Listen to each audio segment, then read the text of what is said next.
will be in action here in a second, just clearing one thing, because of course something had to happen the second I pushed the start button. Do that, send that, send that. These are the kind of things you would ordinarily get done in a starting soon, but honestly, it's not going to take long enough to make a starting soon worth it. There we go. Alright, so... But this intro run, this is actually pretty interesting, and we'll get into explaining what's happening here as things go along. Because there's no dialogue or anything, so I'm going to be talking as this goes. But yeah, as you can probably tell from the title, this is the second Monster Hunter we'll be doing. It's not the second one made, as there were two others in the first generation of Monster Hunters before this one. But they were both portable games, I do believe. Why am I saying that when I can literally just scroll down because I had the list in front of me? Now, there was Monster Hunter G and then Monster Hunter Portable. G was also a PS2 game that later got a port to the Wii, but still only in Japan. G being just basically an extension of the first game.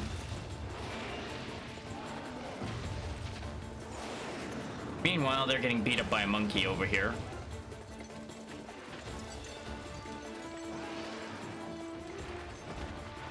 But you can already tell that the animation quality, everything about the way it's rendered has all improved compared to the first game.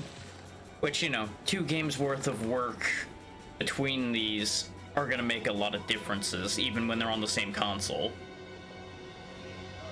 He's getting word out that there's trouble.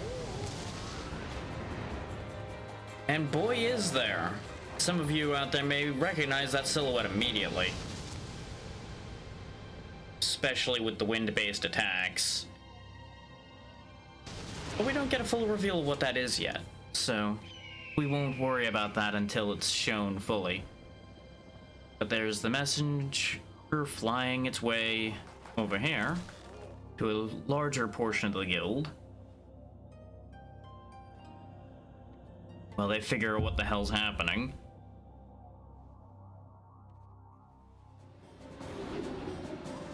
And there's another balloon in another place with an identical looking old man, which may or may not be the same old man, watching as more hunters are fighting another thing. Can't even actually tell what that is based on just the feet. As you can see, there's a bunch of different gear present here, and you may recognize the fact that none of those weapons were in the first game. And that's because it's actually showcasing all of the weapons I believe that were added specifically in this game. The longsword, the hunting horn, the gun lance, and the bow. As well as showing off a wider array of armor sets than the previous intro did.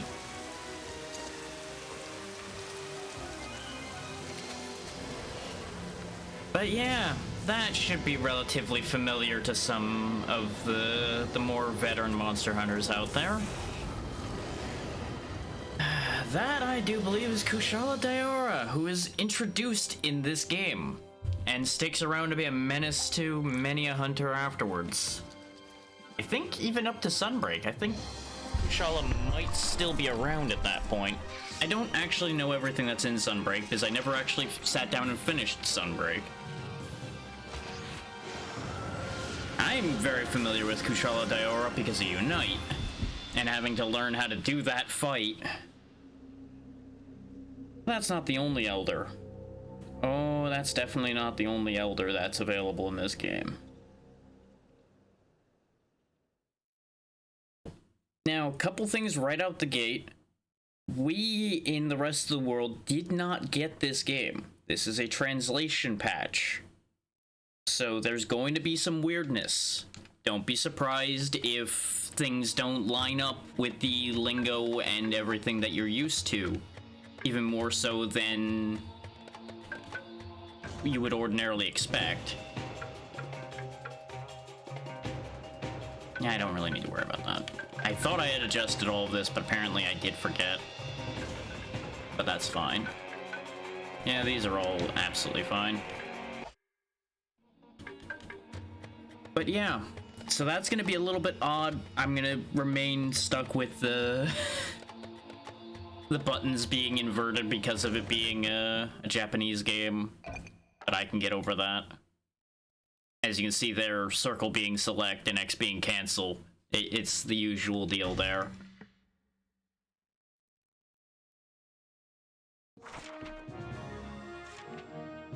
Now, I did spend some time debating with myself as to what weapons I was going to use, and I have somewhat come to a decision. Somewhat. This is amusing to me. We'll go with that. No, I want... There we go. Turbo Wrinkle Man. Because that just amuses me to no end right now. Mostly the fact that I'm gonna see that face later and go, the fuck did I do? And it'll be kind of funny.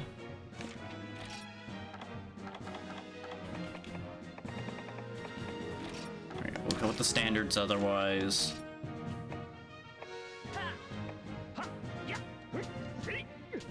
Yeah, that shouldn't hurt my ears at any point. That should be fine. Ah, there we go. It's me. Gonna regret my life. But yeah, to finish the thought about weapons, I'm probably going to show off a variety of weapons instead of sticking to one this time. Because there are far more weapons available. Especially ones that I can actually use. But there's another scene for us to get through first. Welcome to the village we'll be staying in. I believe it's called Jumbo? Even though it's not very big. As you can see, it's still very much a work in progress of a village. But, you know, where else would an up-and-coming hunter need to go?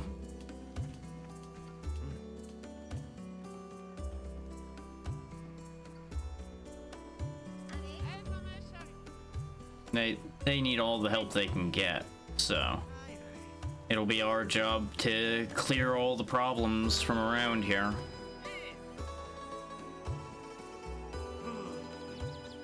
Look at that mustache. We got sent to a lot of places apparently before we were finding our way. Oh yeah, there's the old lady who runs the forge. Get used to seeing her. We're gonna be seeing a lot of her, considering we go back to the forge constantly. There's a bulletin board. Ah, there we go. We finally found the boss, who stands out in a crowd for sure. Probably could hear you from down the other end of the village. Anyway,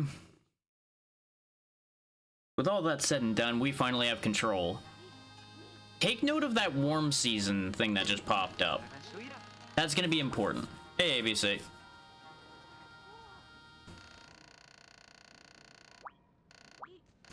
Yeah, I'm gonna be flying through the text because none of it particularly matters. They'll tell us exactly what they need at the end of the line for these things. And there's our sign-on bonus for being this town's hunter. We get paid right out the gate, and then we gotta figure our life out from there. Mostly of our own choice. Yeah, finish telling me about what's else in town, thank you. But yeah, first and foremost, I'm gonna show you all the new forge run by this little lady here. Don't ask how she manages to handle all of this, just let it be. It's just gonna work. Take note of the fact that great and long swords are their own category up here. There's a reason for that, same with sword and shield and dual blades and lance and gun lance sharing a category. Specifically, they are still branches of the same weapon tree at this point. Rather than becoming their own separate trees, they are still combined. So if I want a longsword, I'm going to have to make a greatsword and upgrade it into a longsword, or unlock the materials in order to make one straight up. Ditto with the sword and shield turning into dual blades, and the lance turning into a gun lance.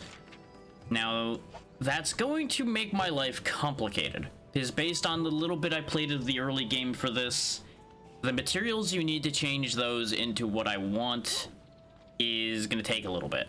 Alright, ABC, good studying. Now, you'll note that decorations exist now. We're not going to be seeing anything of that for a while, but they exist now. Same goes with the actual weapon skill lineup that people are used to. It's already here at this point. And in the setup that people are more used to seeing. So we will be building sets and doing all of that in order to make our life a lot easier. We don't have to do any of that right now, I just wanted to show that. Now, the shop's down below here for weapons and armor, so if we just come on over here, you'll notice nobody's in the store.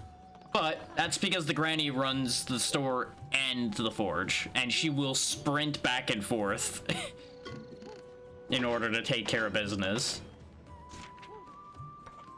Now, take note that the prices of a lot of these weapons are significantly higher than if you make them. That's because they're offsetting their costs. Makes sense. But yeah, bows are different in terms of the split here, because they are just independent from the bow guns in terms of their creation. And I believe some of the hammers might turn into hunting horns. They might be separate. I'm not 100% sure. I didn't dig into that line that heavily because I saw a hunting horn in the store in my testing, so I was like, okay, I don't need to worry about that badly. Based on the fact that chain gives health and everything, I want chain, but I feel like I should grab the leather for gathering at the beginning here. That would be a better idea than going straight into armor value. Especially on the basis of my testing bit I did. Yeah, that's the one that has gathering as well. Because the gathering skill will make our life early on much, much easier.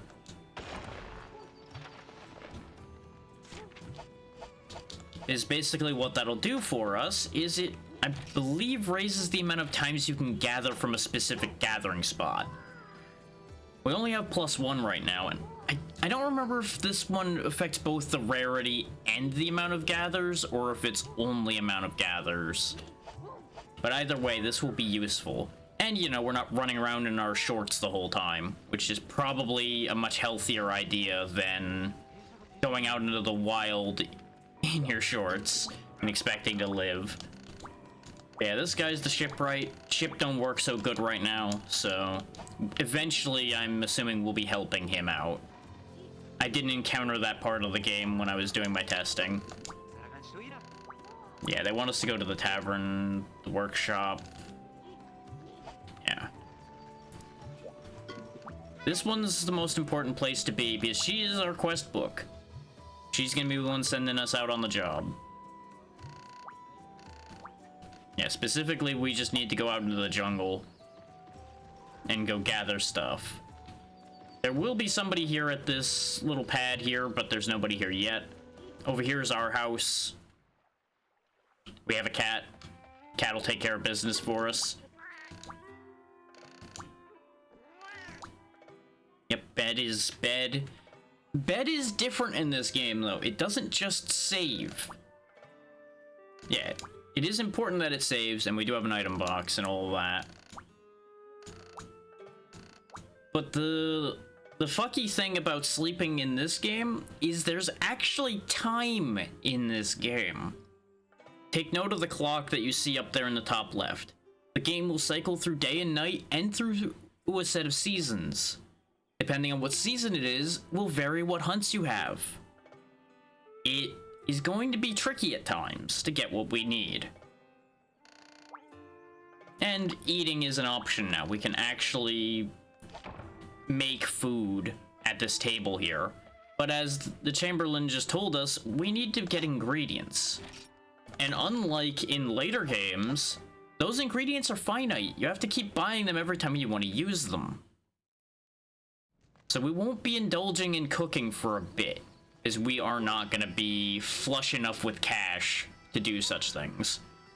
Just going to tell you that one right now. Money is better from what I've seen in this one so far than the first game, but things are also more expensive in some regards. So it's a back and forth with that.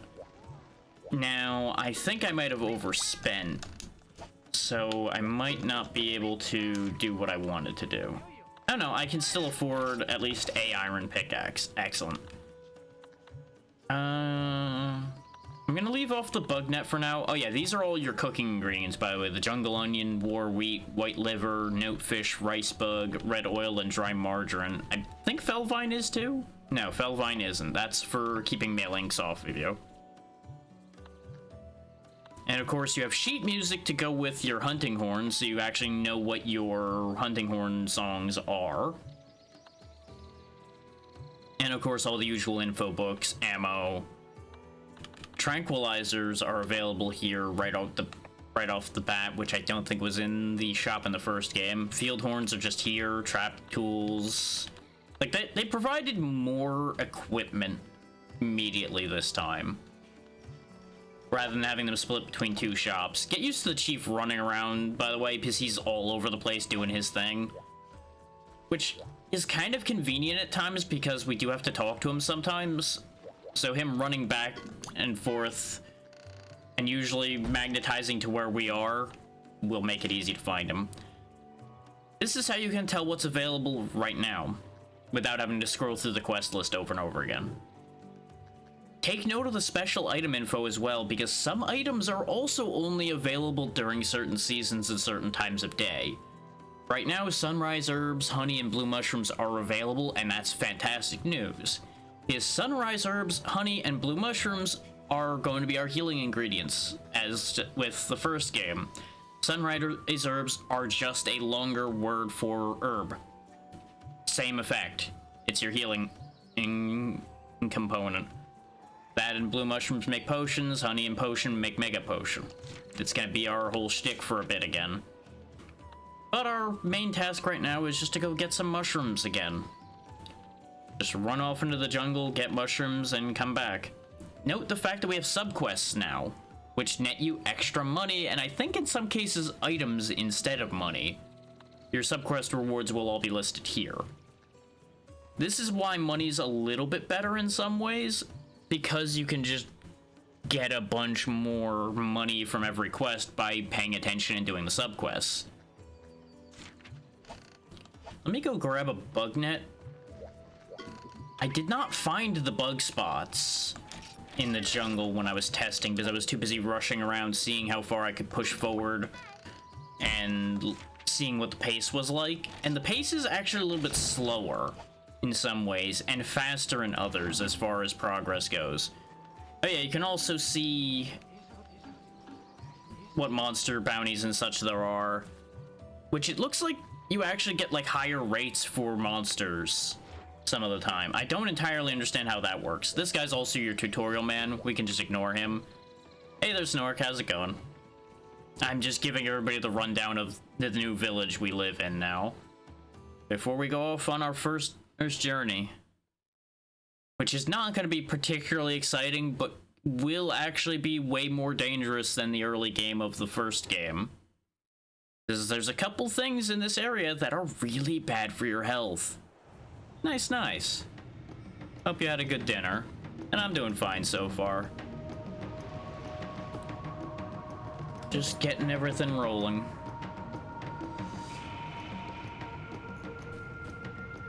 Glad to hear it.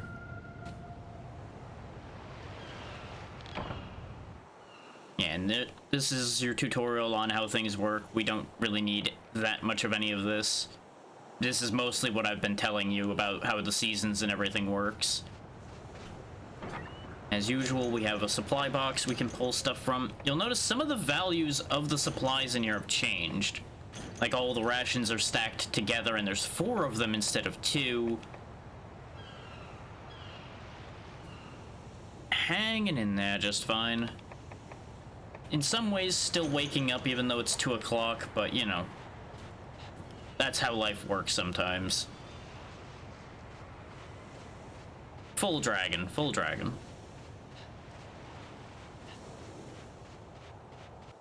It just ended up using the K instead of the G because when it gets shortened, it would sound like drag, and nobody wants to be a drag.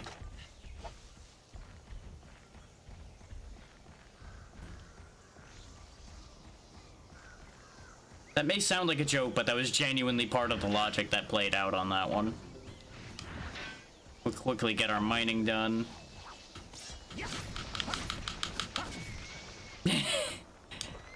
Yeah, of course you're gonna immediately do that.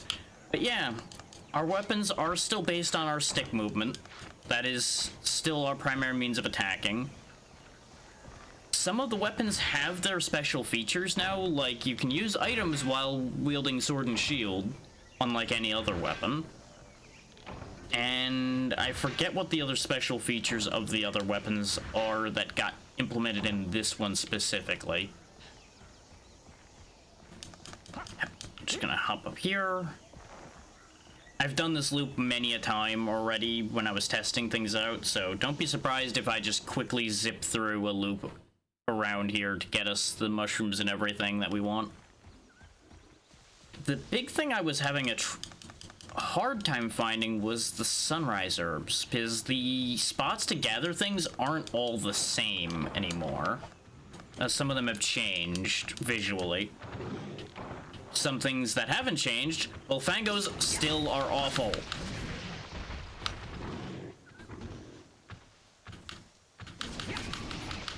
I never said you did anything wrong, I just said you did what I expected.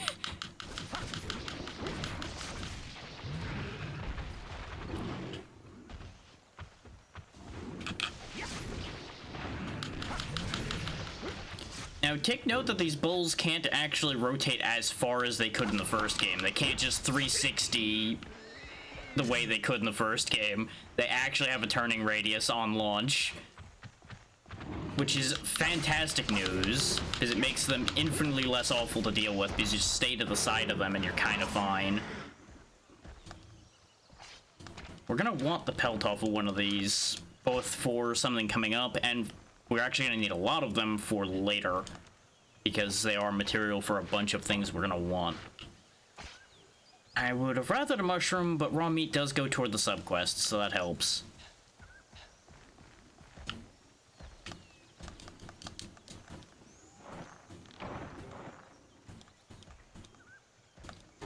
And I will admit, I was a little bit distracted on the run-up for today because DLC for Factorio came out, and I may or may not have immediately started sinking my brain into that immediately upon seeing that that was a thing. Because I haven't played that game in like a year, and I really do enjoy that game. Yeah, there's a lot of games where boars are a goddamn menace to society. Which is actually pretty accurate, because boars are brutal. Like, they will fuck your shit up. There's a reason why some cultures develop better spears for dealing with boars. Because boars are awful.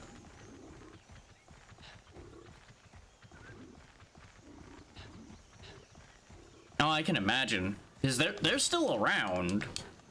They haven't gone anywhere. Just the means of dealing with them has changed.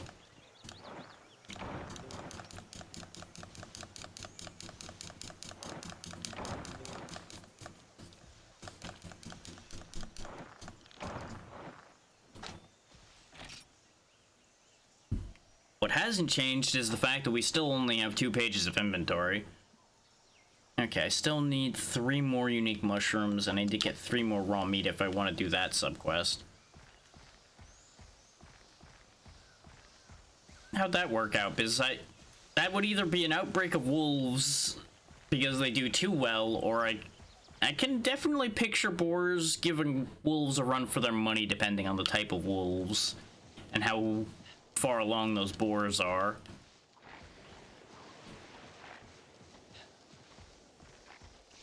And, you know, of course, how many wolves, etc. These crabs, by the way, also menaces to society. These things are a fucking problem, and I'm not gonna be able to readily deal with them.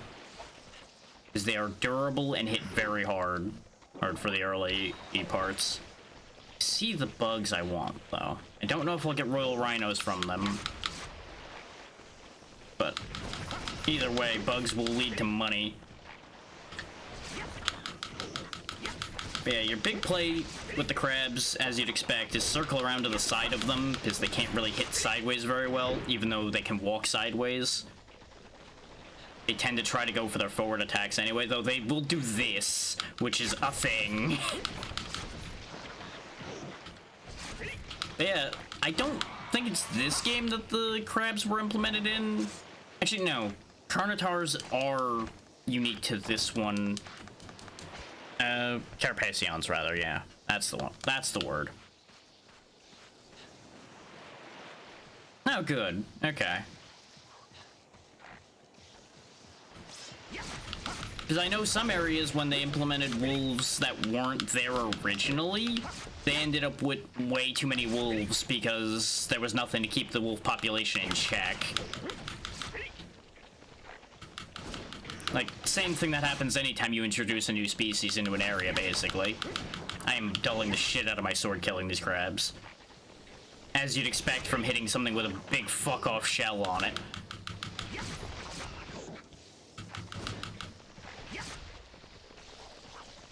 Oh, okay, so you basically are just bringing them back. Okay. Which means there would already be things in place to keep that under control, which is why that would work out then. Okay. That makes sense. Oh, these give sharp claws as well. There's a reason why I'm looking for sharp claws, and we'll get into that in a little while when we start doing more upgrades. But the short version is, at least one weapon I was looking into making for us in the future needs sharp claws, and I thought they were going to be a pain to get. Turns out, not as much as I feared.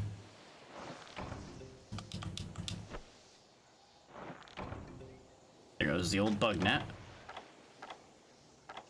I mean, always, yes. I need better dino poking devices. Because if I don't have those, then they poke me back harder and I die. That's a problem.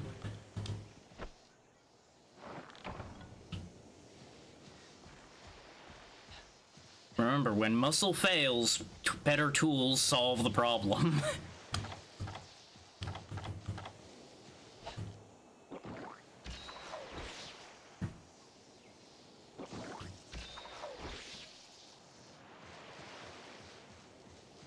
Let that be a life lesson for anybody who never considered that concept.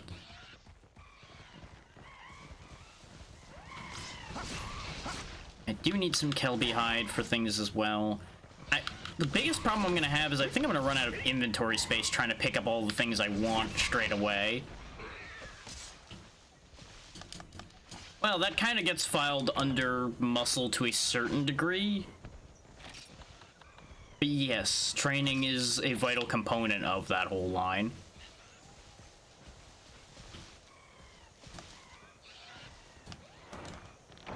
There we go, there's a sunrise herb.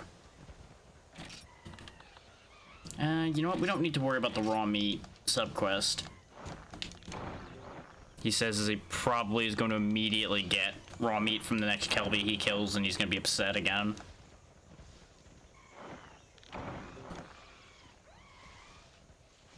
But yeah, going from bows to crossbows does change the method by which they use the weapon reasonably significantly, because it becomes less of a fire at an arc upward and more direct in some cases. But it also is just generally easier to use, arguably. I suppose would be the right phraseology to use there. Because other than the difficulty of cranking it, it's kind of just point and shoot. As long as you're not too far from your target. Which, you know, if you're that far from your target, you're probably not hitting it anyway, so doesn't really much matter.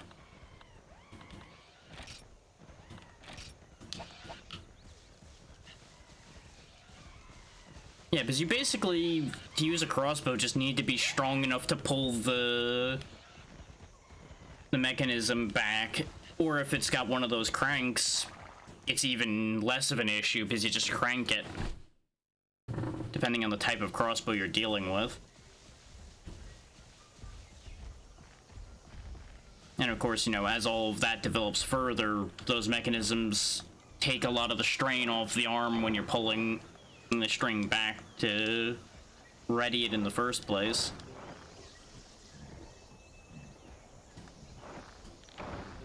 There was also those kind of funky repeating crossbows as well. Those were weird. Getting paralyzed for talking about crossbows. Send help. Fucking... No.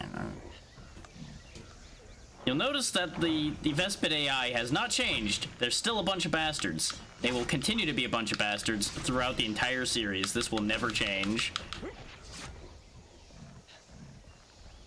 Yeah.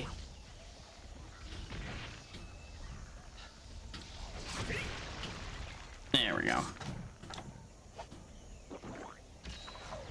But yeah, that's the thing. Basically, if you have volume of fire, you don't really need rate of fire individually. You have 1,000 people fire bows, you probably don't need to fire that many more bows repeatedly.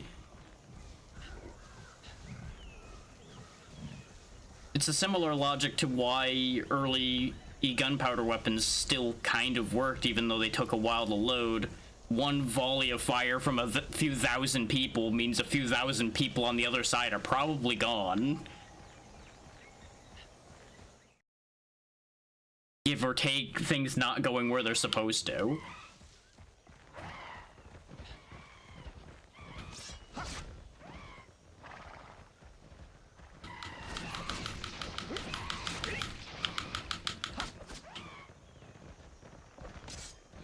Get back here.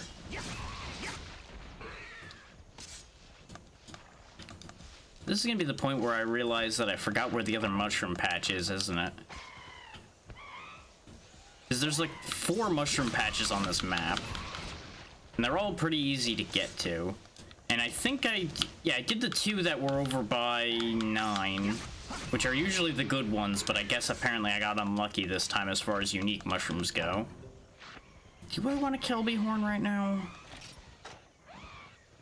I'm probably not going to need that many more of these mini whetstones, because we're not really here to kill much. We're mostly here to get mushrooms.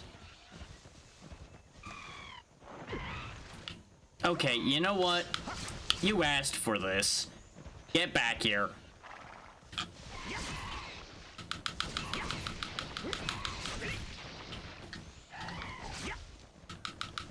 Yeah, exactly. And that's still pretty good results when you get into numbers that high. Is that's that many less people throwing shots back your way. So it just becomes a numbers game at that point, and an ugly one at that.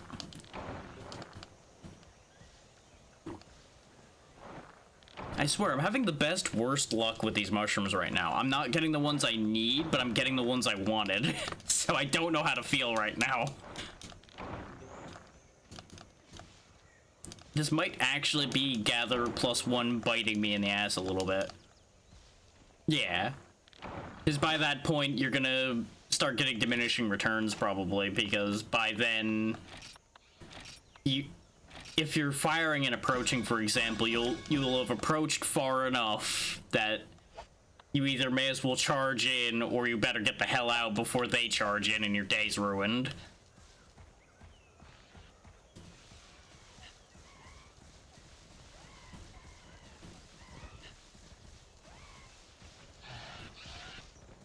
Which, more often than not, if you're taking till then to decide to run away, you're probably just gonna get run down anyway, and it's not gonna end well for you.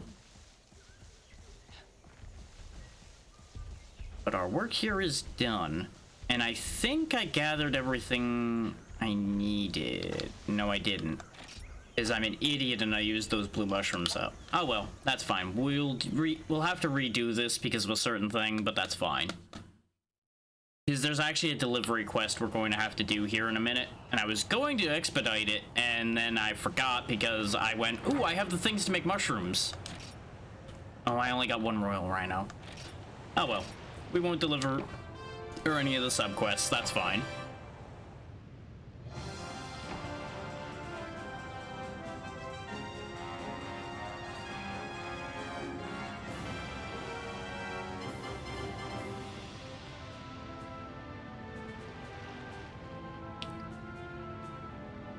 Yeah, pretty much. You don't really get options at that point. Things are kind of committed once the guns are pointed and the pointy bits are stabbed at people. The decision making is kind of out the window.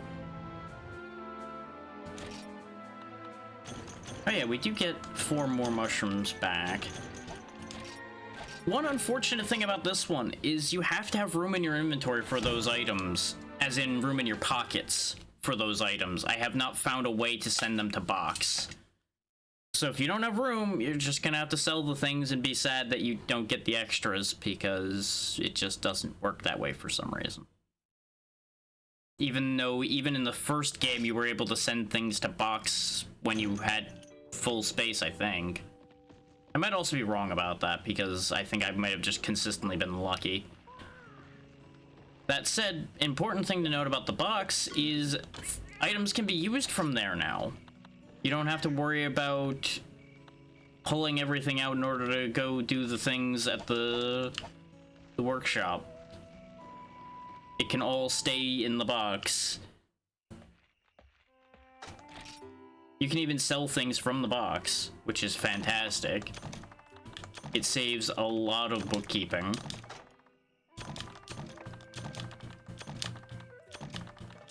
The only thing I have found that I cannot do, and I might just have not noticed, is I cannot craft from inside the box. I need to pull things out and then craft.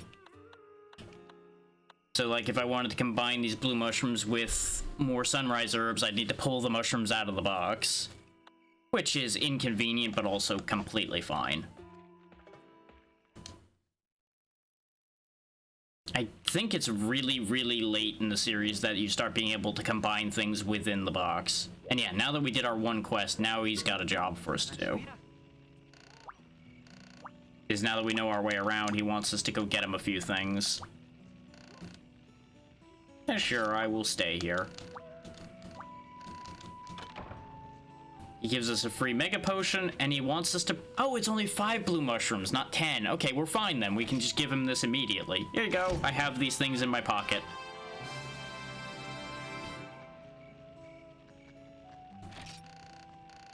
Doing this unlocks the next couple quests for us, which is why it's important to do that. I had to run back into the field a couple times because Bofangos just didn't show up after the first time I went in there. It was upsetting. And yeah, we don't have anything other than the potions and tools, so we're good. We can go back out. Not gonna worry about doing any crafting at the moment because we really don't have much of anything to craft, and I think we're still kind of poor. Yeah, we only have 730. Yeah, now you'll notice we have a Velocidrome quest and a Bulldrome quest. These are going to shift around as time of day and season changes. The Velocidrome will be around most of the time. The Bulldrome's kind of the pain in the ass one to get a hold of, because it seems to only be around when it's cold, which is neat but also upsetting. Now, this is going to be a bit risky. Arguably, I should grind more, but based on what I experienced fighting this version of the Velocidrome, we might be able to pull this off as we are. Keyword to that being might. Since I'm committing to do that, though, maybe I should see about at least making our weapon a little sharper. I can't afford to make our weapon sharper.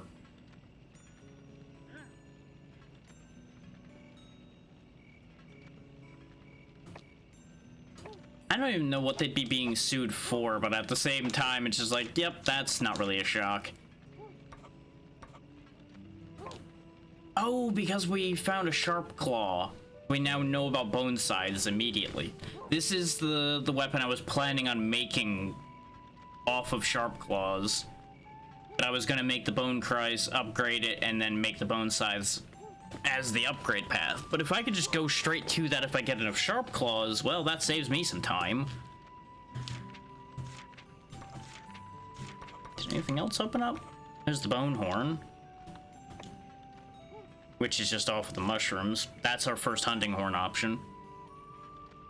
Yeah, you really don't need to look at that point, because you're right about that. They get sued pretty often, as they do one thing or another that pisses somebody off. Oh yeah, now we start to have actual armor available too, like the hunter armor, which would probably be a good choice for me to make soon, especially since it'll boost our attack. But for now, we're gonna have to stick with what we got because we are too poor. What I can do, though, is we can spend a little money to boost the defense of the pieces of armor we have. As Granny swings a giant mallet at that piece of leather sitting on the bench there, and somehow that just works.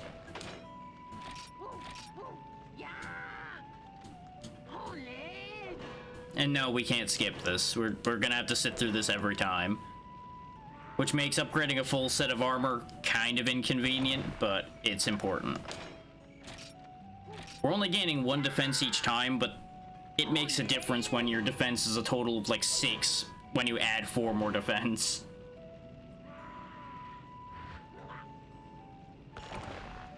And it's cheaper than buying an actual improved piece of armor.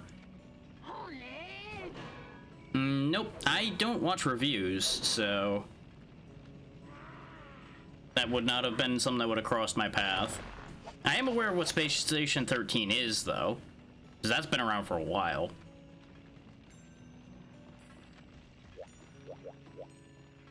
I forget who it was, but I did see some content on that once upon a time. Oh yeah, I did already accept the quest. Okay, good. Onward and outward to see if I get killed for my decisions here. This could end really badly. Because in testing, I hunted the Velocidrome twice. Once, flawless, didn't even get hit. Second time, carded twice, almost failed. So, yeah. And that was with better armor than what I'm wearing. So, this could go really sideways. Well, amendment. Better armor and a better weapon. Still sword and shield at the time, so it really wasn't that big a difference there, but it was a higher damage sword and shield.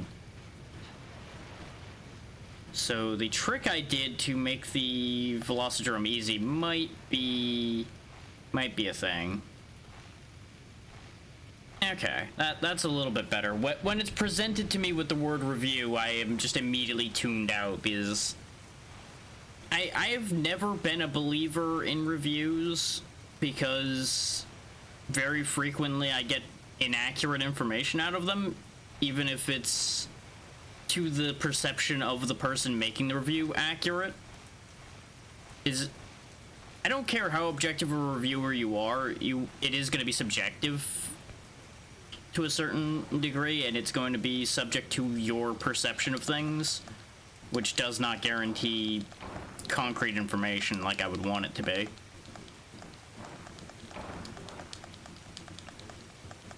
I'd much rather just watch someone interact with the thing without them trying to shovel how they feel and how they think people will feel about it out at me.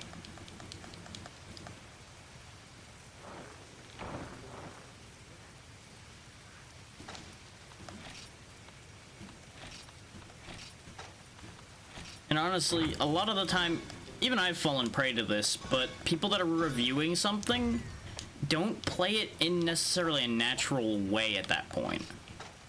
You try to, like, look for things to talk about and to explain and to show when you're reviewing something versus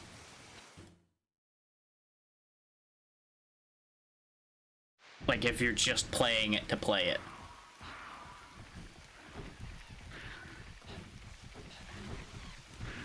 Yeah, no, I get what you mean now that you had said what you said about it. Just the word review presents this information to me. Therefore, that is why the reaction happened the way it did.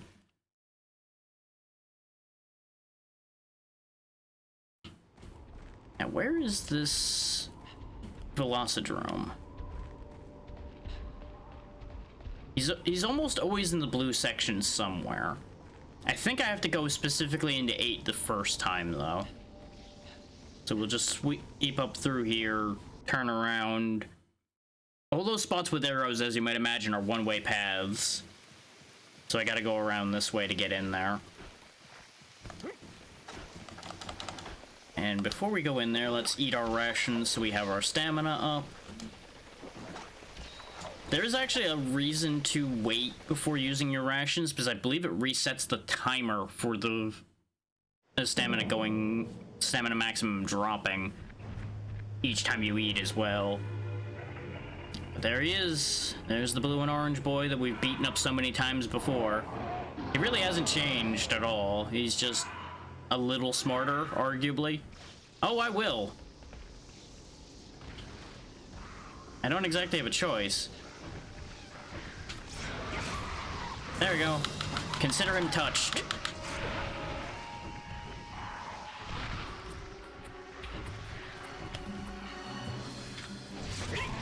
Now you'll notice he's reeling back when we hit him. What I can do is literally just do this.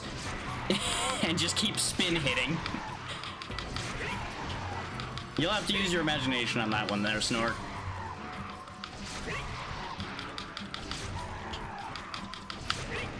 Just keep spinning, just keep spinning, just keep spinning. Why it reels back off of such light hits, I don't entirely know. Considering it took a lot more than that in the first game to make a Velocidrome reel back. But for some reason in this game, he's just kind of stupid, so... Oh, there's too much stuff piled up now, I can't keep doing that. The good news is, though, think fast, Chuckle Nuts. Oof. This is why the flash bombs were included. This is the way we cheese the fight, cheese the fight, cheese the fight. This is the way we cheese the fight all through the day. Yeah, probably. This is the way we cheese the fight, cheese the fight, cheese the fight. This is the way we cheese the fight till I miss.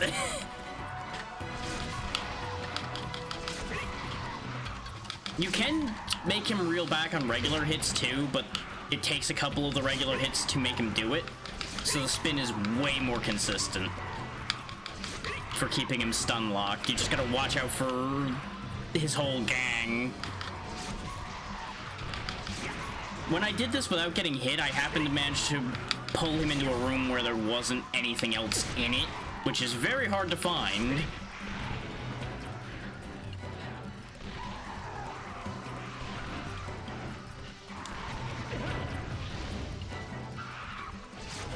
Thankfully, the flash bombs take care of the majority of the things in here.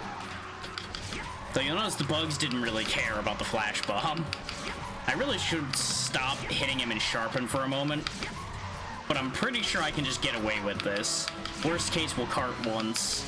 Or I can just backstep and heal for a second. It takes a lot of hits to kill him, though.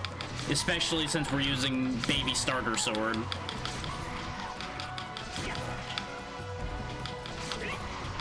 Oh yeah, no, we have dulled the fuck out of this sword. I can't keep doing that.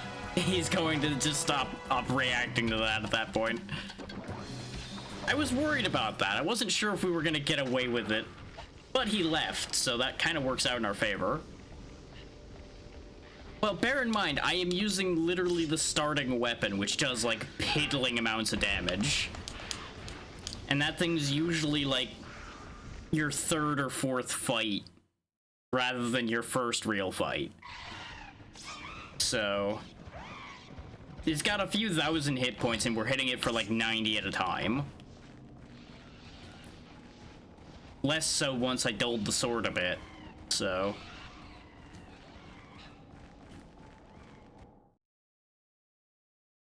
can see where the issue comes in, especially since we're not really doing our fastest attacks.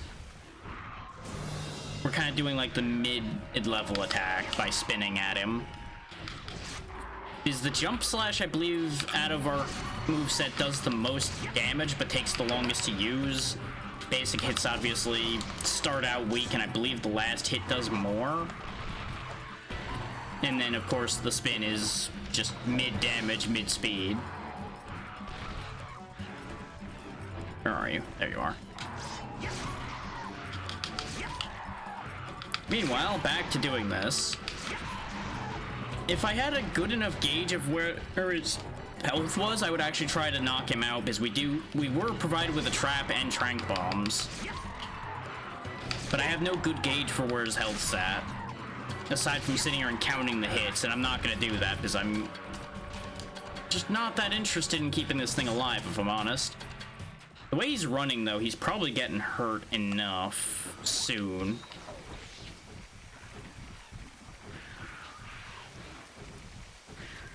Seven, I think, is actually a pretty good spot for him to run to. I want to say that's the one I fought him in where I was able to just keep him stun locked. Yeah, because there's not actually, like, hostile things in here, but he's too far away, so we're not going to be able to catch him in time. He's going to run off to 3.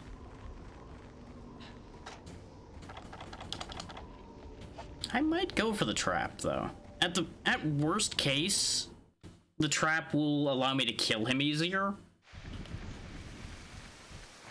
Not that I've been having a problem with that idea so far, but you get the idea. There you go, this is for you. Idiot. Jumped right into it. Oh, this crab's gonna fuck up my plans, though, if I'm not careful. Yep, the crabs are gonna ruin this. I hate the crabs so much! Yep. And this is why the crabs are the worst thing in this area, because you can't get away from them. They run faster than you do. So no matter what I tried to do in that situation, I was going to lose. The second they popped up, I should have just given up on that idea, rather than trying to juke around them and trank him. Well, at the end of the day, those crabs have signed the Velocidrome's death warrant. It is now completely on them that he's going to die, because they took away my only way to not kill him.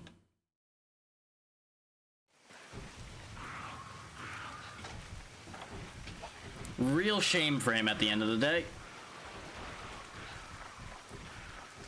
His blood is now on their claws. On my sword too, but also on their claws.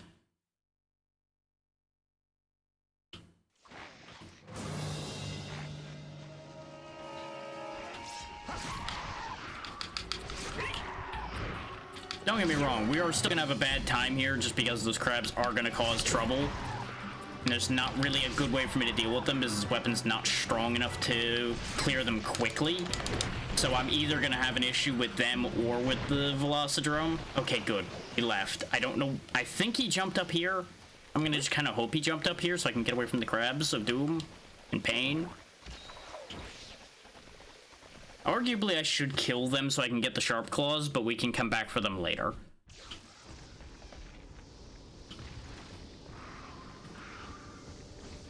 You bastard. I don't know if anybody else caught that, but I just saw the tail disappear into the distance around this corner here. Or right as we landed. Yeah, he is running. Get back here! God damn you. There we go, I got his attention.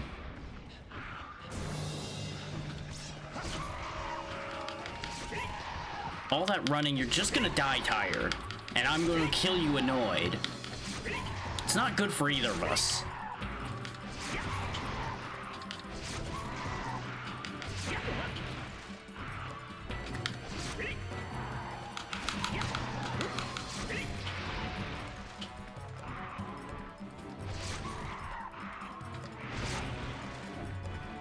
You're doing a bit better of a job putting up a fight this time compared to usual.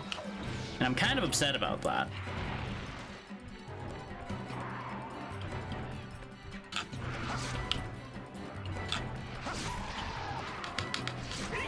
Then again, I gotta remember, This weapon is garbage that I'm using right now because it is unupgraded. There it goes. Still, first try. We carded once, but it wasn't even to him, it was to everything around him.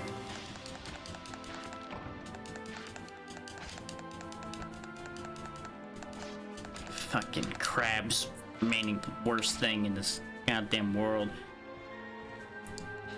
Yeah, you thought I didn't like the bulldromes? The crabs are worse. The crabs are way worse because they are more omnidirectional.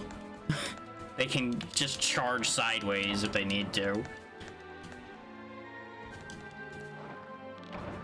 Let's claim ourselves a bunch of mushrooms and all that good stuff while we wait for the timer.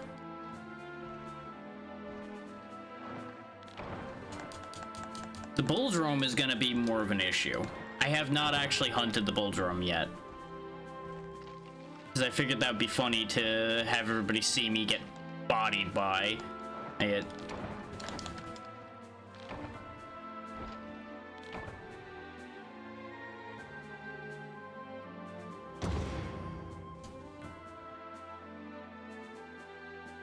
That's a good end screen. That works. Get us some Velociprey parts. And a good payout. Because you'll notice we get the monster bounty. Which is why it's important that you pay attention to the bounty board and see what the monster is worth. Is you can get a lot of money. And the monster bounties are part of why money is not as much of an issue in this one.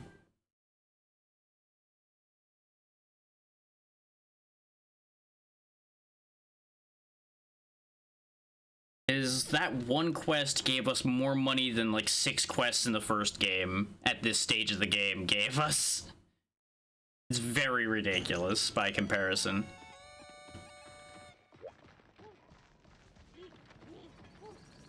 Now let's go spend that money, shall we?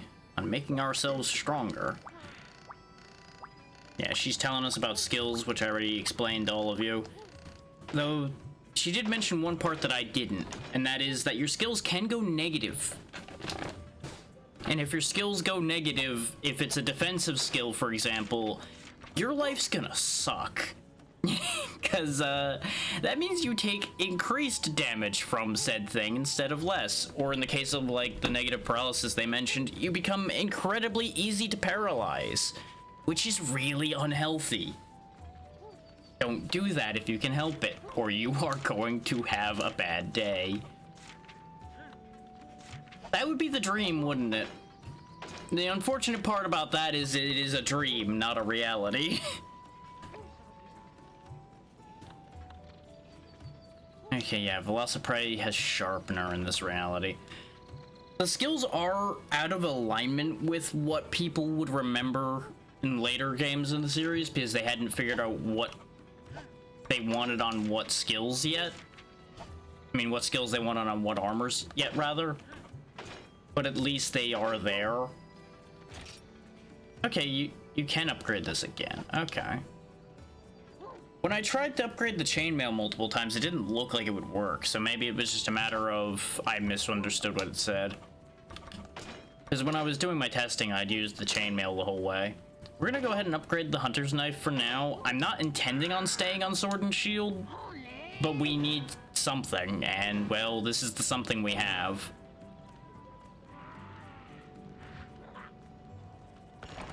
In this way, at least it has green sharp, and it does put me in a position to get twin daggers, which I do want to show off dual blades, and honestly, they might be one of the ones I use more this time, because I'm not super familiar with dual blades, and I do want to learn them a little bit. The biggest danger with them is they have long animation chains, which can get you into a very bad spot if you're not careful. This guy will combine items for me once I get him set up. He wants Hermitar shells, sunset herbs, and sunlight stones. Which I think sunlight stones are available, but you need to do mining at the right time of day to get them, most likely. I did not find them when I was looking for them before because I need them for those dual blades I was just pointing out to all of you. But take note of the fact that we did the Velocidrome quest, but we still don't have any new quests. I believe we have to actually do the Bulldrome to get more quests. So that's going to make life interesting.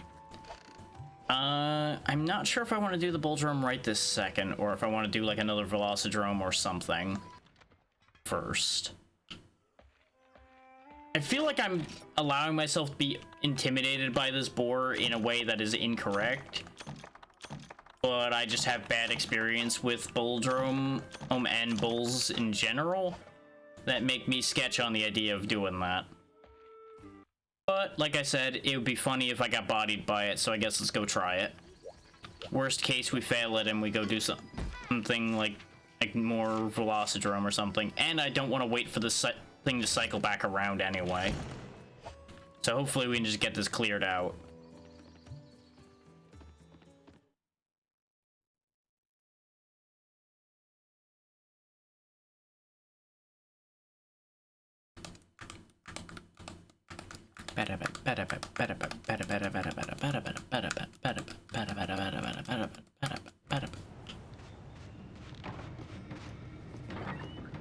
Okay, they give us the same things for this quest that they gave us for the Velocidrome.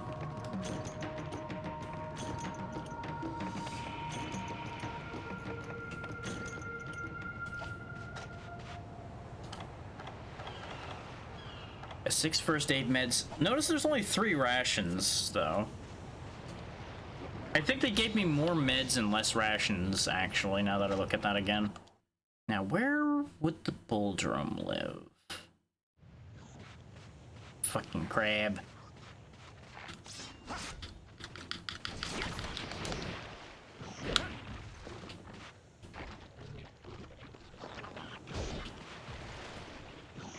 And that's why you don't try to block against the crabs, because they'll just stagger you when you block and then immediately do the walking smack.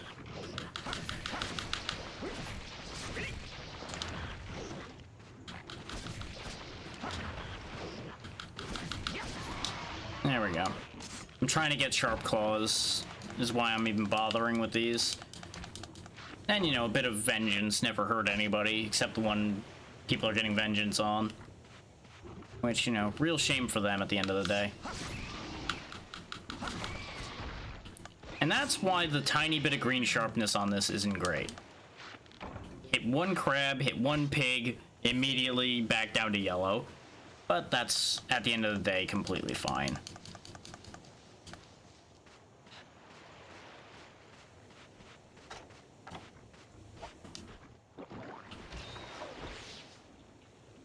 And based on the fact that we didn't get a sharp claw from the other one, I don't know if I'm going to bother trying to get a sharp claw from that one.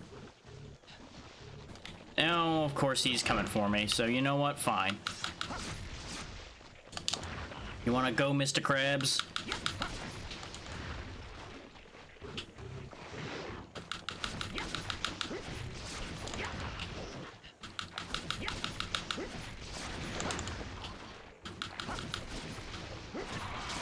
There we go. Starting to get the rhythm down for dealing with those. There we go. No sooner did I say I probably wasn't going to get a sharp claw, do we immediately get one. It's almost like I said that on purpose.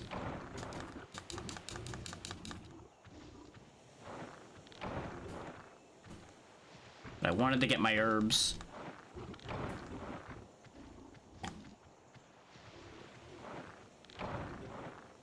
Because I keep forgetting to look for these big platform-looking flowers here, and that's where the herbs seem to be. But they're really low to the ground, and I'm used to ignoring these because in the other game, you didn't get anything good out of these. So I don't see those and go, ooh, that's where herbs live. Yet, anyway. I'm rewiring that bit of brain now, now that I'm starting to come to that understanding. Of course, the second the bugnet animation finished, so I didn't get it, but I wasted all that time. You shitter.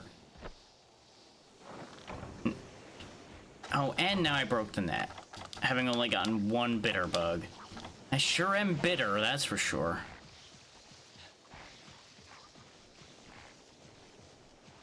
We're gonna circle through 9 right quick. No bowl drum? Okay. Because we can grab mushrooms to make more potions here right quick, is the idea.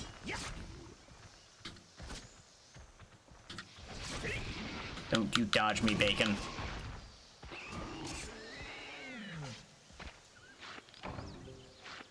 Convenient.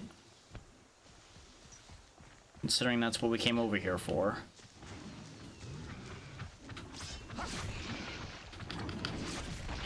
I do believe there's a bull drum near me. Sure is.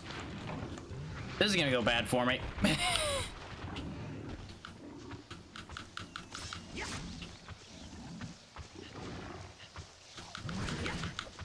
Just a plain old bull. So if he's here, unless I kill him, getting these mushrooms might be a pain.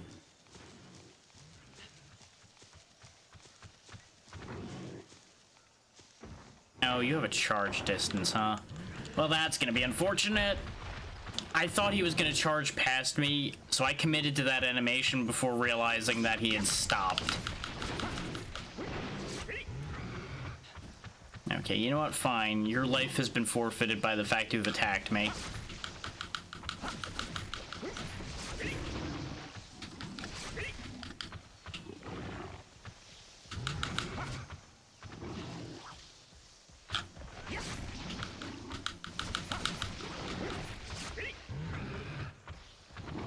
Come here, you. I know it takes a lot of hits to kill you, but goddammit, you're going to die. Like that.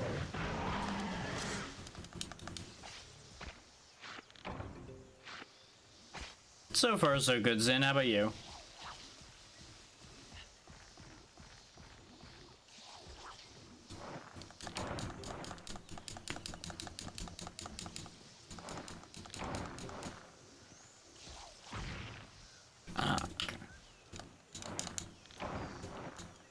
No, not insect husks. Honey. Fine. The bug clearly doesn't want me getting the honey. I understand.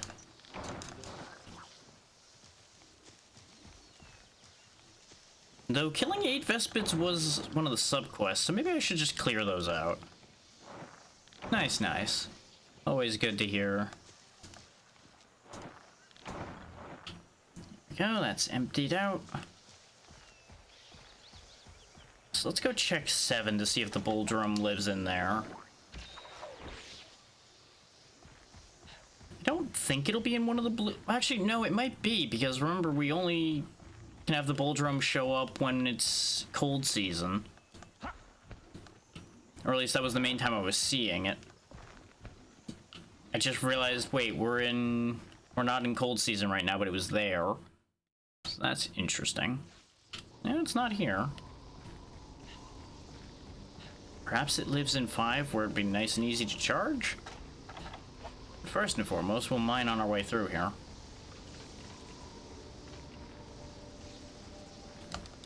I'm gonna try to be better about gathering more consistently throughout this one. Oh, or I have no inventory space. Because we have picked up a lot of things.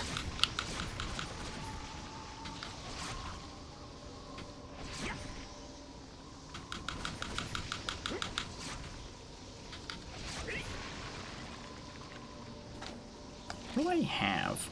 Also, you can move an inventory a lot better in this one, which is fantastic news. Honestly, I don't need these paintballs that badly. Carpathian brain is just money. As much as I would like to have the money. Insect husks can also go away. There we go. Yeah, fun thing I can do, since you can use an item while you have your sword and shield out, is I can actually keep my sword out and mine at the same time. Which means dealing with things that want to upset me while I'm mining a lot easier.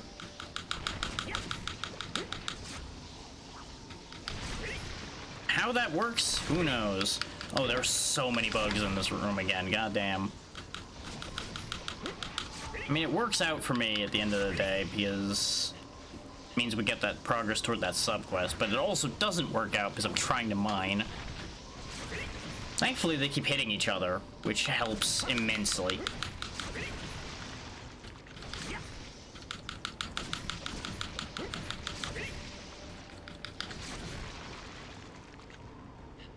Okay, now having squashed some very large bugs, let me get my iron. And there wasn't much to get. Well, that's sad, but it'll be what it'll be. I should probably sharpen because of how much fighting I just did. So remember, our weapons aren't very sharp right now. So we need all the sharpness we can keep hold of. There he is, he's here.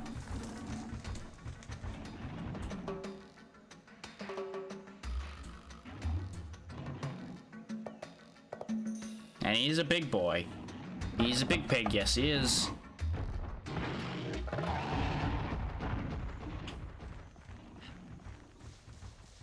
Is he the only pig here is the important question. And the answer is yes. There's moss swine, but they're fine. That's not an issue. Now, bear in mind, he's gonna be smarter about his charges. He can stop a lot easier than the average Bullfango can. So this is gonna be a slow fight. Because I'm gonna have to play keep away from the bacon.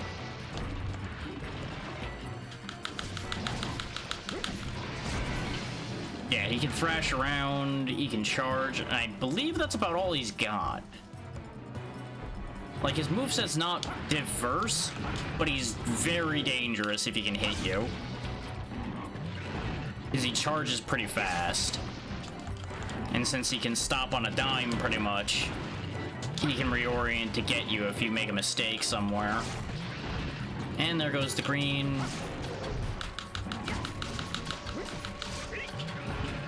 Since we're using a reasonably quick weapon, this shouldn't be as bad as I was making it sound. Mostly because I admittedly, when I was looking at the listings, forgot that he only had 2 moves. I thought he, for some reason, had something else he could do.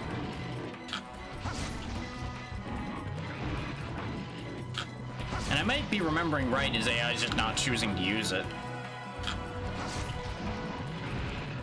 And there's the fumble. Because that's all it takes is one minor fumble and he gets to run you over. Thankfully, he doesn't hit as hard as I thought he would either. So this is nowhere near as bad as I thought. Then again, since they send you to this so early, maybe they weaken these compared to other games.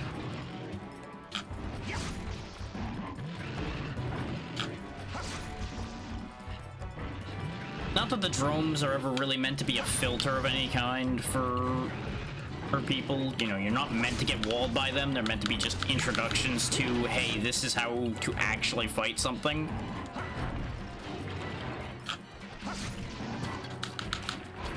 Oh, he faked me out. I thought he was gonna rest a little bit longer, and then he immediately just thrashed his head and kicked my ass.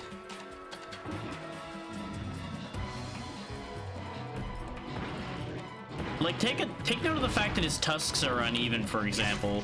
You can tell this guy's been around for a while. Oh, he turned better than I thought he would. I should have just rolled and assumed things. And this is where he gets to be a problem. It's just like the regular Bullfangos, he can stun lock you because of how long your animations take. Okay, if he's gonna thrash around, we can heal.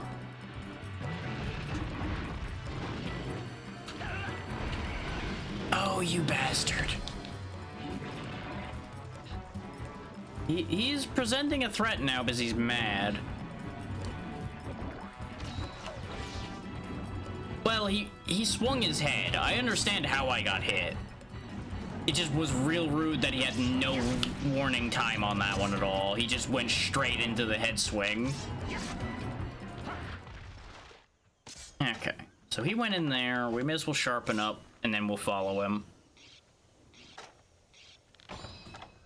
Like, it wasn't the fairest hit, but I understand how it happened.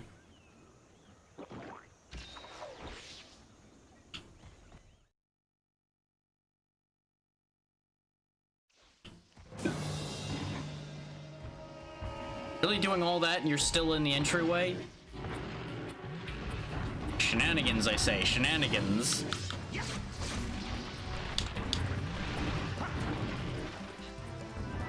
Where'd he go? I hear him, but I don't see him. There he is.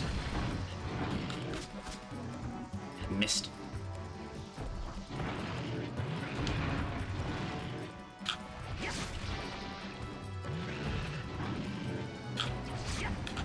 That's not the move I told you to do.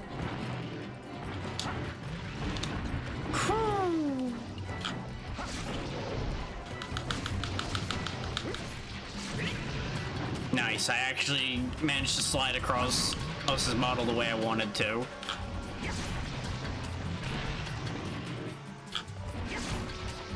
Sometimes you gotta weaponize the game's own bullshit against it.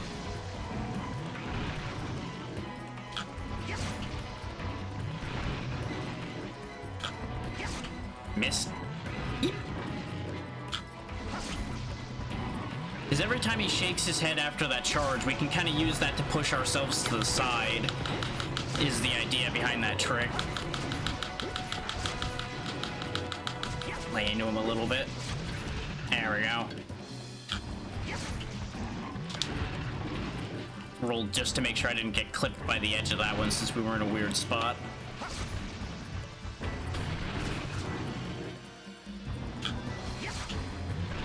Ooh, I thought that was gonna be a really awkward miss there. Deal with that bug.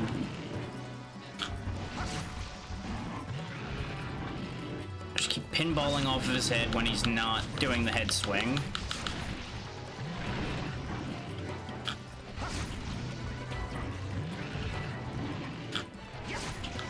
And we're just gonna keep doing this until it stops working like it just did right there.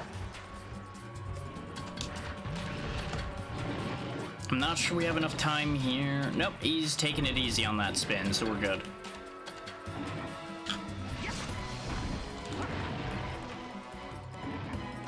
Oh, he's getting upset. Here, be upset about that.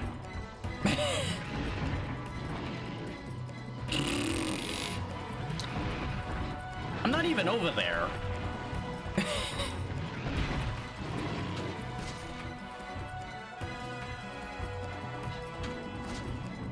Nope, he's leaving again.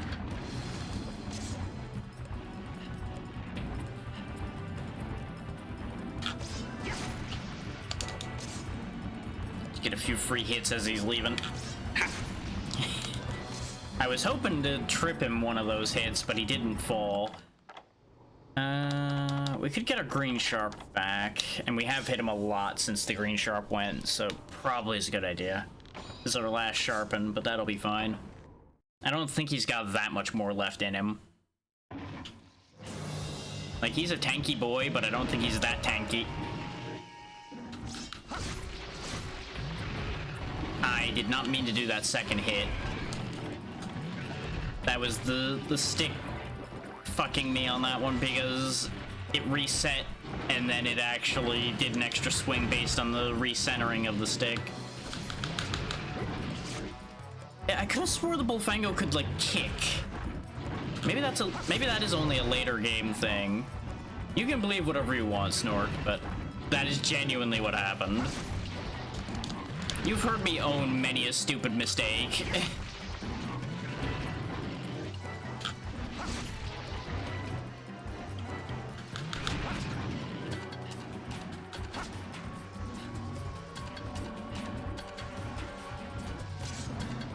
Yes, please leave this room before the crabs start causing me issues here.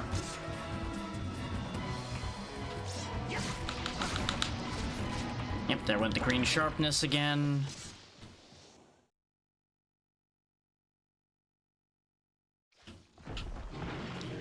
Hello, Mr. Pig. That one was my own fault. That was entirely me being stupid and thinking I was gonna get away with that. That too. I've thrown my own rhythm off now.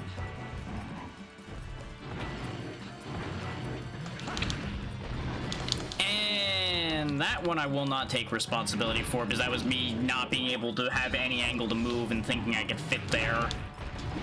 Because the camera only gives me so much to work with. We're gonna cart here, I think, because I can't get a word in edgewise. Unless... Oh, please. Faster than that. Okay. Oh, he can hit me through that. Okay, sure, game. Yep, he totally can hit up there. Uh-huh. Sure thing. Yep. Mm-hmm. The worst part is, did I end up stepping forward there? Because it almost looked like I stepped forward even though I meant to go the other way. But the camera also moved as I moved, so I don't know if I got fucked because of that step, or if it was because he clipped through far enough.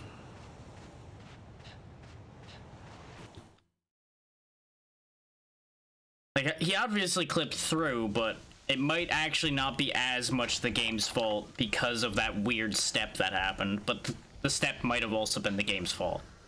So, We're still doing way better than I thought I was going to do against this Bulldrome, so I'm not that upset.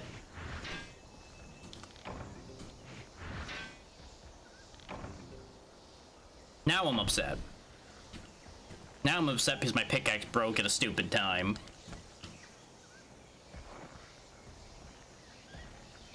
Game, please. That is not at all the direction I indicated, and you know it. Quit fucking with me with the camera movement. I moved the camera, but that doesn't mean you need to change where I'm going.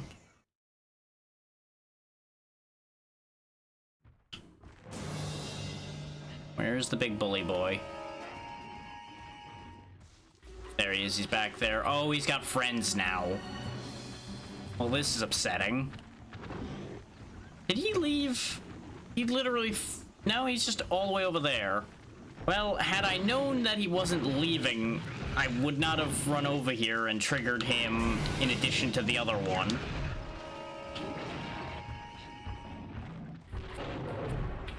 The bright side is they're gonna run into each other sometimes, which can work out in my favor. By purposely running them into each other there. Don't get me wrong, if I had a strong enough weapon that I could kill the little one easily, I wouldn't be upset about this because it'd be more resources. But since we're still using a garbage sword, I'm upset about this. This is inevitably gonna happen. Goddamn pig rodeo over here.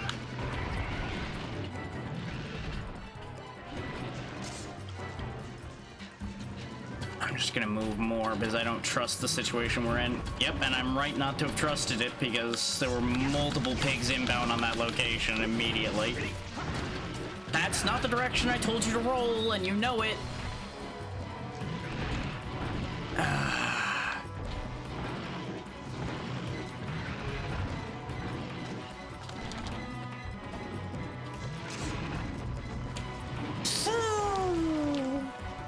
That was almost really bad.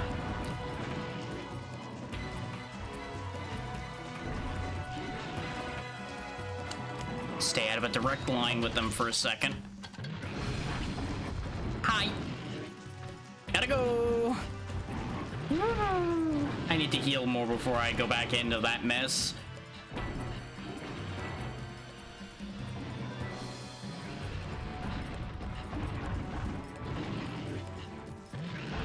Okay, fine. You want to go now? We can go now.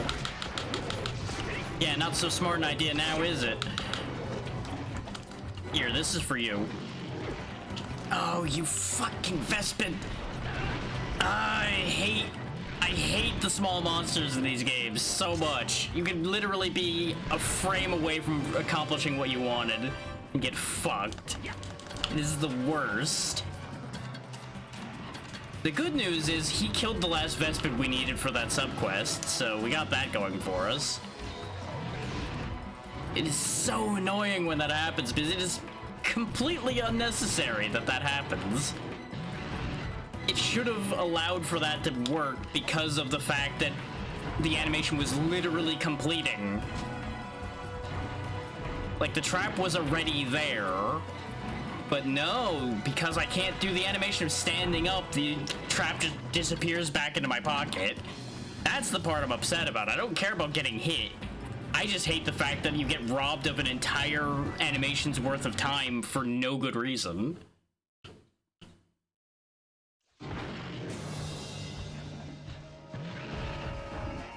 And of course, you're thriving over this, and I know that, Snort, because you enjoy it when I get screwed. Especially when there's no fucking recourse for it. I'm gonna cart again just because I'm trying to put this damn trap down. And then there's times like that where he just curves his charge just enough to catch me. Because I can't get the camera on him quick enough to know where he's going.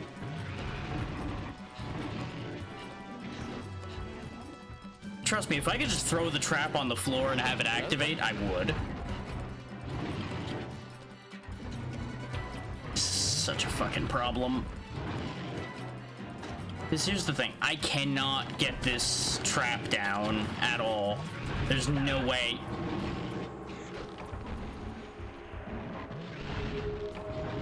So there's multiple reasons why I'm annoyed at that exact moment. And it's once again, I moved the camera trying to adjust where I could see, and I adjusted where my movement was going, and the game decided, nah, you didn't actually adjust it though. You're gonna turn regardless of what you intended. And then you smash your face into death again. And since I wasn't anticipating dying, I didn't really put to memory where we were. So I'm gonna have to go find that stupid pig.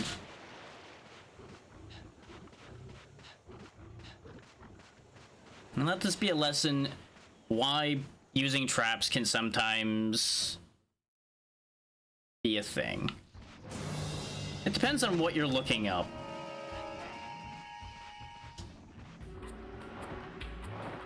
Oh, did he leave? Did he leave the second I put this? He sure fucking did. You know what? That's probably for the best. Now I don't have to worry about trying to set the trap. He's just going to have to die because he wants to be a pain in my ass.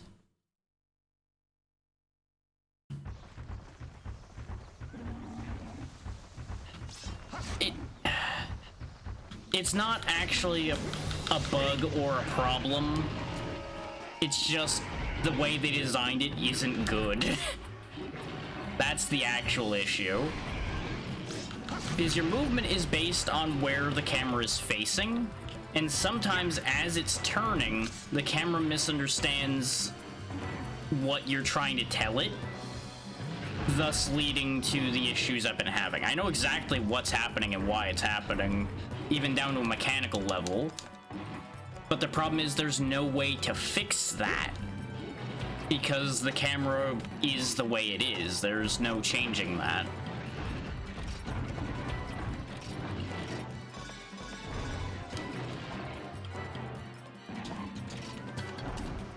Like, the only way to change that is to play a further along game, and that's not the point of what I'm doing. So I'm just stuck in a position where I'm going to have to be upset for a bit till I come to terms with how this moves. Is it slightly different as well compared to the first game? Like, the camera snap is at a different pace. I fucking hate Bull Drum so much. Remember how easy we had it at the beginning of this fight when he wasn't being such a bitch? But now he's just flailing his head literally everywhere he goes. I'm not gonna be able to read that right now. Not in the slightest, but I appreciate the thought there. But there's no world in which that's gonna get read at the second. So based on the couple little bits I read, I'm pretty sure I've already done exactly that.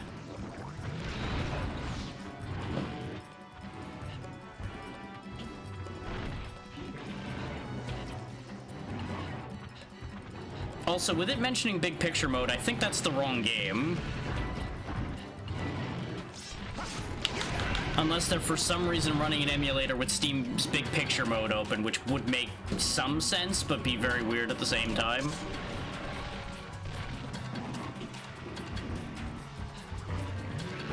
But yeah, no, I have my dead zones calibrated. I don't think it's the stick that's the issue. I explained this about the hand thing before ABC. The problem is I am busy with how this works, and this doesn't really have a good way to pause, so I can't sit there and read a long redeem and still be able to do this. I'm not going to stop mid-thing just to answer a game redeem. That is only there when it's a reasonable thing to do. If it's ever missing, it's by choice. I understand why you want to question that, but just understand that that's how this works.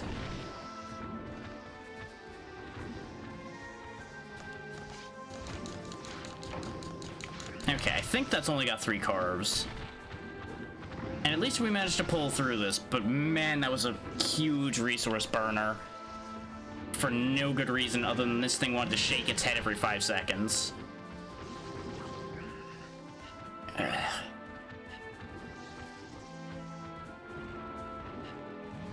Yeah, the entire issue, as far as the movement goes, is simply put the fact that the second you turn the camera at all, it changes the entire way that the stick moves you. The entire dynamic of that will shift, because it's all based on exactly where you're facing at that exact second. So since the speed at which the camera shifts has changed, which is not a stick-based camera, remember, this is still bound to the L1 button to move the camera. It snaps immediately. But the speed at which the camera snaps changed between the first game and this one.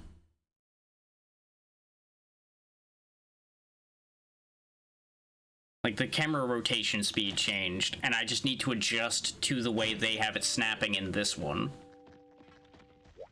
And the fights I did in testing didn't require me snapping the camera quite as much as trying to track a damn bull drum all over the screen. So I didn't encounter that issue till now. I think he said where sunlight stones were, actually, and I skimmed through that too fast.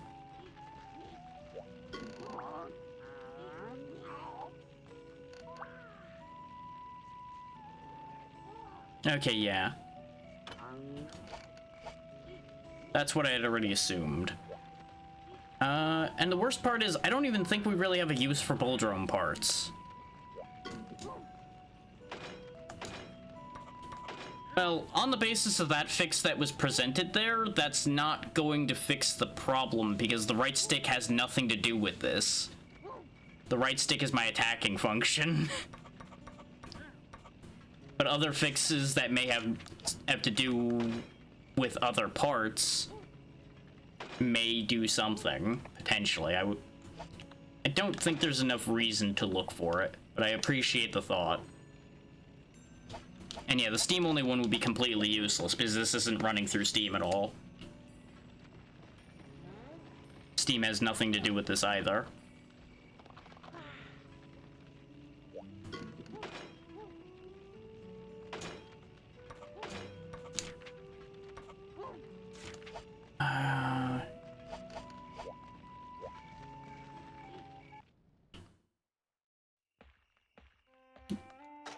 It's one of those things where this is literally just the nature of how this game works. It's old game issue, not like this is bugged or broken. It's just questionable design.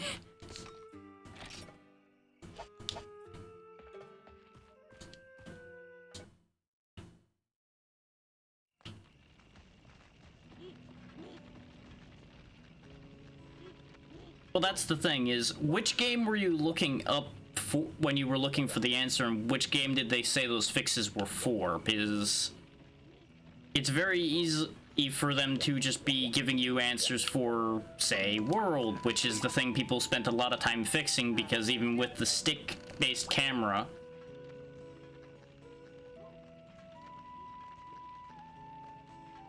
interesting. The fact that you were getting a stick-based answer with that question is interesting. Now, do I have any different quests? No, I still don't have other quests. What am I supposed to do to trigger the next quest?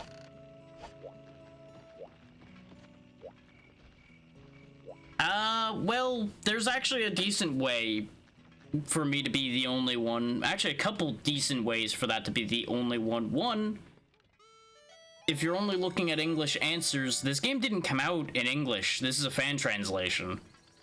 And anybody who would put in the effort to fan translate a game like this would probably be used to the way it works and not really be bothered by it.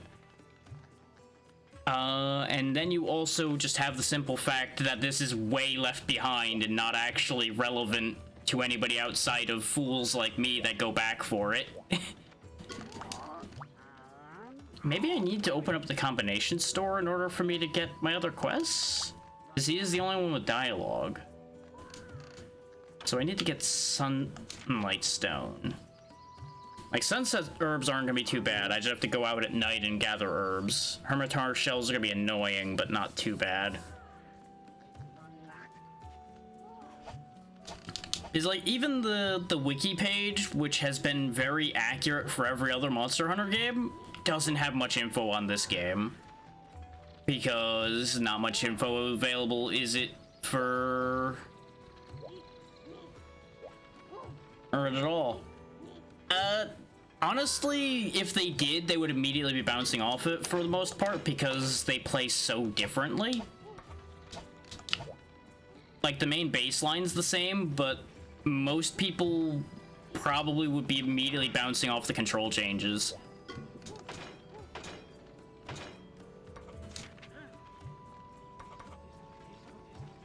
Yeah, because I don't have the sharp claws for that. Yeah, this is the main big advantage we have from killing the bull drum, is we can mount its head on a stick and whack people with it like a hammer. But we would need to actually kill another one and get a head out of it, which is just a chance carve, so.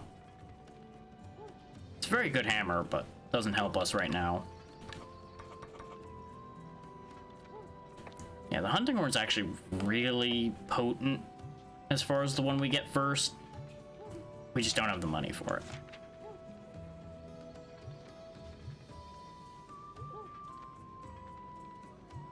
No, Monster Hunter Stories is a completely different sub-series of Monster Hunter. That's actually a Pokemon-style game. And the people bitching about that are literally just bitching. They are just whiny pains in the ass who don't know how to control a game. Because I have played that game, and the camera is not at all a problem in that game.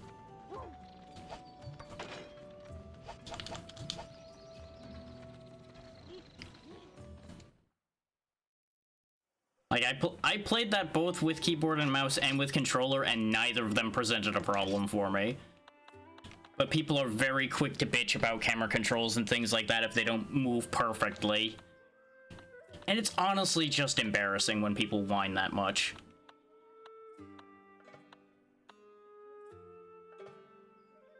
Oh yeah, technically there's actually like 3 that would technically end up with Monster Hunter 2 as a label. Because you could end up with Monster Hunter Stories 2 like you did there. You might end up with Monster Hunter Portable 2, which is a PSP game. This one... like, this is a long-running series with a lot of games in it, and their naming convention is honestly garbage. So you're gonna end up with some bad results, and that's why I'm like, I don't know what information you found, but it's probably not gonna help. And I know that sounded bad at first, but now that I've explained, maybe it starts to make a bit more sense. Rayman was pretty bad about naming. That is definitely true. But there's a lot of series out there that made awful naming decisions.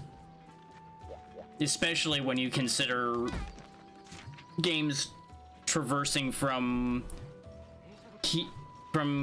Japan to here, for example, where the order can change, the names change, and everything. It's fucking weird.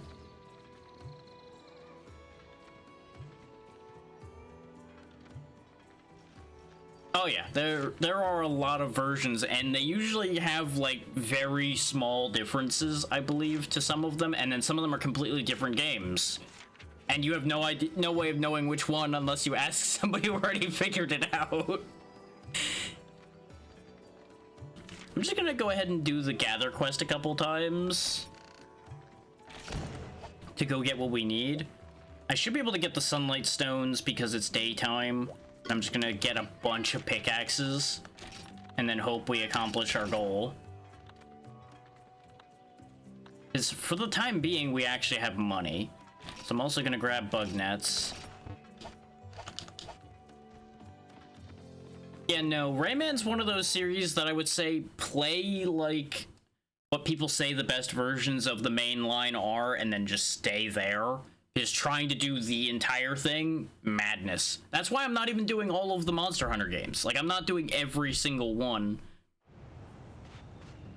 Because I would lose my damn mind.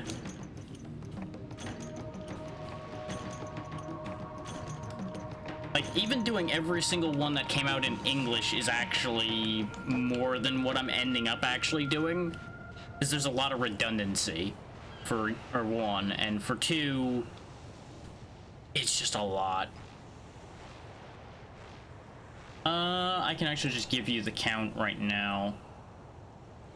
Counting just everything that came out in any language, it's 1, 2, 3, 4, 5, 6, 7, 8, 9, 10, 11, 12, 13, 14, 15, 16. And then if you count the side games, like the story stuff that ends up adding 4 more, that's 20. If you count all of the separate bits of Frontier, that ends up like doubling that number. And then there's a bunch of like odds and ends side stuff that would add another like 10.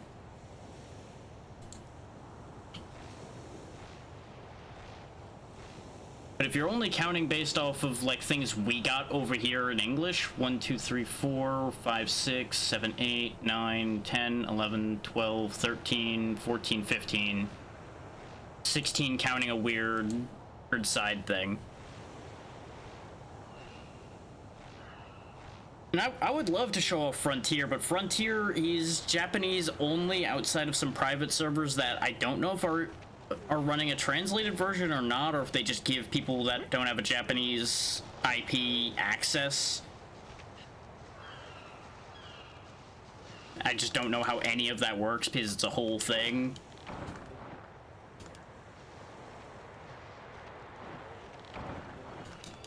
But there are some unique monsters that are stuck only in the Frontier series that I would love for people to get a chance to see, but that's just not going to happen.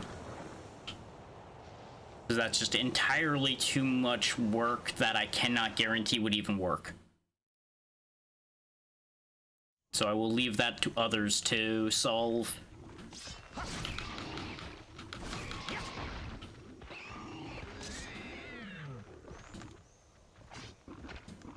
This is why the list I had mentioned when I was doing the first game was what it was. Which part of that why, though? Like, I've said a lot of things that could be a why, so which part? Are you asking why? Because it's a Japanese series, and it's much, much more popular in Japan. So all the profits in Japan for them to do that.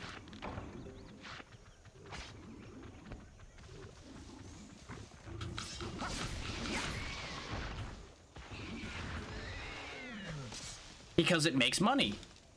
It's the same reason you end up with like a new sports game every year and a new insert thing here every year. They add like 3 or 4 monsters for some of these entries, maybe a few new weapons, and then they pocket all the money. It's the same way all of these things have always worked.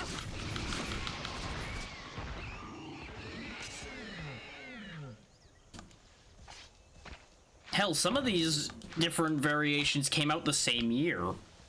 Like this game, and I think at least one of the portables came out the same year.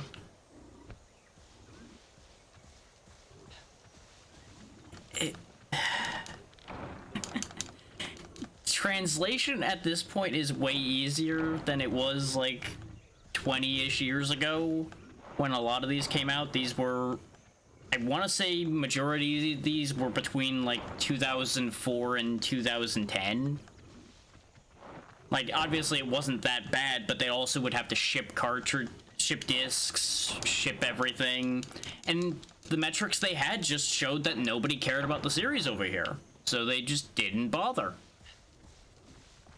A lot of these things, since they came out before World and Rise happened, which made the series much more internationally noticed, they just had no metrics indicating that it was worth it to them.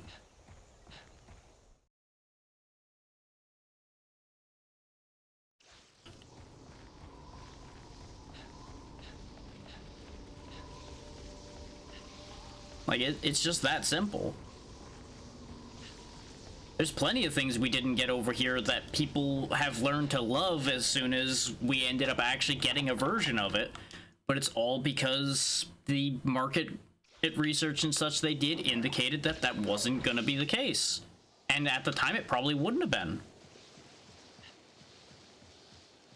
Like, Unite sold decently over here, but it only really took off harder after the fact. Yeah, exactly. But I'm just explaining that now because it's one of those, like, this is the reality they were dealing with at the time. And I don't think they were doing, like, fantastically for money at the time, I don't think. Because this is all wrapped up in Capcom, and Capcom makes interesting decisions throughout its history. So, you know, take that as you will.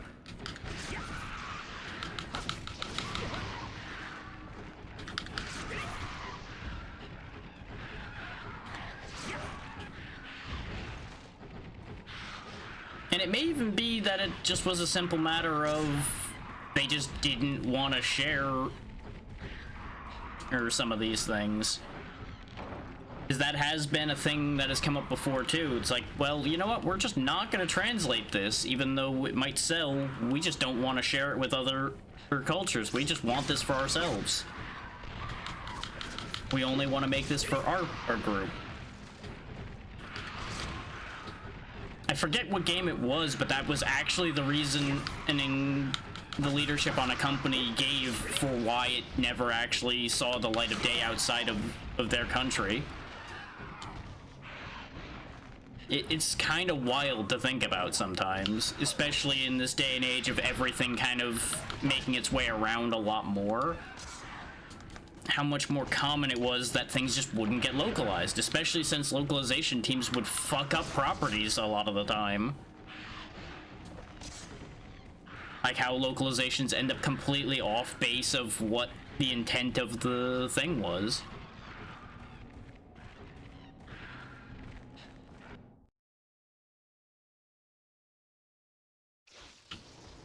There's all kinds of things like that. Like, I remember hearing a story about one of the potential reasons why the Saturn didn't work out, for example, and it was just a matter of it didn't work out over here, for example, because, like, it got announced at the wrong time or something. Like, they were told, announce it at this point, and they fucked up and got the dates wrong and announced it early. So nothing was prepared for it, and everything just went to shit because of that.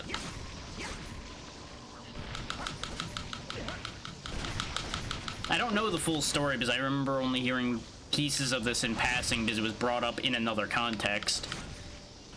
But that's just another example of the same kind of thing. The Saturn had some really fascinating titles on it, but it just ended up not getting the support it needed, and it didn't sell well.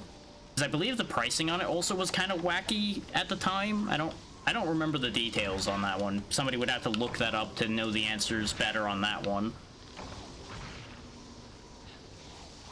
Because I've not really done the research on that one. This is just memory and information I've come across in passing coming out on that one.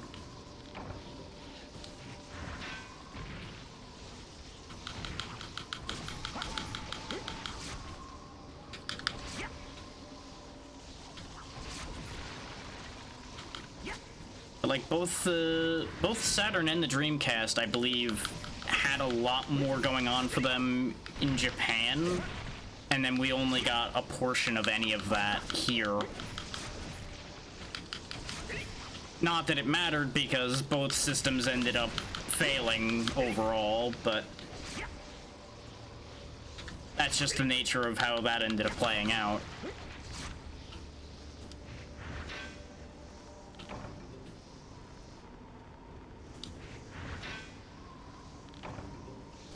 You know, they said to go get these in the daytime, and I'm really not seeing any sunlight stones at all. And they said you'd even have to potentially go into caves for it, so it's not like being in a cave precludes us getting sunlight stones. So that's not true. It might just be it has bad odds, but if it has bad odds, then why do so many things need it? Aside from, you know, the classic fuck you, that's why.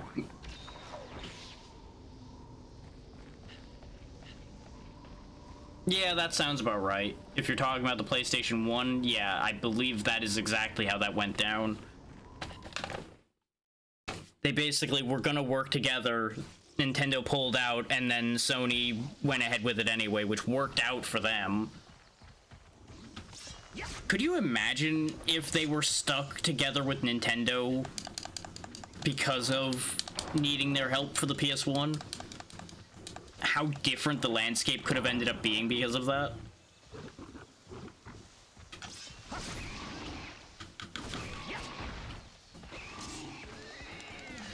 But then again, you might have also seen Nintendo IPs on the PS1, which would have been a fascinating turn of events. Like, there's so many what-if potentials in lines of thought like that.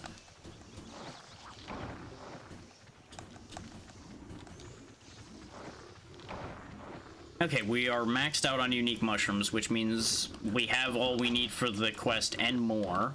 Because you can carry 10 of them, I believe. Yeah.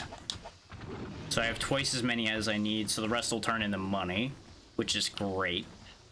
It might even turn the original 5 into money, too, for the turn-in. I'm not actually sure how that works when you deliver them, whether they still count toward your account pay or not. Haven't really looked.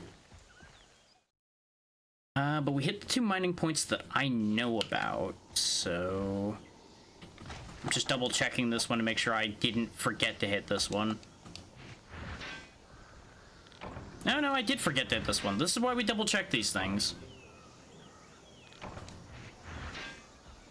Because I thought I did this first and then looped around, but I've been like so in tangent right now that I did not even pay attention to what I was doing.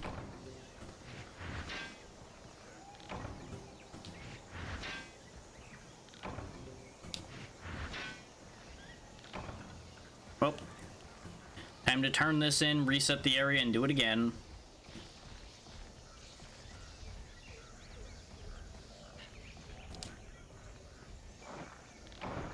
It would have made it a lot harder for the Xbox, I think, yeah, because the fact that there would just be 2 out of the 3 major arms, basically, all in one console, and then you'd have... Basically, Microsoft would end up playing the role of a third party instead of full opposition, potentially. It would all depend on who ended up backing who as far as developers went at that point.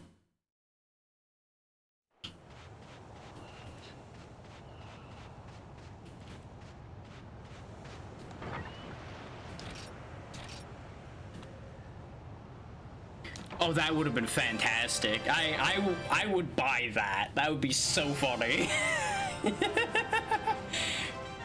Especially when you consider the fucked up nature of a lot of Pokemon on Pokedex entries, you could absolutely make a thing like that work, and it wouldn't even be out of universe. It would be hilarious.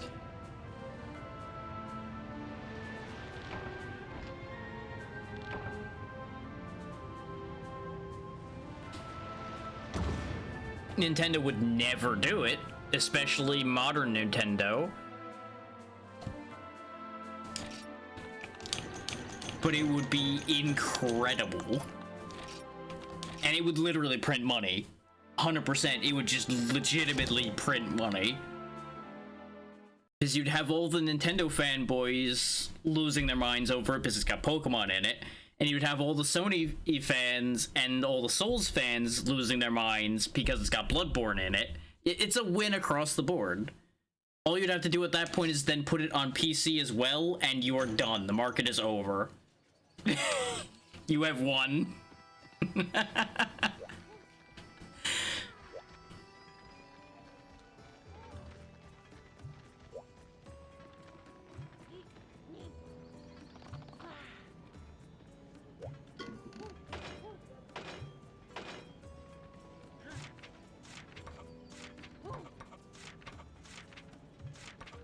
I didn't figure anything was going to change here, but I was like, you know, just in case. Oh no, we did get this. I'm not sure why this is here suddenly. Or did I just not look in this page a second ago? I'm honestly not sure. And I do want to use bow, but this is still when Gunner Blademaster Split exists. So I'd have to make a separate set of armor. Actually, no, I think leather does count for both.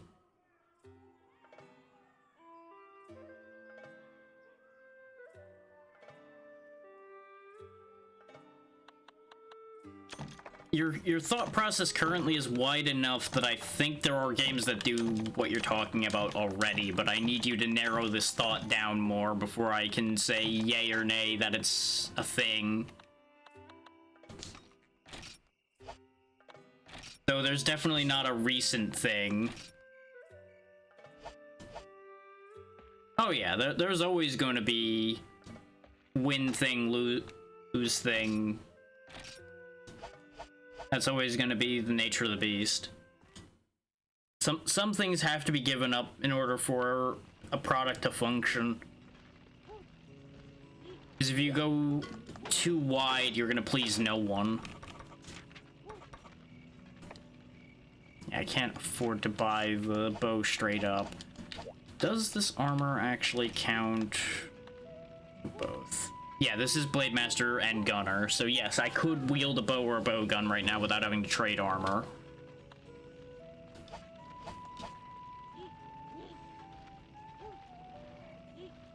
The only thing is I'd have to start making coatings and things like that, and I don't think we have the resources for that to be a viable idea at the moment. Not that I can even get the thing anyway. Let's see, is it... I'm gonna assume it's currently nighttime, considering it's dark. I'm gonna assume nighttime, and I'm gonna try to get the sunset herbs.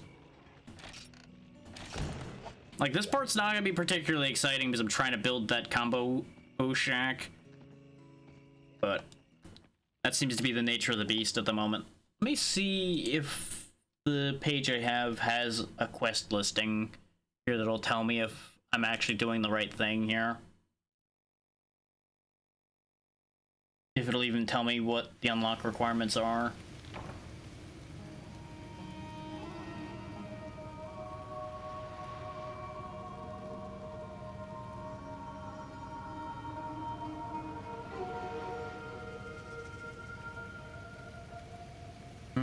No, it looks like it tells me what the quests are, but it doesn't show any requirements to unlocking them. And the only thing it says about them is what season they're in, and we've already been in those seasons. So they should have appeared if they were going to. I could probably look it up specifically, but we won't worry about that yet. Because I'm gonna just follow the strategy I have at the moment. And it may be that it has to, like, not be raining for the sunlight stones or something.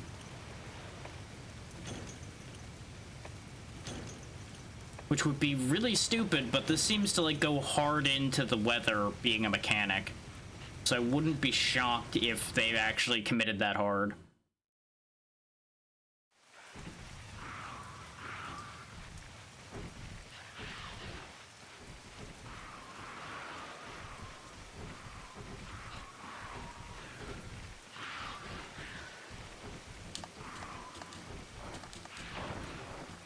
But let it be noted that this is the very scenario we're dealing with right now is probably why they didn't do these weather mechanics in this much of a way ever again. At least not that it has been super noticeable. Like, they have fucked around with conditional drops and things like that in many ways throughout this series. But I don't think they've quite have it be this much, other than this game. Which is part of why I wanted to show this, is because this one is quite unique in that regard.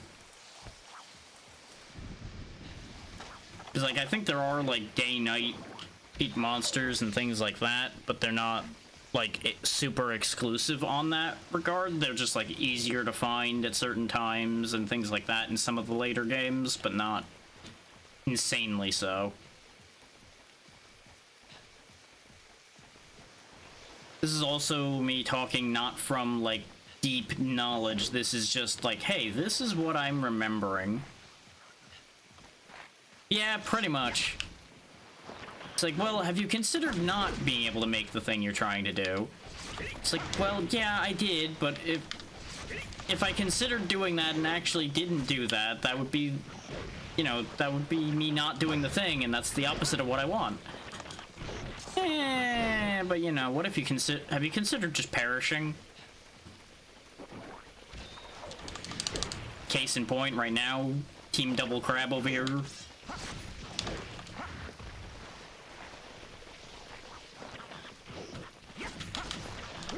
Gonna cart to these crabs, aren't I? Because I'm gonna get caught between them. I don't want that. I only lost part of that health, that's fine.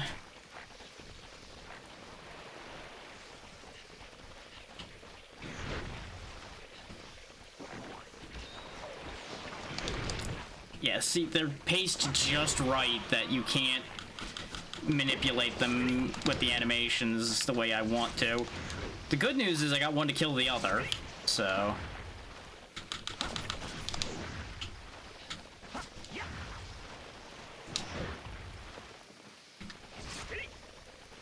Of course, he's gonna despawn because this one wants to dance around rather than doing the things that I need him to do. There we go. See how little it took to kill him? If he just fucking quit dancing, he would have been dead. Well, we got the shell I needed, so you know what? This was still worth it.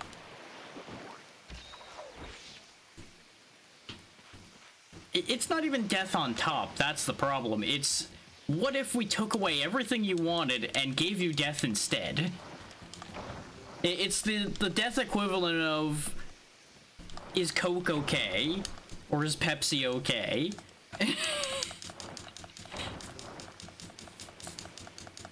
When you asked for whichever other one.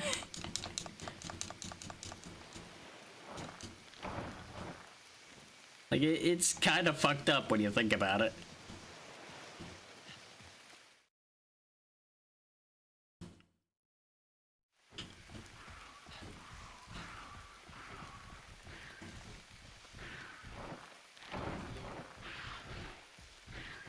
I really should probably kill some of these Velociprey as well. Just so we can get parts for other things. Like, that's the nice thing about this area, is we can come out here with a shopping list and get most of it. Time of day irrelevant.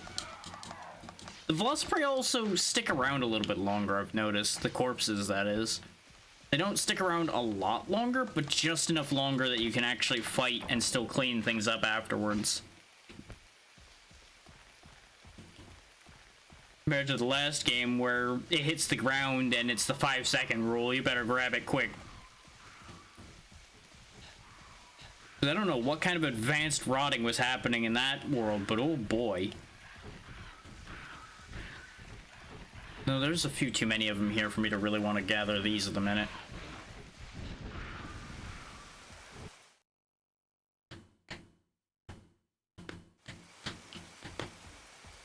Sneak attack.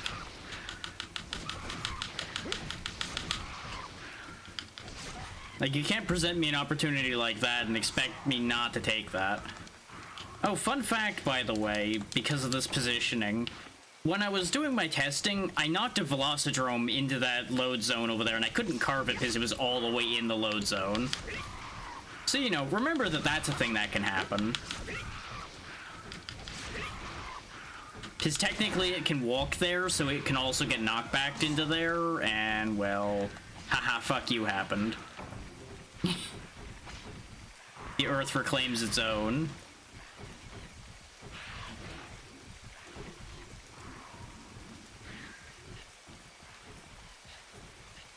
Yeah, I figured I may as well share that story while I'm running around doing all of this. Not that it's a long story, but it's just like, you know, somebody will laugh at this. Because even I laughed after I stopped being annoyed about it.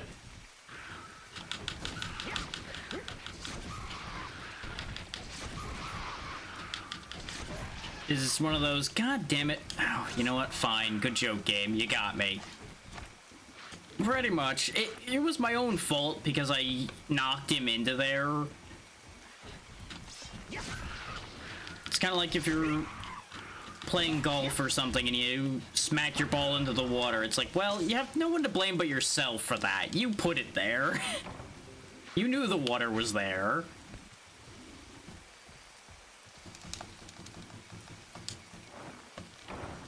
There we go, there's one of the sunset herbs. At least that proves that those exist. Unlike the sunlight stones, which I still am questioning whether they exist.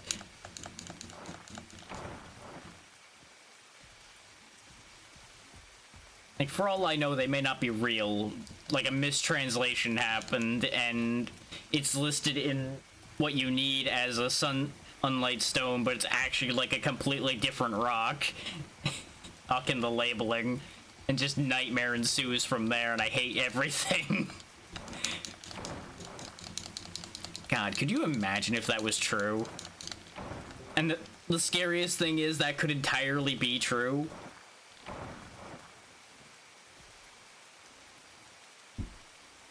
Because I don't know how heavily used that this translation's been.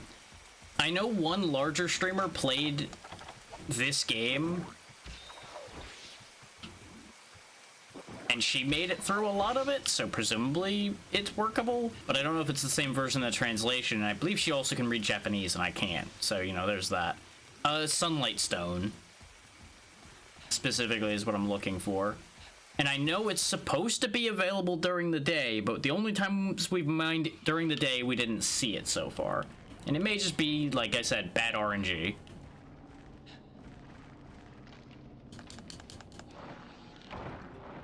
The bright side is I think sunlight stones will be unique to this game, so you might actually be able to get information there.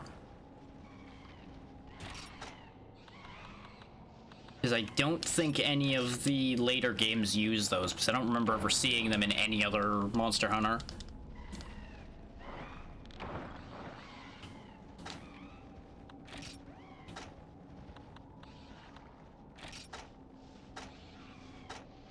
Oh right, I don't have the right herbs to use these blue mushrooms. I do wonder what these sunset herbs are for, but we can figure that out as we go. They have a specific purpose right now, and that is quest objective. Our main issue right now is gonna be I'm gonna run out of inventory space before I can actually grab that much. And we came out here with like mostly an empty inventory. We came out here with a couple healing items and a bunch of tools. And then we, of course, grabbed the supply items like the map and things, which is where our inventory really started to fall off. Which I can just like burn these rations to make another space. Because we're not going to be in here that long. So I'll go ahead and just munch those down.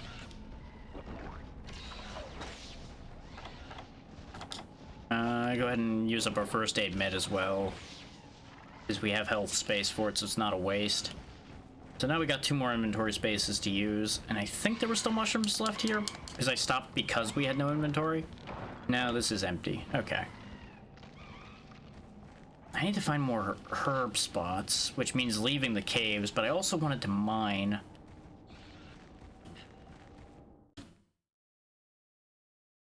Because I know we won't get the sunlight stone right now because it's nighttime, but I still need all kinds of other metals and rocks, is why I'm coming over here.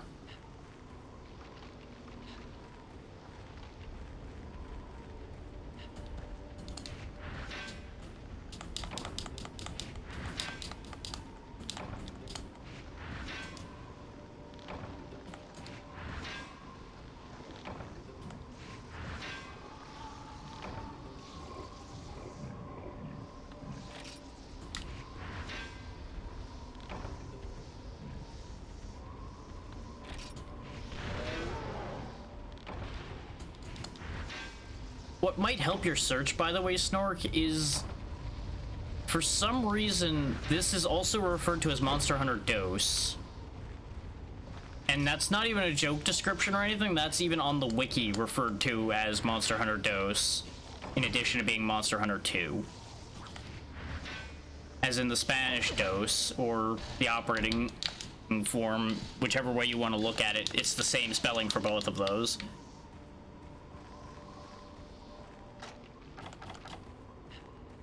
I might just burn this mega potion just so I have space. That really seems like a bad idea.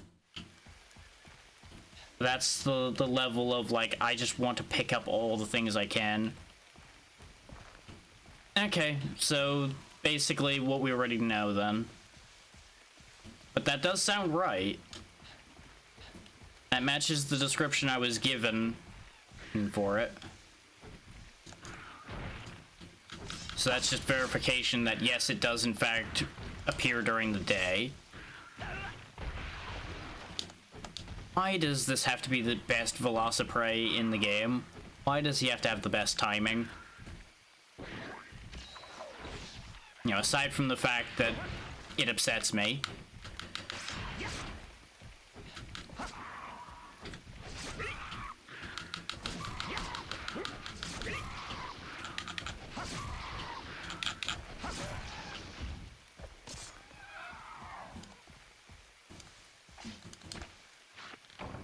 There we go.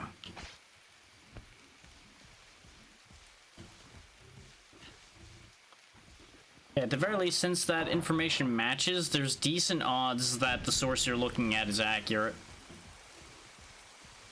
Well, mega potions aren't really something you find. That's only a craftable thing. But I believe mega potions are like rarity 6, which means that explains why I haven't been seeing it when I've been digging. That means it's going to be exactly what I thought, which means it's gonna take a while. But if it's as rare as a mega potion, that doesn't line up. Unless they don't mean literally as in matching rarity, or they just mean as in they're as uncommon. Mega Potion's only rarity 2? I thought they were higher. Oh no, I think I'm thinking of Ancient Potions. His Megas can be stolen, and that's why there's the difference between Ancients and Megas, yeah. With it only being rarity 2, then I'm really confused why we haven't seen any then. His Earth Crystals, I believe, are higher rarity than that, and we've been getting a few of those. Okay, we're gonna get out of here before I cart on a gathering job. And we'll just come back to gather more. There's just too damn many Velociprey here for me to get anything done without spending the whole time killing them. Yeah, that's exactly what I mean. That's why I'm confused why we're seeing so many Earth Crystals and not seeing any of the Sunlight Stones then.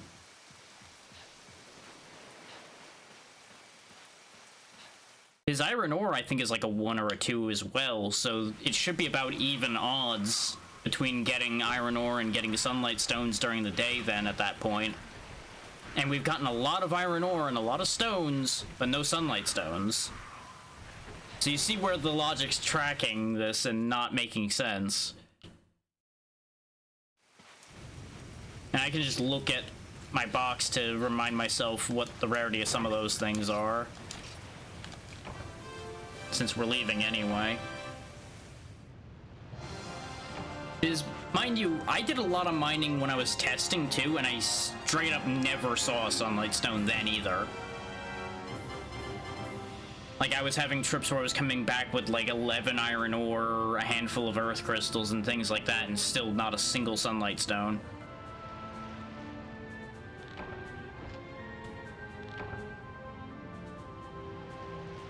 But I believe there is a way to find Mega Potions, and it's specifically off of fighting... It's either fighting the felines or robbing their little housing things, because you can get supply items from both of those. And I think Mega Potions might be in that pool, and that might be what they're talking about, because it's really, really rare to get a Mega Potion out of that. So that might be what they mean when they say it's as rare as a Mega Potion. Unless you're saying that based on the fact that you saw them both have rarity 2. Because unfortunately, rarity in Monster Hunter is a little weird. It's not actually a direct translation to how hard something is to get, necessarily. Is the rarity numbers got a little fucky when they introduced monsters that can steal things. Is how they did that is the monsters can steal things up to X rarity.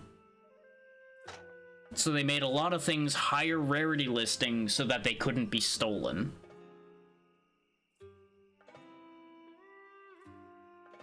At least to my knowledge. That was the logic that was used for that. But this could be inaccurate because this is hearsay information that I'm putting down on that one.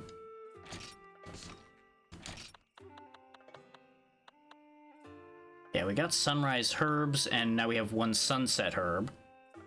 And presumably, Sunrise Herbs and Sunlight Stones would appear at the same time, since Sunrise Herbs are from the daytime.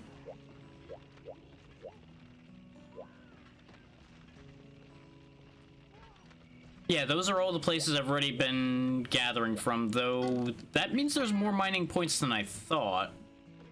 Because you're mentioning 4 of them. 2 of which I definitely have mined from, but I don't know about that near path to Area 6 one. I think I did know about the Area 8 one and forgot about it. Unless I'm remembering the numbers wrong.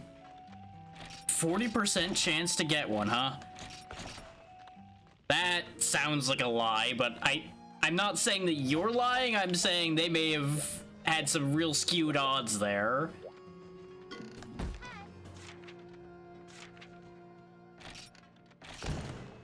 But it's daytime, so let's go see if I can get any.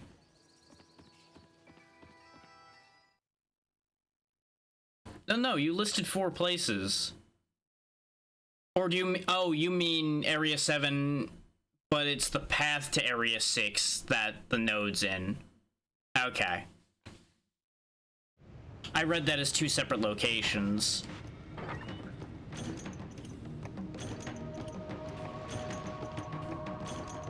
So that basically just adds 1 node that I didn't use. His 7 is the one I've been mining in before. There's a mining point in 4? That doesn't sound right, but I'll go look for it.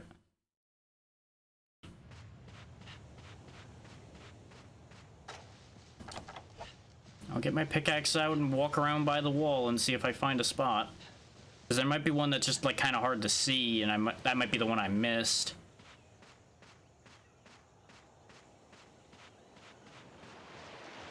Oh, yeah, this little crevice here. Okay.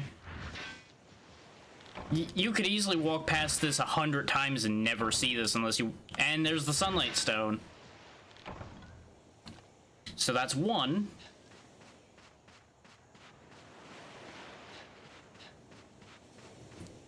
We can get to 7 easily if we just go up and around. So we'll go that way, and then we'll go around to 8. Actually, no, we'll go to 8 first because we can go straight to 8 from 3. Thank you for digging that up, Snork. You saw how many times I mined at the 2 other points on this map. For some reason, that spot was what we needed for it to show up. Is God forbid it show up anywhere else at any other point. I'm still leaning partially towards my theory that maybe since it was raining and cloudy on some of the other times we were in here, maybe you need actual, like, full sun rather than it just being daytime. Where's the mining point in here? Because...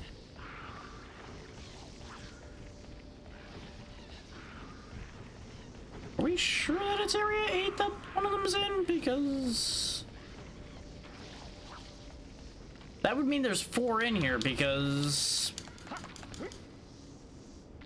The one in 4 was not the one I've used before. And this is... And the one in 7 is definitely that. Yeah, exactly. That's what I'm talking about. I don't know why the walls we've been hitting didn't have any in them, and then that one just magically does.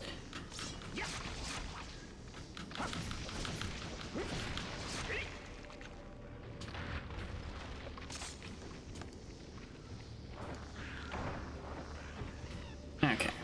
I don't need a lot of mystery bones at the moment that I know of. I just wanted to get a couple of them because they can be used for a few things in a lot of these. Now, where is this mining point, though?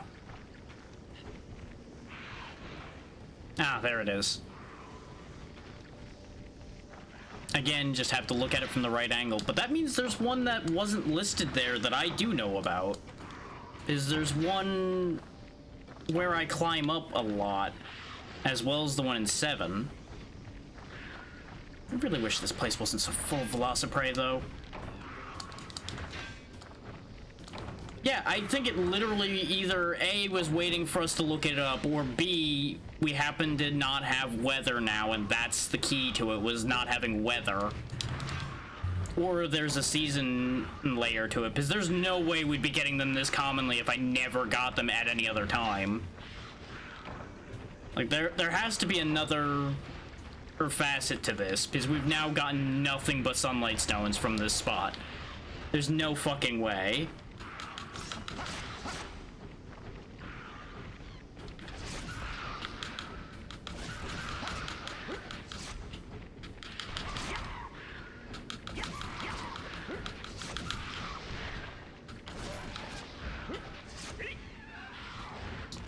I'm not disagreeing with that, Snork. I'm just saying the empirical evidence I have completely disagrees with that. And that's why I'm confused. Because I have evidence from when I was playing both last night and the day before that disagrees with this thought. So why is this suddenly different? That's why I'm losing my goddamn mind right now.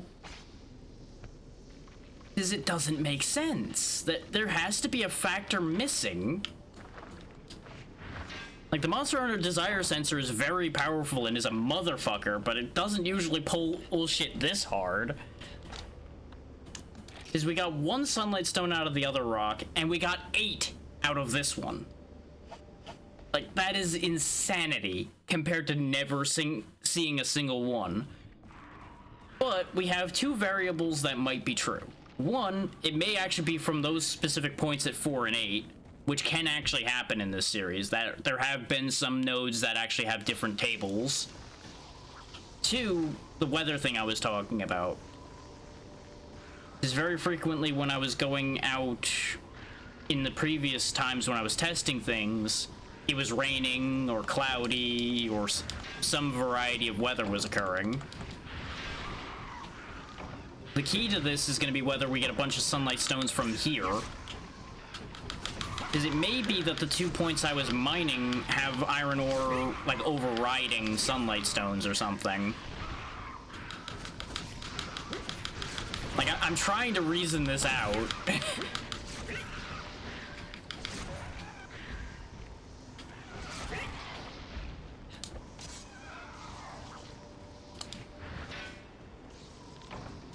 Yeah, but see, not a single sunlight stone out of this one so far. But this is the one I was frequently using. So something fucky's going on here.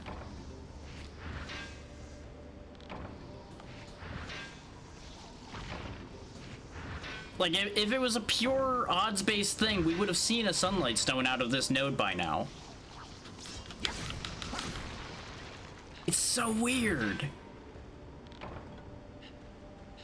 So fucking weird.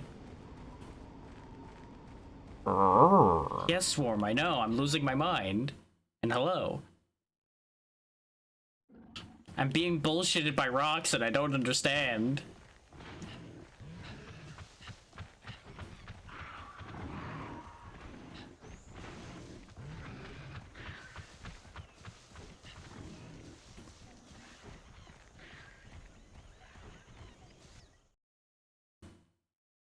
Yeah, because I was going to the other node that I knew about because I wanted to test that one.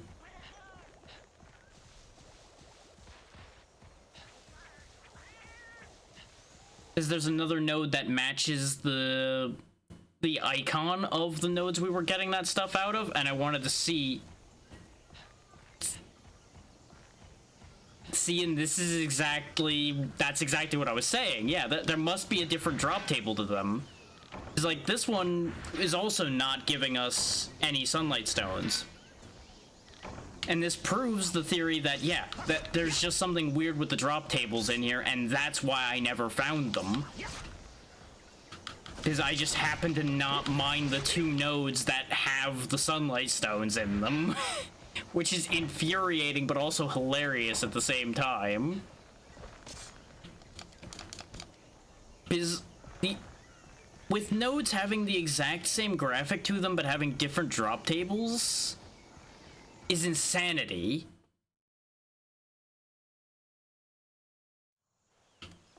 Like, it's entirely believable, and it is almost certainly true, since we've basically proven it now, but it's insanity at the same time. Because at that point, you are quite literally expecting people to do the same thing and expect different results then. To catch you up on why I'm losing my mind, Swarm, we needed this specific sunlight stone both for a quest and for a bunch of crafting, but I went in here dozens of times both in testing and on camera now between the two, and we never saw a single sunlight stone. So Snork there looked it up for me to prove out whether I was crazy or not, and apparently it's just specific. But one of the 2 nodes that were mentioned, I had straight up never even seen before because it was tucked in a wall somewhere. Yeah, that's basically the short version of our current situation. And that is a very eloquent way to put it, because it's kind of fucking stupid. I just find it very funny just because of my own slip into insanity because of this. It has provided some very good comedy.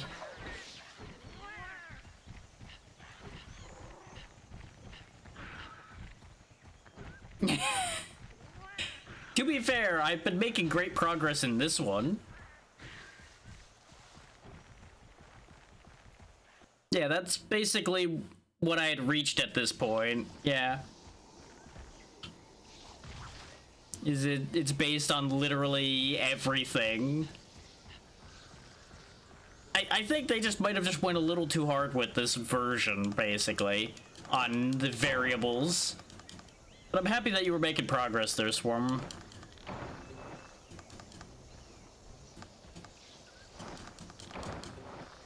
But, like, we've been playing this one for 2 hours. We've already cleared out the first 3 quests. We're just kind of stuck at the moment because we were trying to figure out what the game needed us to do to trigger the next quest, because this one's being weird.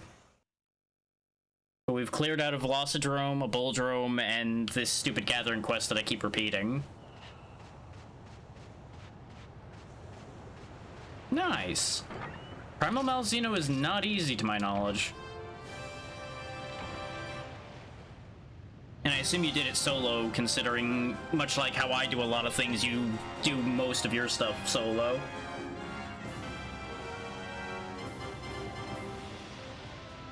Well done.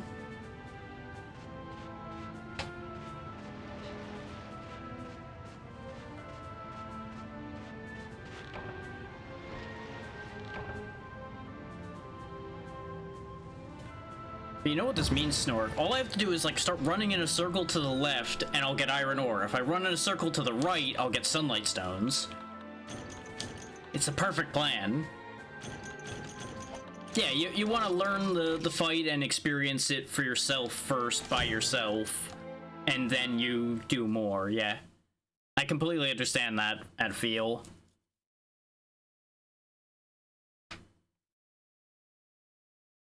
And it's also a matter of, like, proving to yourself, like, yeah, I can just do this. I don't need people to do it for me.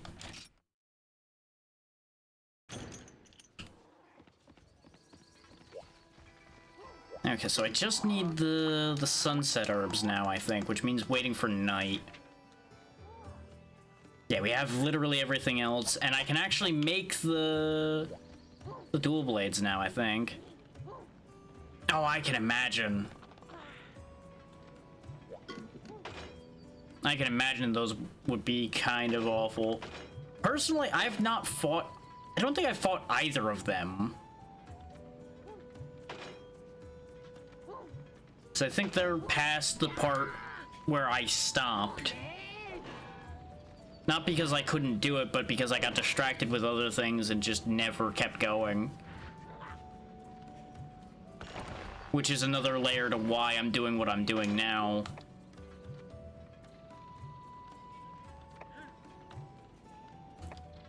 Now we're on dual blades instead of sword and shield, which is what I wanted. Whether this is gonna work out or not, well, we'll find out. But I wanted to see how old dual blades were. Even though I remember them being, for lack of a better way of putting it, problematic. You know, demonstration purposes have to happen.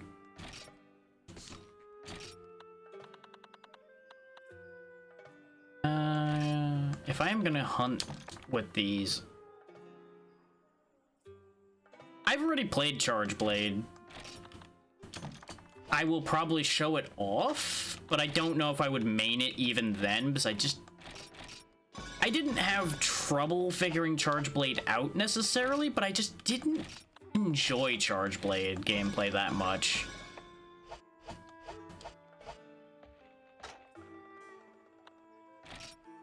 But it's my intention to show, like, every new weapon as we get to them. Like, I'm gonna have a lot of weapons to demonstrate in this one, because a lot of weapons got added between Monster Hunter 1 and Monster Hunter DOS. Based on people I have listened to and talked to that play a lot of Charge Blade, apparently they got Charge Blade kind of wrong at that point, but that may just be Old Man Yells at Cloud type deal with that one. Like, it's not how it used to be. I don't know. Without having used it extensively in the game it came out in, and then comparing it to World and Rise, I don't know. World was when I tried Charge Blade. His World was the game where I literally broke out every weapon at least once. Well, yeah, exactly. That's kind of the thing.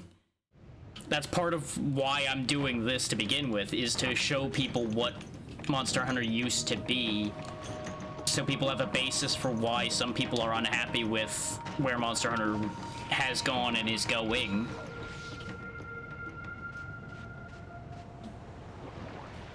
Is it is different. There's nothing wrong with either end necessarily, but it is different.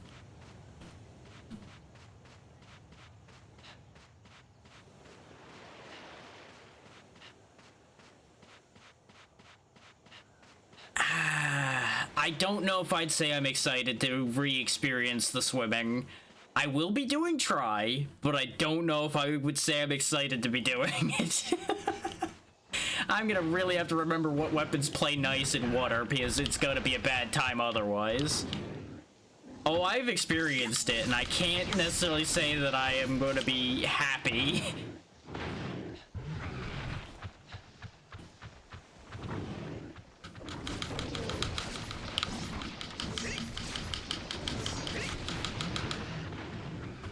Oh, there's two of you, huh? That's a shame.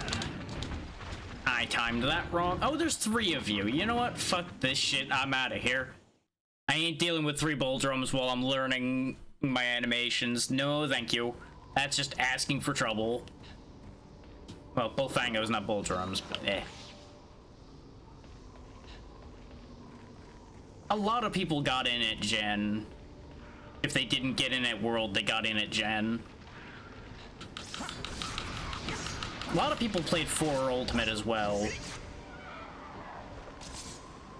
Like, the 3DS seemed to be like the first kind of renaissance for Monster Hunter, and then it just kept taking off harder and became really widely played with World.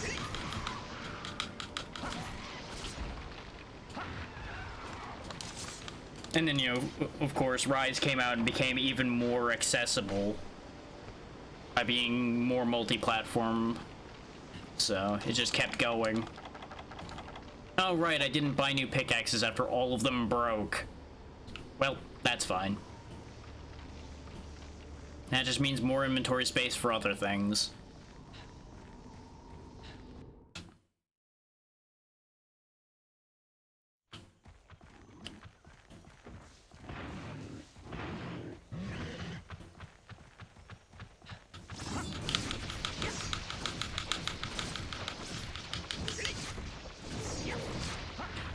I'm kind of torn for Wilds as well.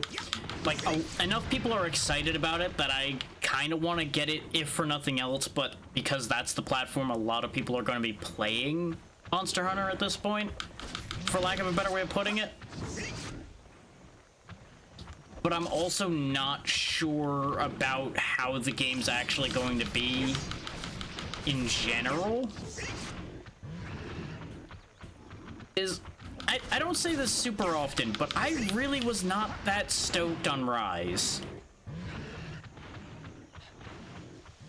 Like, I wasn't as against it as a lot of people that did not like Rise, don't like Rise. But it just didn't really do anything for me. It felt, in some ways, kind of watered down compared to what I like. Well, that's the thing. I'm in that camp where I feel like I'm not being reasonable because it's somewhat Old Man Yells at Cloud, that I prefer the games that came before World and Rise. But again, I have that layer of like nostalgia goggles of I played things like Unite extensively before World and Rise came out, and the fact that they're different can make things a bit weird there. Oh hey, a Kutku scale. Like, Rise is a very good game as far as movement and gameplay goes. It just doesn't feel quite right as a Monster Hunter game anymore. It's a little too free, if that makes sense. Like, I feel actually too mobile in that game, which is a great thing gameplay-wise, but it feels a little too light.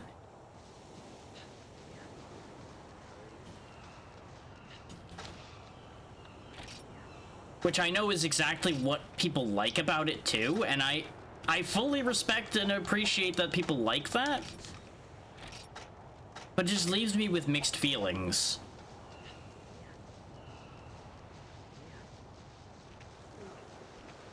Like, it's the same reason I kind of feel a little mixed on God Eater too.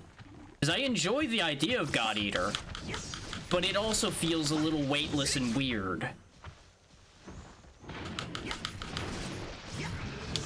But those are fun games, they just feel wrong at the same time.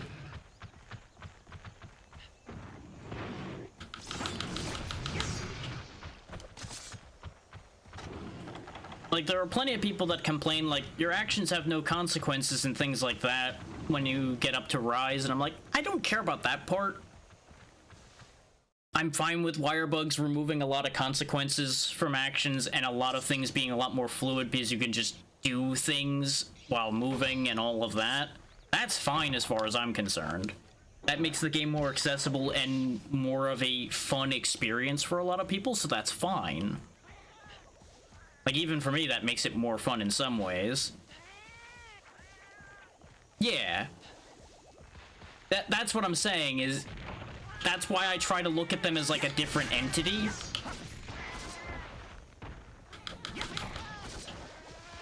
It's both a more accurate mindset and arguably a healthier mindset to look at them as a separate entity. Because people need to accept the fact that series and genres will evolve. And the natural state of a series like Monster Hunter is going to be that the gimmicks are going to keep stacking and keep stacking and keep changing. This series has been gimmicky from day one. Like, gimmicks have been the way they do things from the word go.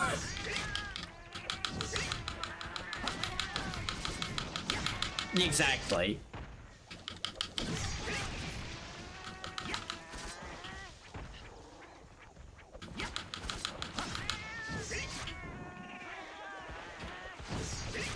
But you can absolutely just have both, have either, do whatever the hell you want. Because at the end of the day, they're still video games. You have fun with it? Great. You don't have fun with it? Don't play it. Play something else. Play the thing that you did like. It's that easy.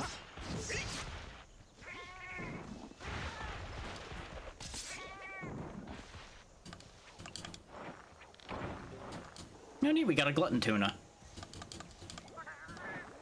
Because that's the thing, those cats will sometimes drop things in addition to you getting back the thing they stole. You little shitter. Why are you so active here this time? Why? Why are you being a bunch of menaces right at this exact moment? Like, we have done so much gathering here without them being an issue, and now they're just like, I'm gonna take all your shit. We're all gonna gather together and steal your shit. I wonder if they realize that I'm just gonna be able to take it back from, like, over here. So I'm pretty sure they're putting all of it literally over here. This is where their stash is. Hey, what do you know? I took all my stuff back.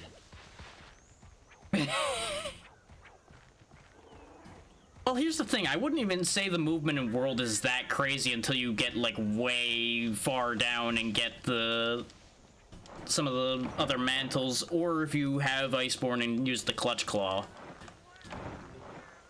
But, like, base world, the movement's really not that out there.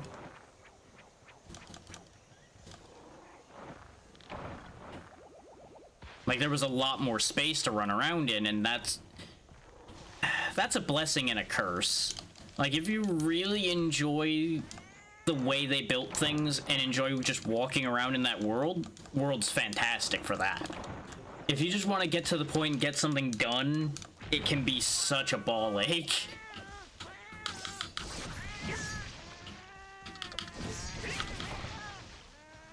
He's like, okay, I gotta jump through this hoop, go around this corner, go up this tree, go around on this bend.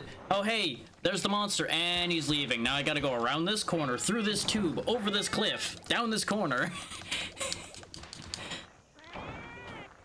Like, it just became a little bit too much at places and times. I think was one of my biggest complaints with World, which is also one of the things people love the most about World, is the amount of map there is. And I was never, like, super opposed to it. It just, it all stacks together to make World feel like it takes a lot longer than it needs to. Because you have all of the cutscenes they added for World, which is fine, but again, it stacks together. And early World really felt like the monsters were spongy. Like, they weren't really a threat, but they took a really long time to kill. Based on the experience I've had playing it multiple times over its development, that definitely got better, both through patching and through, like, changes based on Iceborne and things like that.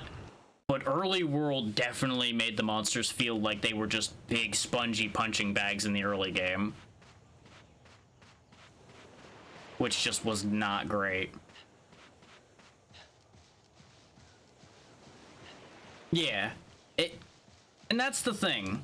It's a double-edged sword, and I would say it's mostly a good thing that Monster Hunter has gotten more accessible, arguably easier. I wouldn't say across the board it's easier, because I've seen many people struggle with it, even in the early game, including people I know that have had as much, if not more, experience with Monster Hunter as a whole than I did. They struggled at points, even early points.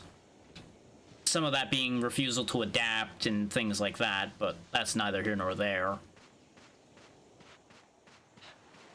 And that's why I don't always necessarily agree when people say that the series has gotten easier. It's more a matter of it's gotten fairer, I think, is the better way to look at that. Like, as a whole, the series goes for cheap shots a lot less.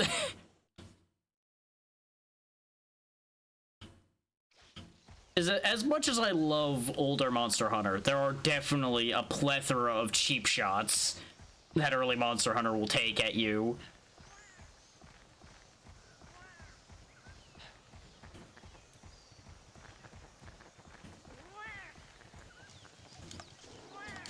Take, for example, the experience we had the other day with Monster Hunter 1, where we were just getting, like, rodeoed by the Bullfangos and not allowed to move at all. Like, you straight up just have no chance to play the game at that point. That's a lot more prevalent in the earlier games than it is later on, especially if you consider something like Rise, where you have the wire bugs to get you out of a situation like that, etc. But even, like, all the way up and down the line through, like, damage scaling and everything like that, all of that has changed.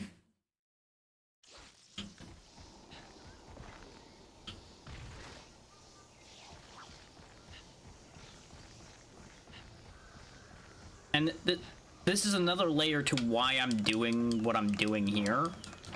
Both so I can experience some of the ones I haven't played it much. Like, obviously I haven't played this one literally at all, and I hadn't played the first one up to the point where he played it to. And I'll be playing more of Try than I think I ever did as well.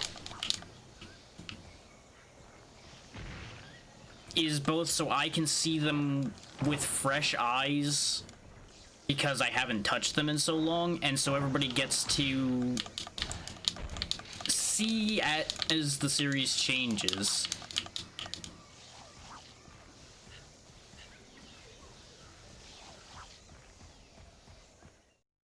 Yeah, exactly. They made it a lot more reasonable. Like, you always can tell where something happened. And that's good. That is actually a very good thing. So I'm kind of surprised you had experienced as much of that in Gen, but like I said, I didn't play Gen that much. I just knew that by that point, they'd started getting a lot better than they had been. But it may just be that they hadn't gotten that much better yet.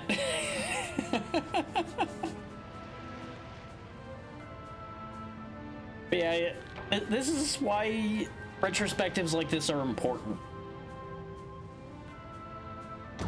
So people understand where things came from, why perspectives are the way they are. And it just lends, like, some insight that people otherwise wouldn't have. Oh, yeah.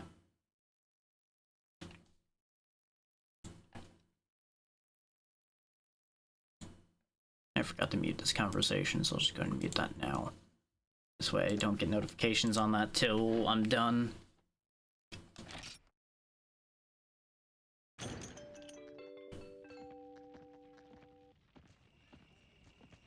But, like, I don't even know if, like, demon mode and such exists for dual blades yet. Because I didn't really try, but I also don't see a meter or anything to give me anything to work with. So I'm not sure.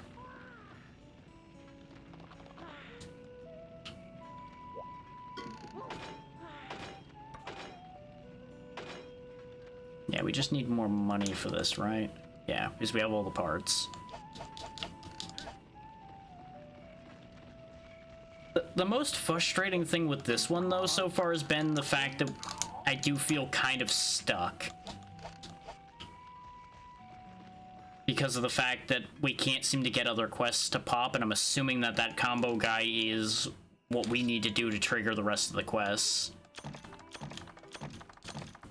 Which, that too seems like slightly questionable design.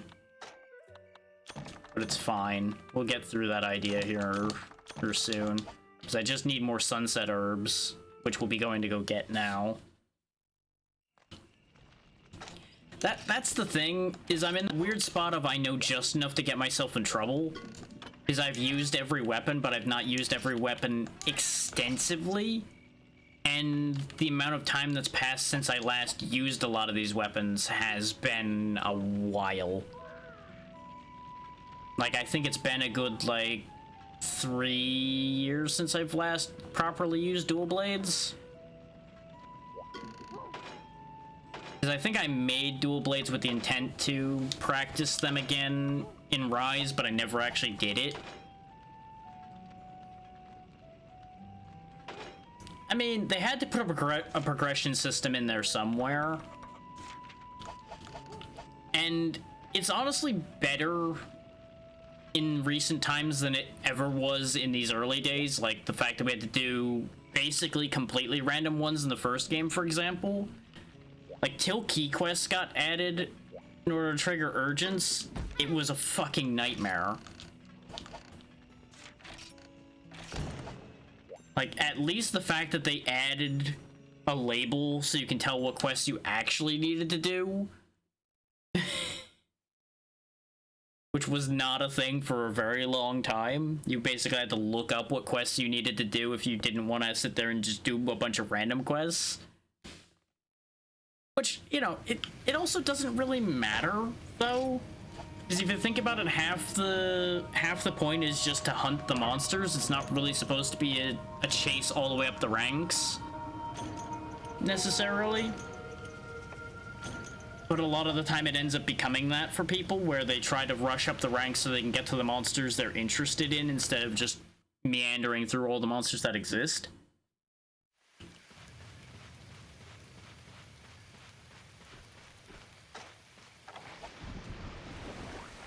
Like, about the only time I worried about key quests and such in a lot of the ones I played was only when I was worrying about multiplayer, because I wanted to keep on good spots with people so that we were at the same ranks and everything.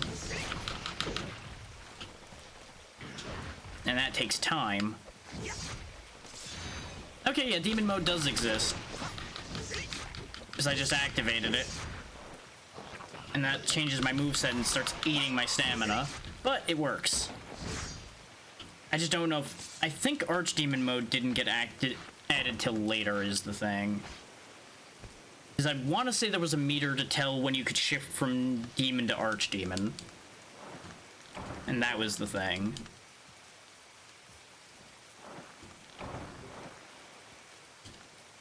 But yeah, no, I absolutely agree that there were some fights that I wish weren't key quests, or just weren't in at all.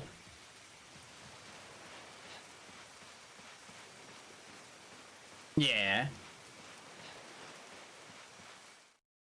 Which... I agree with not wanting to be skyrocketed upward, because you lose a lot of the game that way. Like, half the game is making your way up through those early parts. Especially if you don't play much Monster Hunter, you're not going to learn a lot of what you need to learn, aside from getting your teeth kicked in harder than normal. And that just leads to a shit experience for people. Like, I say that as one who's taught multiple people how to play Monster Hunter. A lot of people have had a very bad experience if they get taught by being pushed forward. Because that's not how a lot of people learn. That's how they get bounced off of something instead.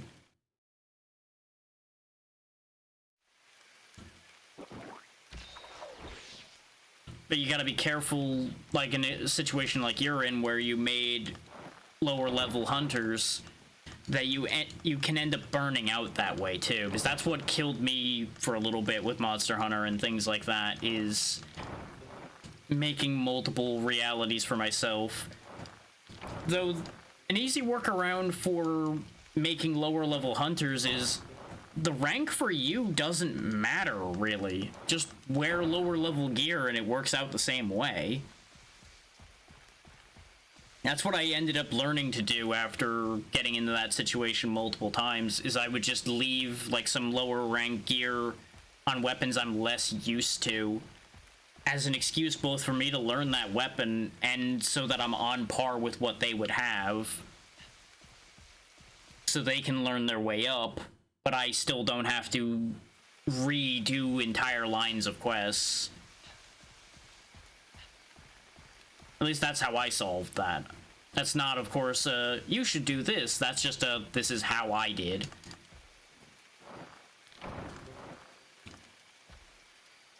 It really does.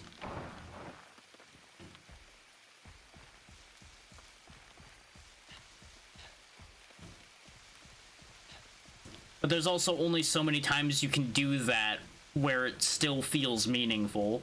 Or at least that's the experience I had. Repeating early E ranks in a few games like 6 times. Like, there's a point where it starts to just get bad to keep redoing it. And it's easy enough to just limit yourself. Like, okay, I'm not going to bring any of the stuff I have. I'm just only going to use this armor and this weapon that's at your level, and I'm not going to bring any potions or anything. I'll just use what's in the box. And what I can grab on the go. Like, it's easy enough to self-limit, or at least that's the experience I've had. Yet again, experience varies.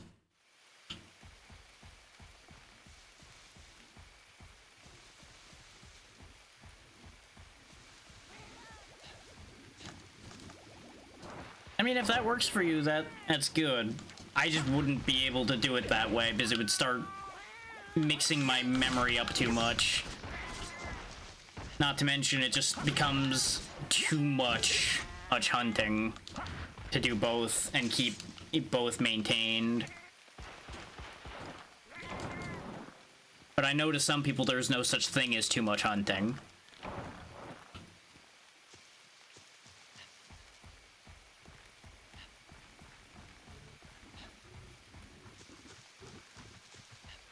But I've never been the one that can do things like that extensively. Like, I always hit a point where I'm just like, I can't keep playing this even if everything is changing anymore. I just can't keep doing this because too much of it is still exactly the same.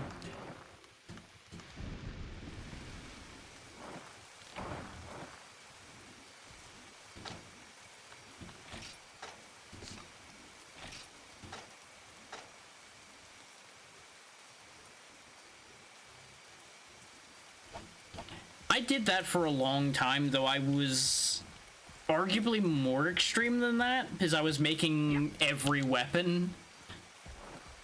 Like, I wasn't worrying about armor, I just sat there and made, like, every weapon. For the longest time in World, I was maintaining, like, literally every weapon in the game.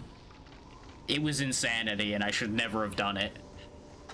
Because that was definitely a contributor to the burnout I had. 100%, zero question. That was a bad fucking idea. is the amount of redoing and regrinding and redoing that I had to do to maintain at level versions of every weapon in the game was madness. Like, your goal, by comparison to the madness I'm speaking, sounds achievable. Yeah, like, that's what I'm saying, is you set an achievable goal, and you're right, it kept you occupied, which is a good thing. What I'm trying to say is don't be like me and set your goal too fucking high.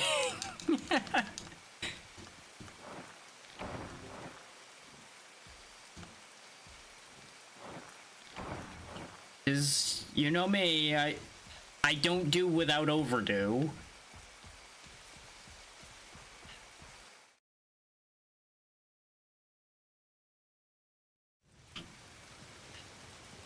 Yeah.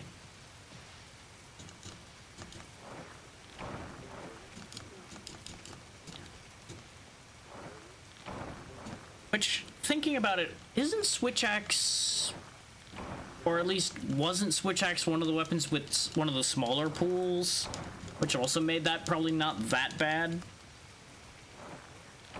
Yeah.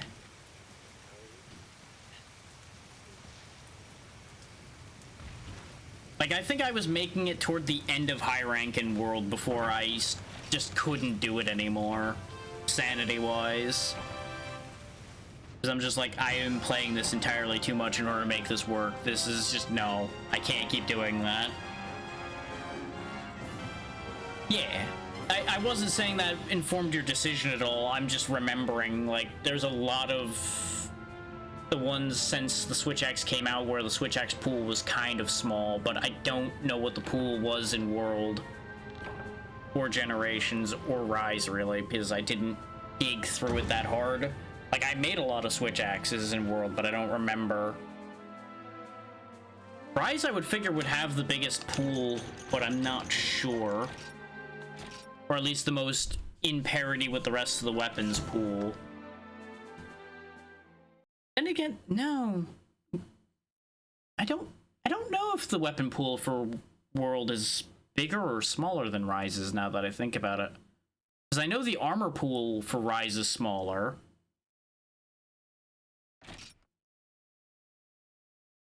Dual Blade might be the biggest weapon pool.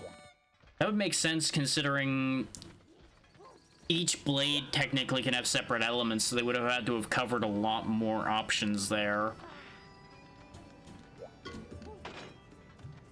I don't know why I keep coming over here. I can't do anything with that yet. But I can, however, give you what you need now, I think. Yes, I have what you need. Take it and build the thing, and hopefully I can go somewhere now.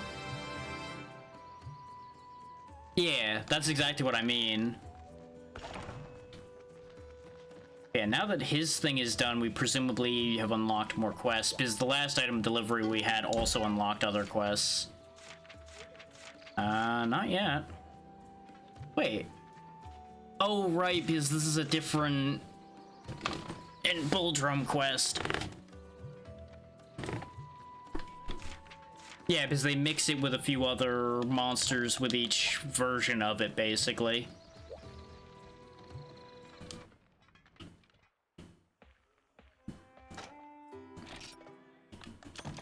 Which honestly kind of reaches excessive territory if you think about it.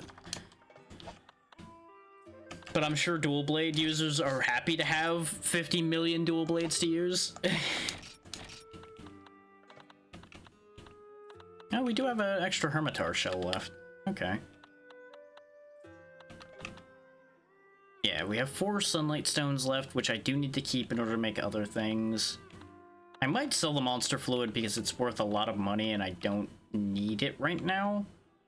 But it's also going to be kind of uncommon to get more of. So I don't know if I want to sell that. I do want to sell the cut coup scales. Well, yeah, most weapons are 1 for each monster. And just keeps going down the line from there.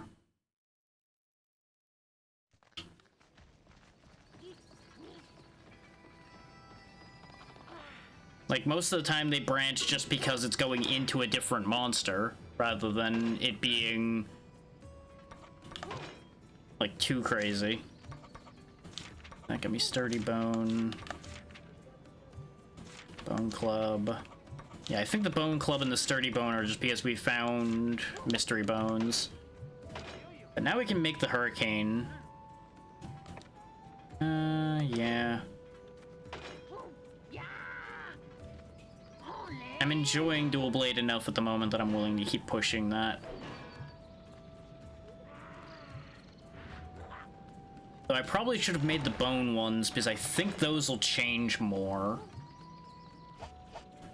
But for now, damage. Wait, you want... Hey, stand still, you... What do you want?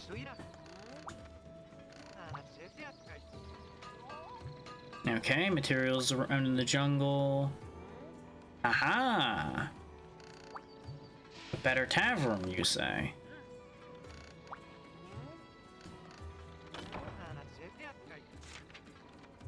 Okay, I'm one short on Velocidrome Claws. But improving the tavern is most likely going to be what gets us other quests. Unfortunately, there's no Velocidrome in here right now. So either I do another Bouldrome, or I just go back out and gather again, or I just go sleep. And hope things change in time. It's something I meant to explain before, and I think I got sidetracked from it. And I'll just show it right quick over here. Oh no, it's not that simple. That's the problem. You sleep for day or night, you pay 400. You sleep to change out a season, you pay 800. You actually have to pay for your accommodations. And that's why I'm like, you know what, I may as well just go out and do something to spend the time, rather than sleeping. They're charging their only lifeline a fee to be here.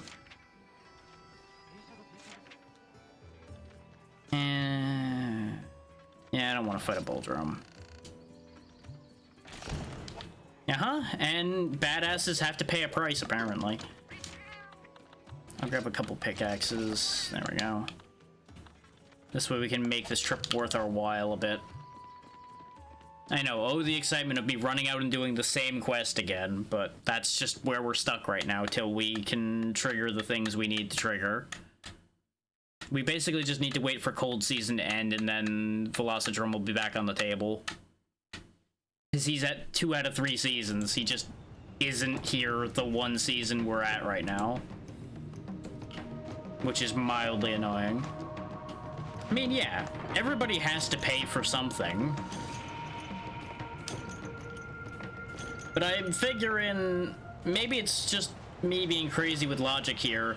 But since I'm the only thing keeping monsters from killing them all, and I'm bringing a lot of stuff back and giving it to them and selling it to them, maybe don't charge me for room and board? Like, I feel like they're getting enough out of me already, but what do I know?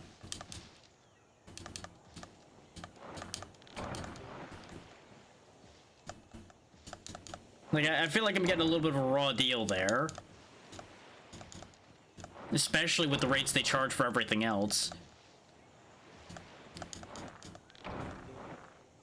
Well, that's not entirely true. That's true in some games, but this one, they literally hired the one hunter, which is us. They've even said as much that we are the one hunter they have, as far as this game and the previous game goes. The guild isn't as established at this point in the timeline.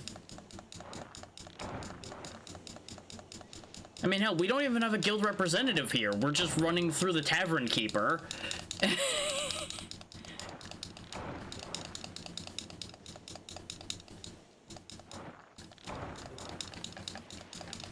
We're out in the middle of absolute fucking boonies nowhere right now.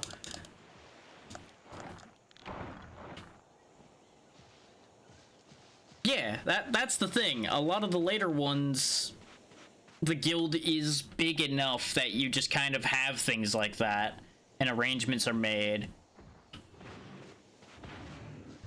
At this point, we got paid to hire on as this town's hunter, And that's about the extent of the benefits we get. They apparently from there expect us to pay room and board and do all of the work, including bringing them everything they need for every project they goddamn have in this town. This is bad enough around here they can't even pick flowers on their own. You know what? I didn't want to be in there anymore anyway. It smells like pig there. I'm going somewhere else.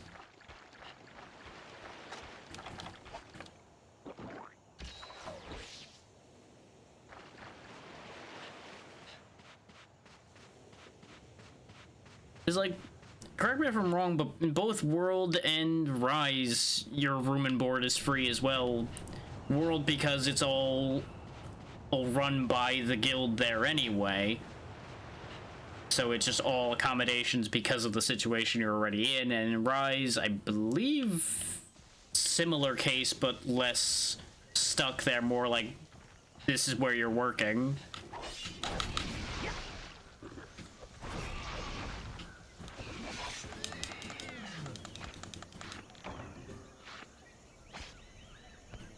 Is like even in Unite, they start to imply other hunters exist, but you're still working out of just tiny middle of nowhere or village that needs protection. The closest thing to a hunter this town that we're in has is the instructor, who basically is in retirement but is helping new hunters learn. Oh god, imagine if they also had an HOA. Oh no. I mean, I feel like I'd have to take the most important quest of all, the quest to go kill the HOA, because they're the biggest monster of all.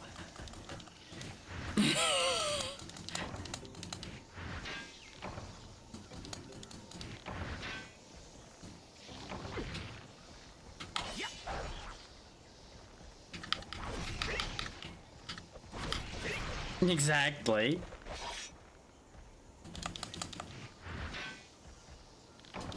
Oh, Swarm, for context, by the way, the flagship monster for this game is Kushala Daora. That's how long that one's been around.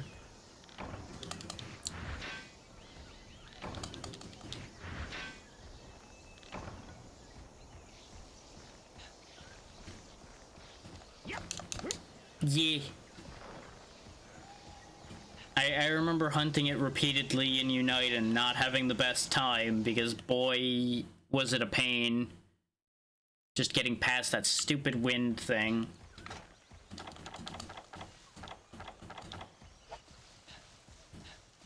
Once you get at around that, it's not bad. But getting around that, especially in the earlier games, is problematic. Because if I'm remembering the fight in Unite right, you actually straight up need to get rid of the windshield around Kushala, because it doesn't go away at any point unless you get rid of it. So you're basically just kind of stuck with it unless you poison Kushala or break the one part that stops it. I'm pretty sure there's a part break that stops it for that specific version of it. But poisoning, of course, stops it temporarily.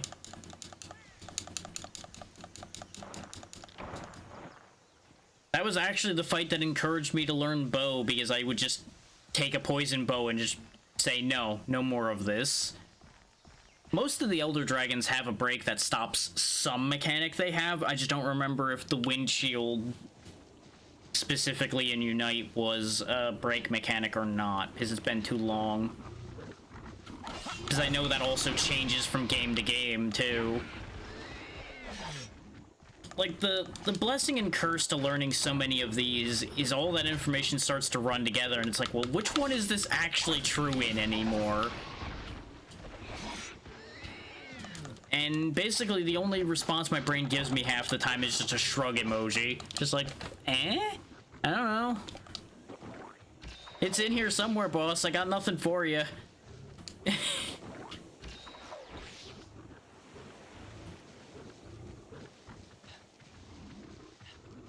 Exactly. I knew this at some point, and it's still in there, but it's sorted in with like 800 other files that have the same label, because God forbid I label anything.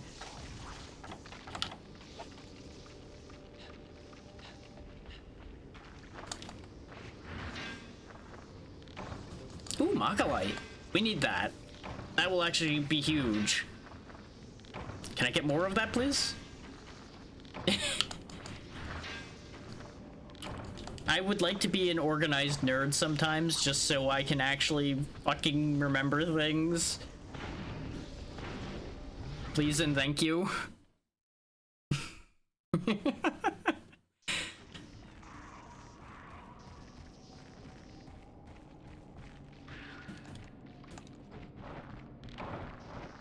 Okay, unique mushroom's maxed out. Yes, I know unique mushroom is maxed out. Could I get something else, please? Okay, I guess there's nothing else in this spot. Okay, fair enough. Maybe if I make this guy bleed on this spot, maybe something will happen. I just need something like that, but for, like, inside my brain. And I'm not sure that's how that works, but you know what? That's how it works in my head now. Because I want that to be true. Yeah, maybe now that he bled on it, maybe there'll be different mushrooms here. Huh. You know, I don't know how to feel about the fact that this came true. He bled on it, and now instead of unique mushrooms, there was a choice mushroom. I have not, no. To be honest, the answer to have you seen is very frequently going to be no. Because there are many things I have not seen. Because I don't really watch movies, and a lot of shows are on streaming services and such that I do not have any interest in paying for. Therefore, I miss out on a lot of those, too. I just kind of exist in my own little bubble. Oh yeah, I've seen that bit played before, and it's fascinating when it works, because that's also how I've pictured the inside of my own mind before. Like, I've literally had that, like, in a dream before. Be how it looked in my head. It's very strange.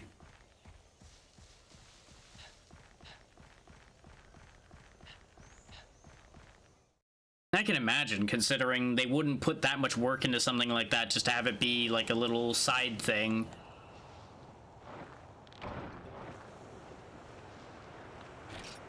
Like, if for nothing else but pure logic, just like, no, they would not spend this much of the budget just on, hey, this guy's got a library in his head.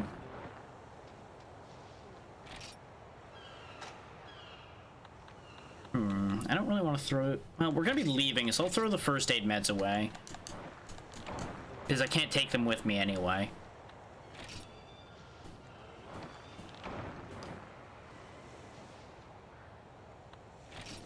I'll keep that in mind. I would just have to find a means to watch it would be the biggest thing there. But I assume it's out on some manner of physical media that I could pick up if I really feel that interested. Whee! Ow.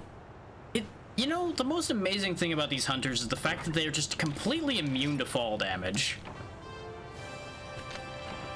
Such a wild concept that you can just hurl yourself off a cliff, land face first, and just be completely fine. Dinosaur hits you, dead. Fall off of a mountain, I'm fine. What? What kind of bionic knees does this man have?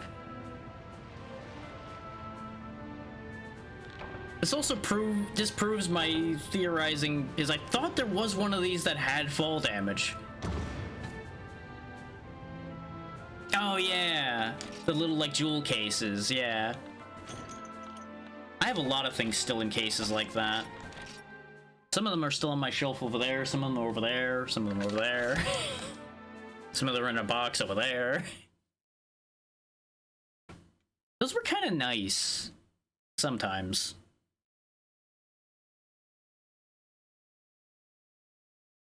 Like, they made storing some things way easier because they were so much skinnier than the original cases were.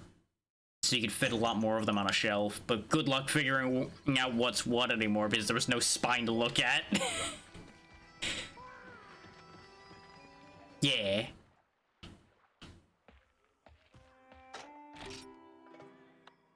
Kind of harsher, harder plastic though. They make a lot more noise. Means when you're moving them around.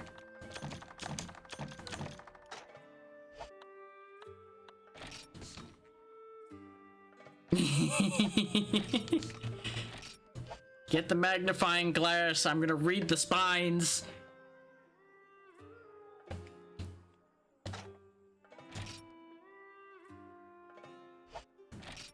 Now, I wanted to go to remove. What do I have in here right now? Like, I could sell the one cut goose scale, but it's not really worth going through all the menus just to sell one. We almost have enough sharp claws for the bone dual blades to get that ball rolling. I should have killed one more crab so I can get one more.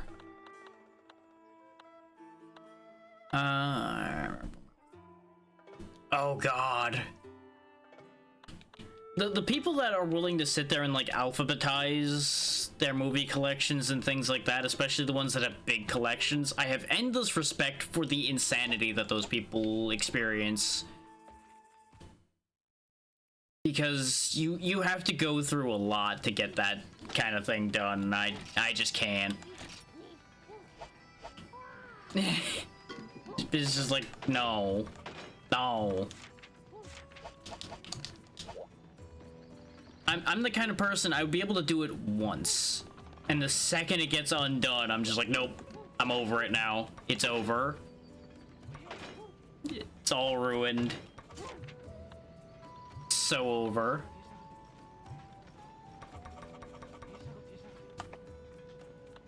And that's the interesting thing. I used to be a lot more willing and prone to that behavior, but I can't do it anymore either. You know what? Sure. Hit me with the trick. I think I know what it is, but I'm gonna let the joke play out. Go for it.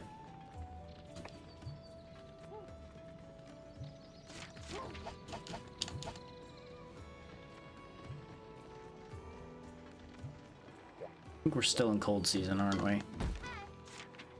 Sure am. Oh, you mean a legitimate trick there. Okay, I was expecting don't let anybody else ever touch it. Because that also works. That saves a lot of wear and tear on your organization if nobody else ever touches it.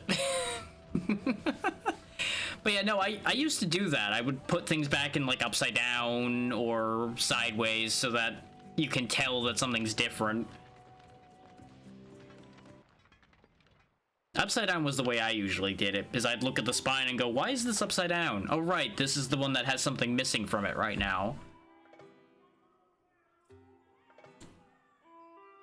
So it'd be easy enough to figure out. Until I forget to put it back in right side up after putting the thing back in, and now I'm just losing my mind because the thing in my line here is upside down. But, you know, no system is perfect. Yeah.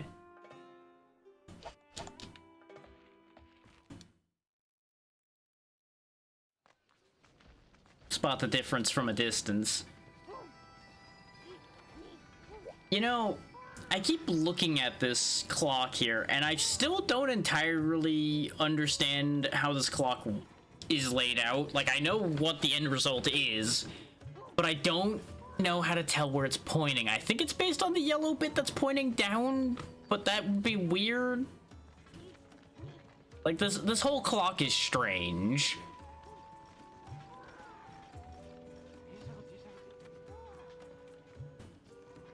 Especially since I've not really taken the time to stare at it at any given time.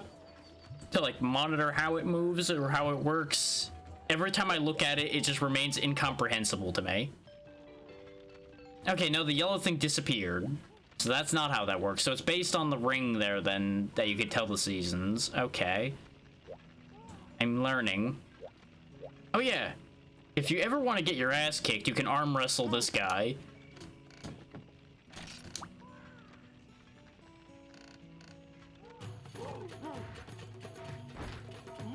This will be a way for us to pass time as I get my ass beat. So I'm not a bad button masher, but he is a hard fight. Wait, am I actually gonna win? Nope. Yep, there's the wake up. And it's over. If you time out, you lose. You get to the right side of the meter, you lose. If it was a single button mash, I could do it, because I'm good at single button mash. I'm not so good at double button. Because there's not that many things that do it, and it's an alternating one, so I can't just put my finger across both and mash that way.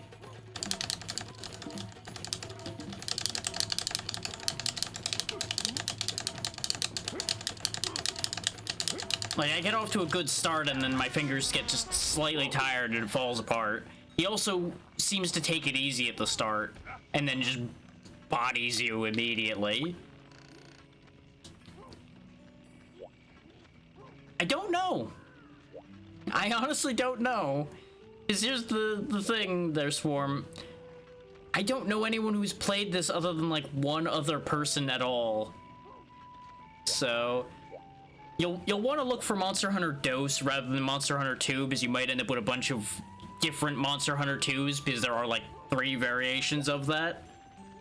So you'll want to look for that. You'll have easier chances of finding results.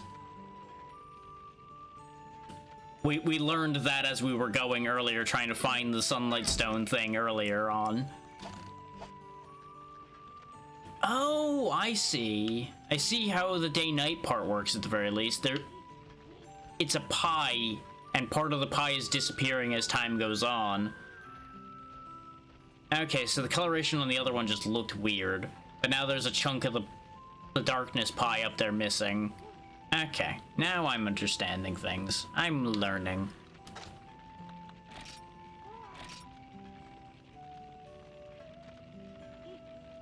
Oh wow, there's levels to all of the parts of the village. They weren't kidding when you said you can upgrade the village. God damn. How far does the combo list go in this one? Definitely further than the first game. But again, like 3 games in between will do that. I don't have any monster books. Oh, by the way, multiplayer works in this one the same as it did in Monster Hunter 1, so it's still not possible. Just as a side note for anybody wondering. It's the same jank PS2 multiplayer setup that I don't understand. Oh yeah, there's also all kinds of notes that tell you things. Like, that's them announcing that we arrived. That's the shipwright challenging anybody to arm wrestle. This is the original posting that we picked up. And that's why we got our payout at the beginning. There's all kinds of information.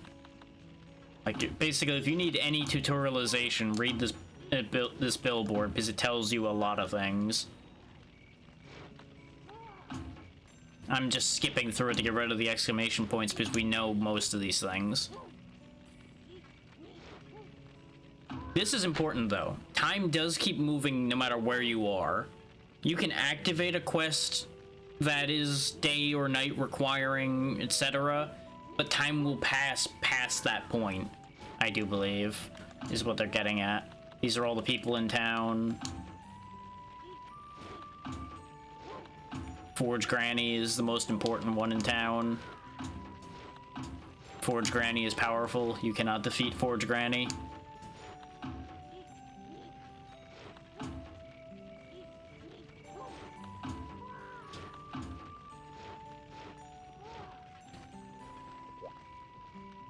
This really did not pass much of the night at all, goddamn. You know what? Out of an interest to see if the next day is a different season, I'm gonna go ahead and spend the money to at least skip this night. Realistically, I probably should spend the money just to skip to the next season, but I want to see if this is close enough and how this works.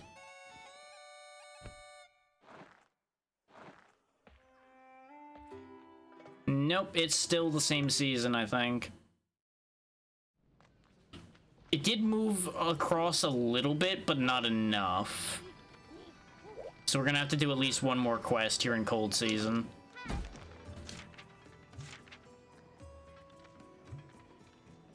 At least potentially one more quest here in Cold Season. I'm gonna regret this. Because we're going into this bull drum with nowhere near as much healing as last time. But, you know what? It'll pass the time. Win or lose, it'll pass the time.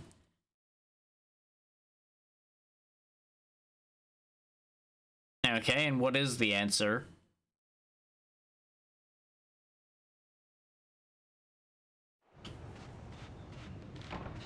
I figured there was a trick to it. Here's the more important question, though. Did they mention if there's a reward for succeeding? Because if there's a reward for succeeding, I'm interested. If there isn't, I can't be bothered.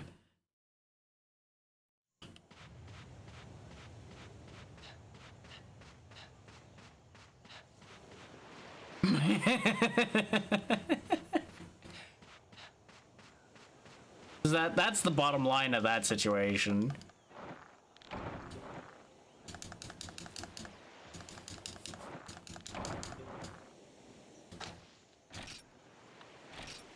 I would be very surprised if they actually give you anything for beating the shipwright at arm wrestling, but I wouldn't put it past this game to have some kind of weird reward for it. At the rate everything else in this one's a little strange.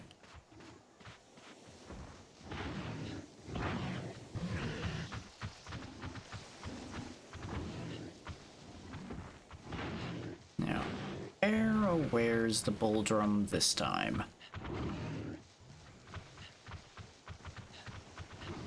Ah, okay. So, potentially... I mean... It'll depend on how annoying the trick is to do, then. What is the trick? I mean, yeah, it's not exactly a long process. If you can push that meter in a real way, it's over, like, instantly. I got close, like, in the first second before. So I've got bad news. I tried that off camera before, and that didn't really seem to make a difference for me, so I might just not be able to outmash him to begin with. But I'll try it again when we're done with this quest, and see if I'm just in better mash shape today than I was last night. I honestly didn't think it was working, because it didn't seem like it was moving any faster than it did before. Nah, that's fine. What you're telling me is probably all there is to know there. It's just a matter of... it may not work for everybody, because not everybody mashes at the same rates. And I don't think there's such a thing as a turbo button for a PS2 game. I'm not sure that's a thing. But if I could just, like, set up a turbo button, that would also work. Like, just go full cheat at that point.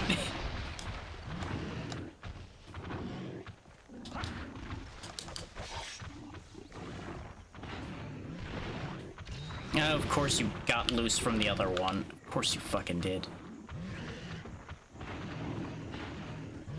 I just want to pick my flowers, man. Wait, is this a mining point? Oh, I don't have any... Ah! I keep forgetting my pickaxes are made out of fucking limp... fucking noodles and dry paper. Yeah, that's not a shock. Thanks for giving me that free hit there, game. Even though we totally looked at him before, or that, and cheap-shotted right out the gate. Is somehow, even though I rolled past where that was, I guess he clipped my foot barely? Wow, that went way worse than the first time we hunted that. All because of the, you found the monster, you get stunned for a millisecond because, God forbid you be prepared for seeing the same monster you saw before.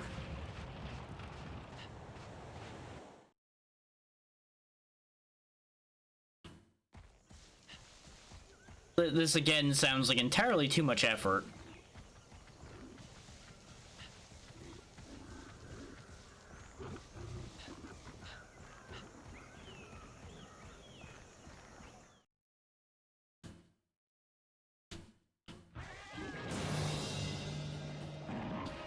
Alright, round two, you big ugly bull.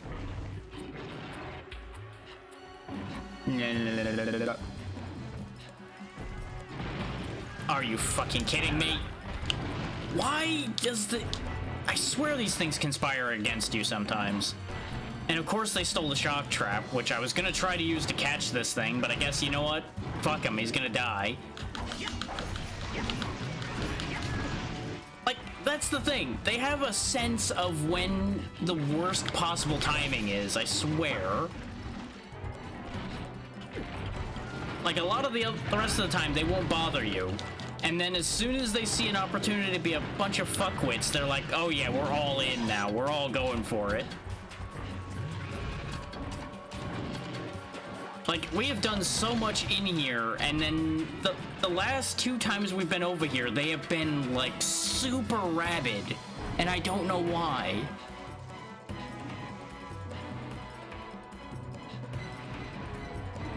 Oh yeah, no, the bugs are also awful. But they're a little easier for me to deal with because I can kind of see them coming a lot more than the cat just jumping me from out of camera view. Because the bugs have a tendency to just hover around for a little bit before they attack you. And you can hear, at least I hear the bugs coming sometimes.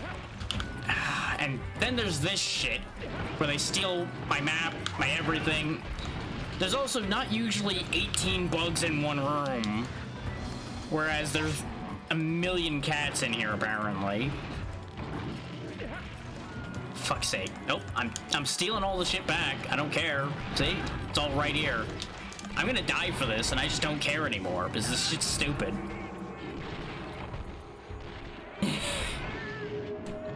Like, most of the time, those cats are not that bad, but every now and then, they are just the worst little shits on the face of the planet. And I wish their entire species burned into the ground. Like, if I could set fire to that nest, I would. Right now. No questions asked.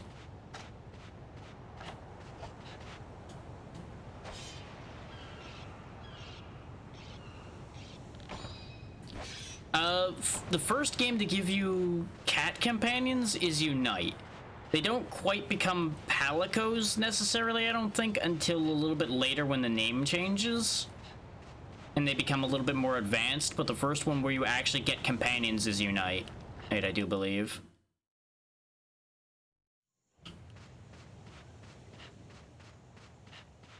Like, they're cats the whole way, but I believe they're a slight variant before they become the palicos we know now.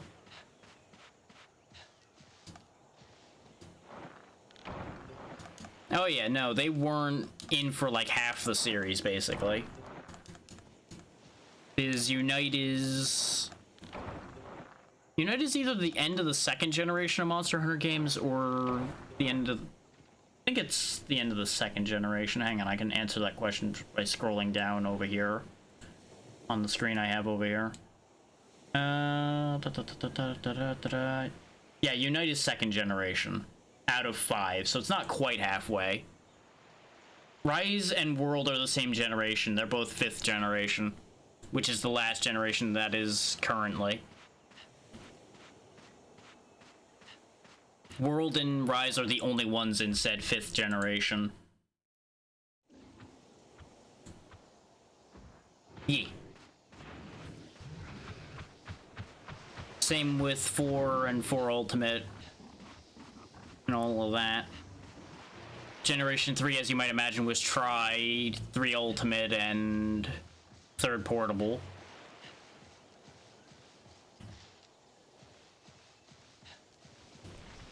To be fair, without looking at this wiki, I wouldn't have known any of this either. I just came prepared with information about the thing I was going to be sitting here talking about.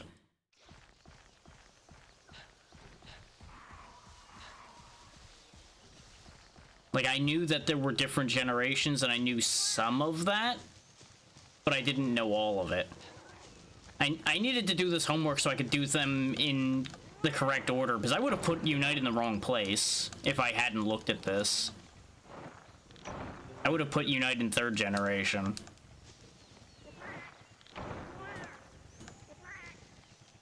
But thinking about it, it makes sense because Freedom and Freedom 2 are mostly built on this game, I do believe. And then Unite's built off of a combination of Freedom 1 and 2, because it's basically the ultimate edition to those. So of course it would be basically the end of second generation. Each generation conveniently being marked by a game with that number on it. So they at least did that much in a sensible way.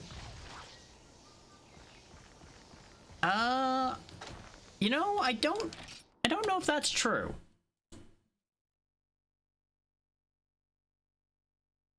Because it's not listed as separate on the wiki here at all.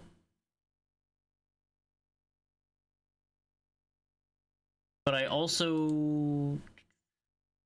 Yeah, no, it's just mentioned in 4th generation. I don't see it mentioned anywhere separately as a spin-off or anything, which the spin-offs are listed. Like, Frontier has its own category, Stories has a category, and there's a category for Other where there's a bunch of random shit. Yeah, it basically was a collection game, much like Unite was. Basically like their greatest hits type thing.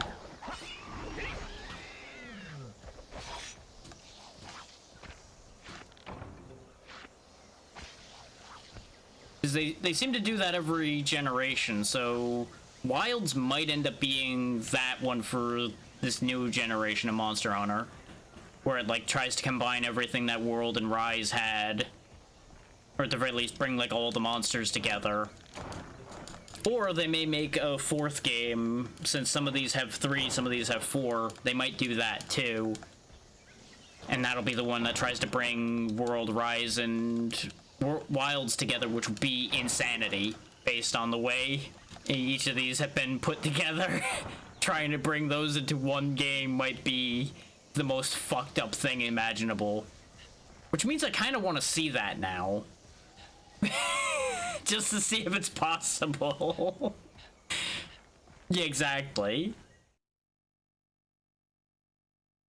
Just fucking stand on your head, spin, and you might achieve the kind of logic that would be happening there. Or you'll snap your neck and it might still make more sense regardless.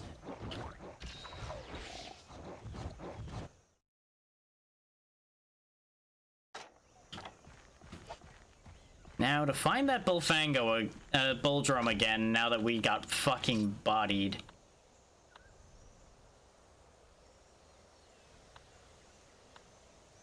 Yeah, we have 2 out of 3 feints. That's what I thought.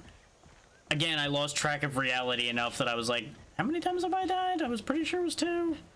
Oh yeah, this is also one of the ones that actually tells you how many times you've died instead of making you do math.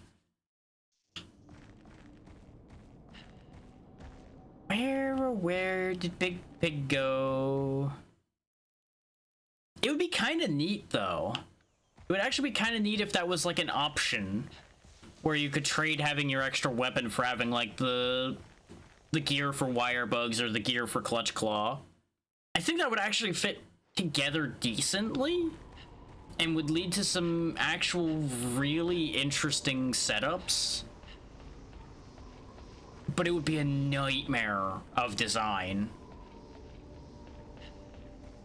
Like, it would be an absolute disaster to design. But it would be fascinating.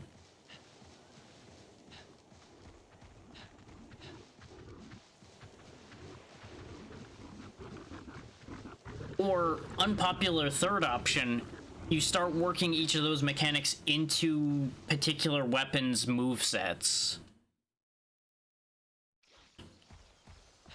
Like, based on whichever weapon those items would work best for.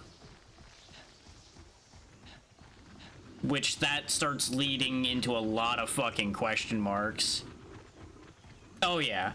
Which, that's fine, though. That is not inherently a bad thing.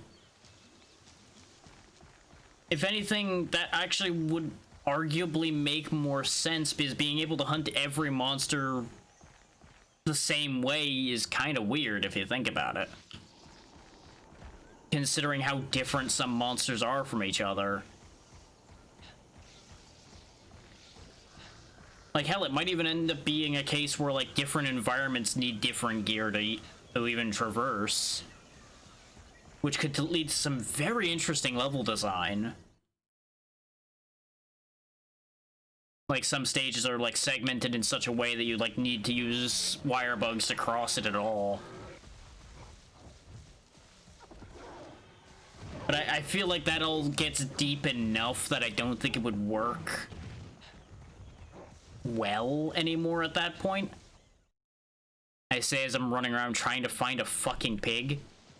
Because I should have paintballed him, but I'm just, like, not thinking at all at this point. Yeah, exactly.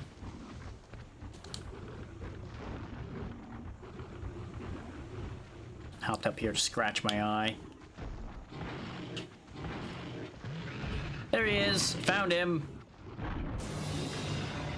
I thought I heard really loud pig noises somewhere nearby.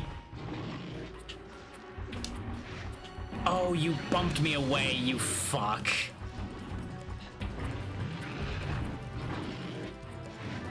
Get painted, loser.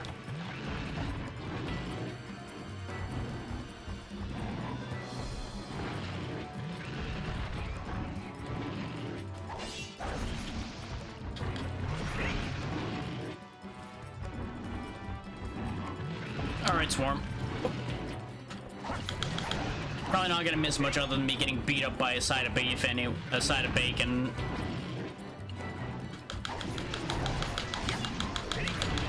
Bah.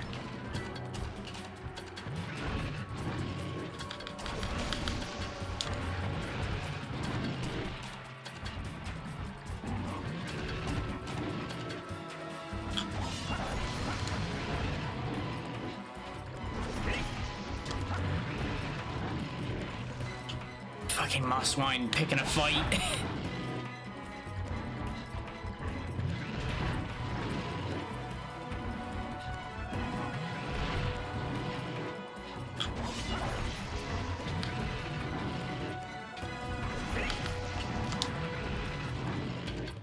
We might be here for a minute.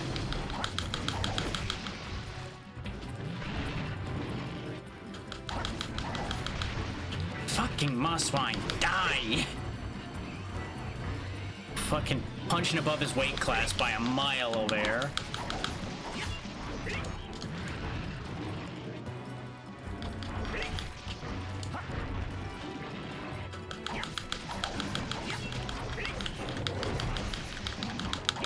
Yeah, the more consistent damage we can get out of the rapid hits we're doing should make this go a little quicker than when we had the sword and shield. But it is going to be rough. Especially if my hunter just decides to stop, even though I didn't stop pressing a direction. That'll be a problem. Let's just leave the room for a second. Like, I still had the stick held down, but he just decided, I want to stand here in front of Big Pig and get my shit kicked. I could probably kill him pretty quickly if I just went into demon mode, but I don't want to burn the stamina using that because we're using so much stamina trying to not get hit. And I don't have anybody to distract the Baconator long enough for us to get like a good chain going. Woo!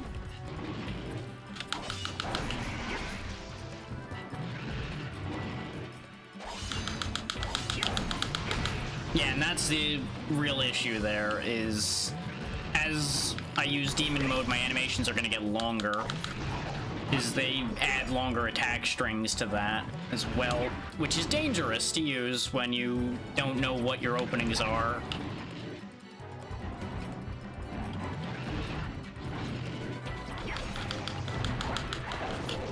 Like, this is a good time to go demon mode.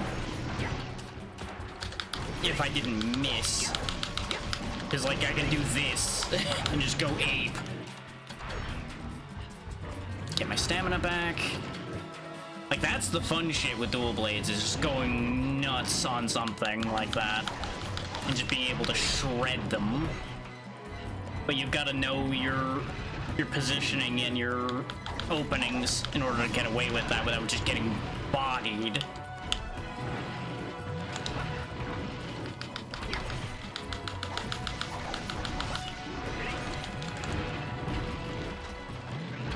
I've always felt a slight kinship to the dual blade players, because much like longsword players, they get kind of shit on by the community in some ways because of the fact that a lot of dual bladers and a lot of longsword players are bad about tripping their teammates. And you know, it's not that it's inaccurate, but those of us that do better get in trouble too, just because we use the weapon that the bad people use, basically, is the thing. It's an unfortunate thing.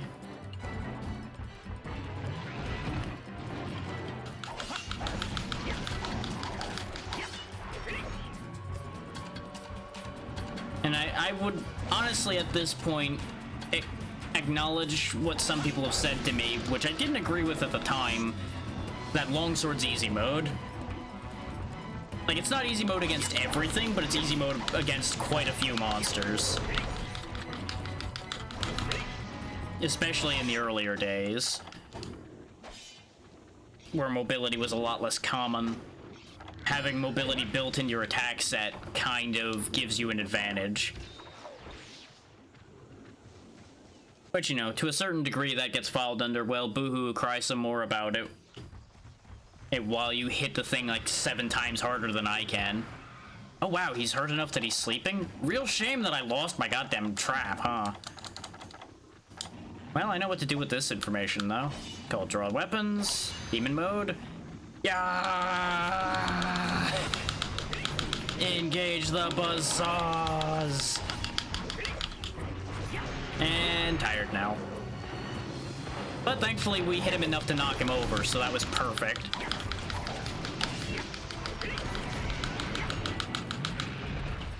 Oofa.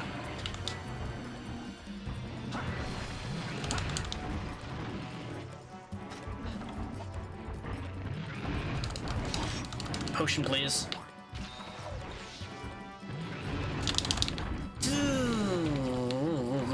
Oh, you bitch.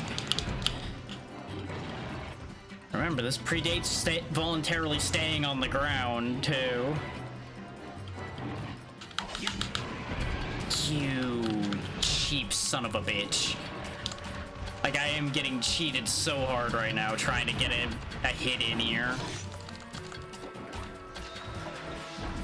And, you know, of course, now we need Velociprey getting involved. Fucking body blocking my ass because I couldn't see him till I turned the camera around. God, how much health does this fucker have left? He can't possibly have much because he went to sleep. But apparently he still has a fair whack left in him. Then again, we haven't really gotten to hit him, really. Oh, come on. Come on, fall over. Or just headbutt me again, sure, yeah.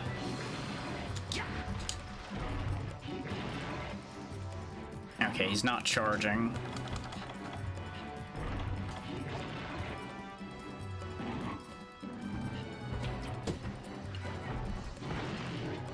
Like, I'm basically just not attacking him till he charges at this point.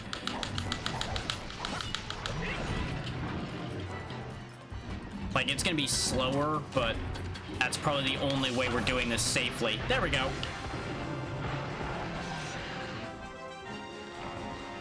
I'm starting to get a handle on using these things. I'm definitely not gonna match up to somebody who actually knows what they're doing with this weapon. But I'm getting there. Oh, we got a Bullfango head, so I could actually make the big bullhead hammer.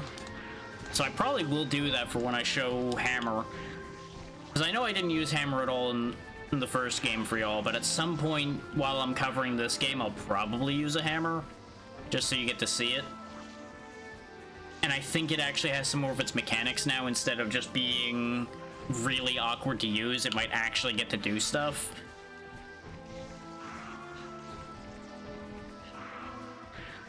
sad that we carted twice to this thing, but you know, that's just how it goes sometimes.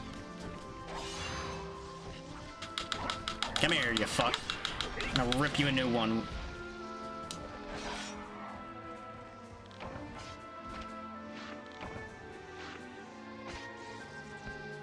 I'm not even gonna get credit for that. Oh well. I got credit in the form of my bloodlust being fulfilled.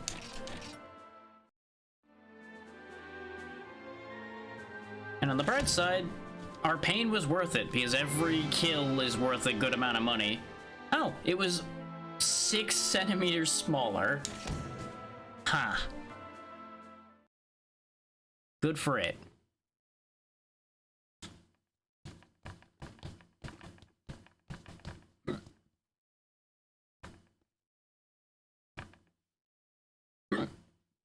Now, has enough time passed? Is the better question. Nope, still cold season. Jesus. I think time stopped when I was hunting then, because we definitely were out there a while, and time seems to have not really moved. Oh wait, no, we went out during the day, and we came back at night, so time did go, just not enough. All we need is a goddamn Velocidrome claw, and we'd be able to move on.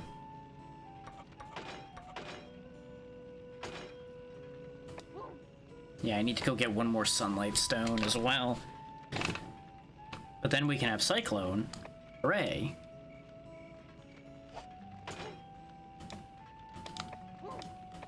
Yeah, that's the screen I wanted. We would go 14 damage, a little bit more green, a lot more red sharp, which is not what you need, but, you know, it exists.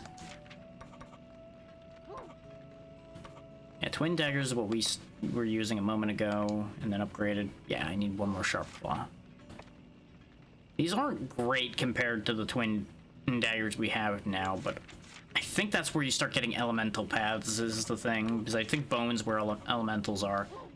There's a gun lance. Can't afford it, though. And we need gunpowder and flame sacks for that, so we're not seeing that for a bit. Our first longsword is in play. Crimson, thank you for the raid. How were you doing? What were you up to today? And welcome everybody to Classic Monster Hunter rather than what most people will be familiar with, which is a lot of kind of bashing your head against a wall, but you get used to it after a bit. But hopefully everybody's doing well, and you had fun today.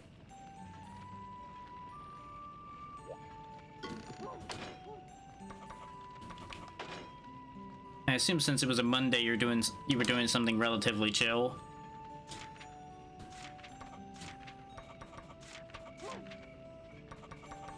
What did I need for the hunting horn at this point? Nothing, just money. Okay. Oh, nice. Sims is something I still never really got into, but I've seen some very interesting things happen with it.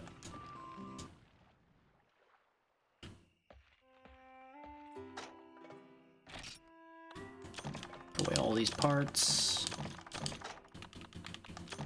Put away all the things. There we go. Inventory, less a disaster. Ooh.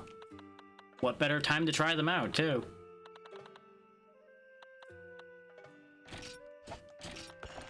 Get rid of that. Need to keep those Velocidrome claws. I think I need the Bulldrum hides for the big bull hammer, so we'll hang on to that for the time being. Yeah, I kind of figured.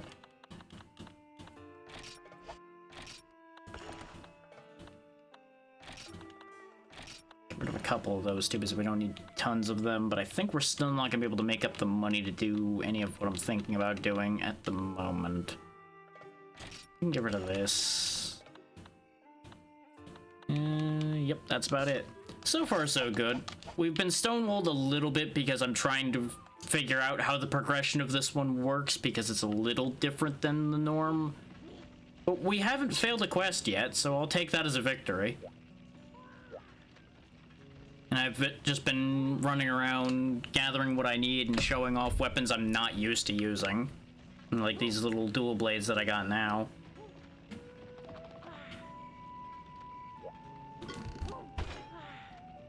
Is this enough money for what I was thinking about, or am I still too poor? Too poor for that. I'm not too poor for the horn.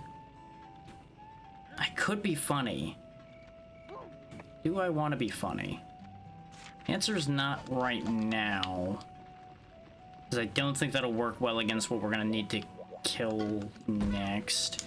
Not that we can kill it right now, because we still can't go there, so I'm going to spend my money resting until the season changes instead, I think. Just so we can actually get different quests available. I feel like I'm going to be wasting money doing this, but it's fine. We'll make all that money back when we go beat up the Velocidrome. There we go. Just sleep an entire season away. Somehow don't get hungry or anything during that time.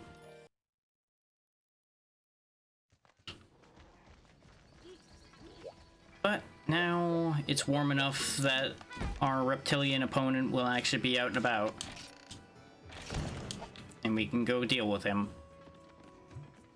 And I think we just need the one claw off of this to progress things. Yeah, I could think of a few seasons I wouldn't have minded sleeping through. Like this past summer, I would not have minded sleeping through all that heat, never having to deal with it.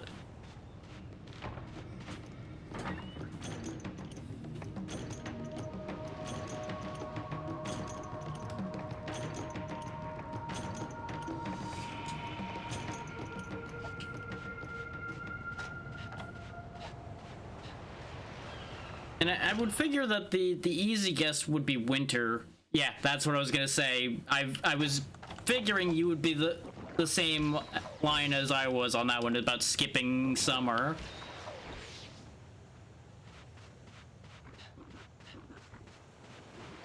Usually you don't get the same heat, yeah, but I've definitely heard multiple recent times where it's been about as bad.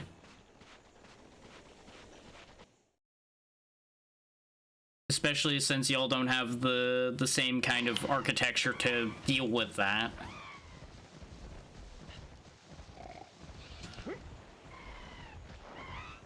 He should be in one of these blue zones at first, and I'm hoping I can just clean him out before he even knows what's happening. Yeah.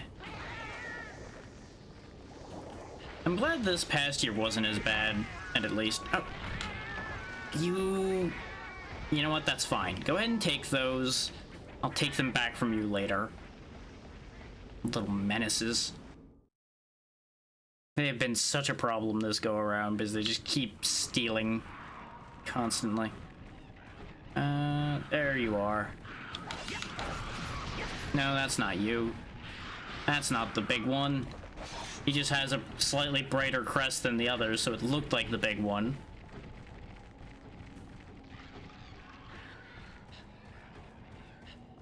That means he's probably in here.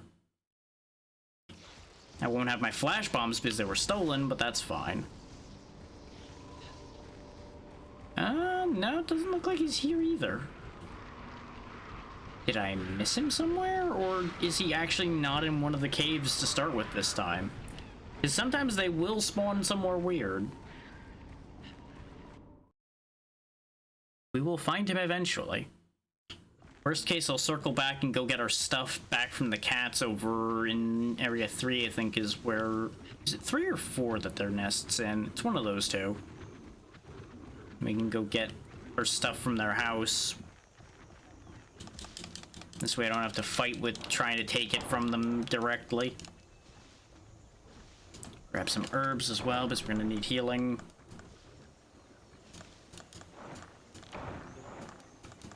Find a random onion, because, you know, who doesn't want just a random onion?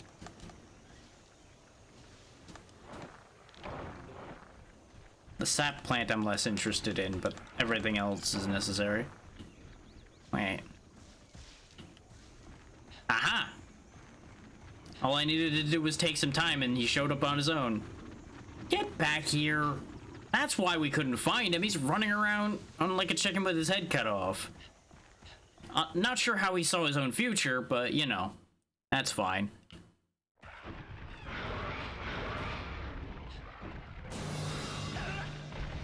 Camera.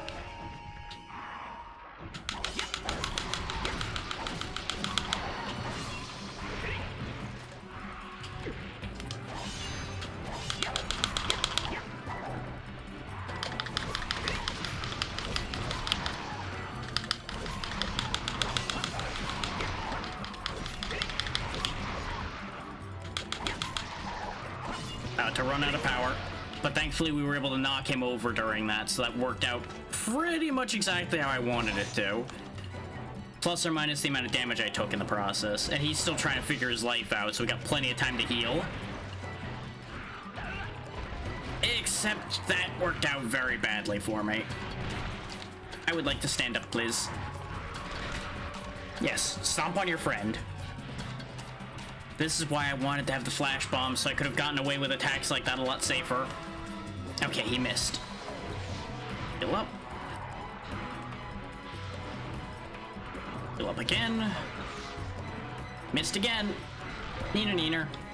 Way to get slapped out of the air by your own group there. Way to go, buddy.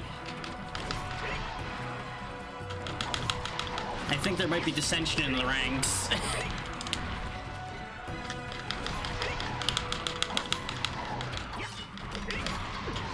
Yep, doled the blade on his face.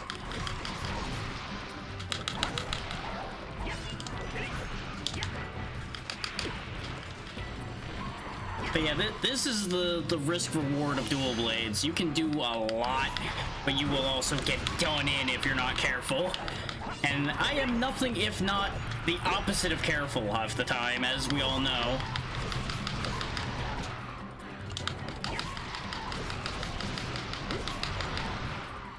But we got work done. Like, he is just running for his life right now. I think, yeah, I have straight up no other healing. Yikes. That's upsetting, but we'll figure something out. I can just go get mushrooms and make potions. It'll be fine.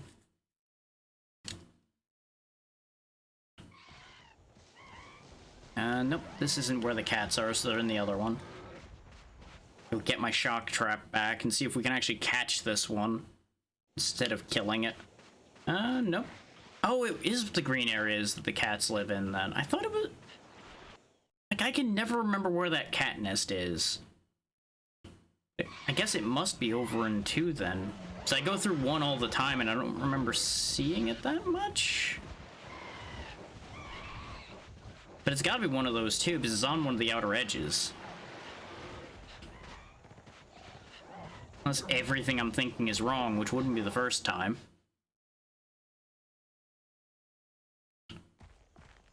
Nope, there it is. This tree over here is where they all live, and I can just take back my stolen goods from here. Especially since they all seem to be out in the caves right now. There we go. Got my shock trap and my flash bomb back. Turned out I still had the other flash bomb. I thought they took both of them, but that's fine. While we're here, let's go over to 1 so we can go over to 9 and get a bunch of mushrooms the easy way.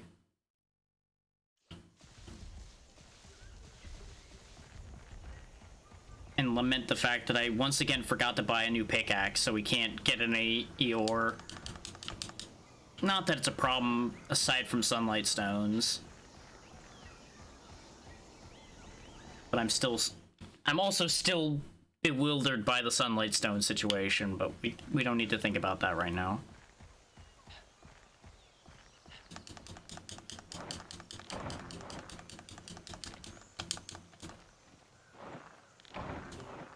Ooh, yes, more free money from Cutku scales, please, yes. I was kind of hoping for more than 1 honey, but... Pig crossing. Gotta go. I would love to get more mushrooms, but... Beep beep.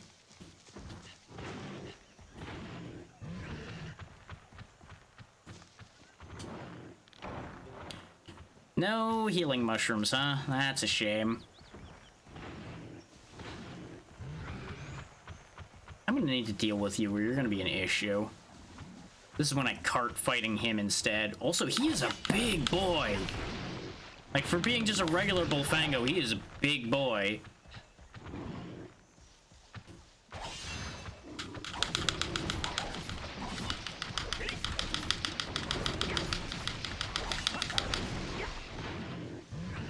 Whew, I can't believe I got away with that. This is all part of learning my limits with this weapon. Learning what I can get away with and what I can't.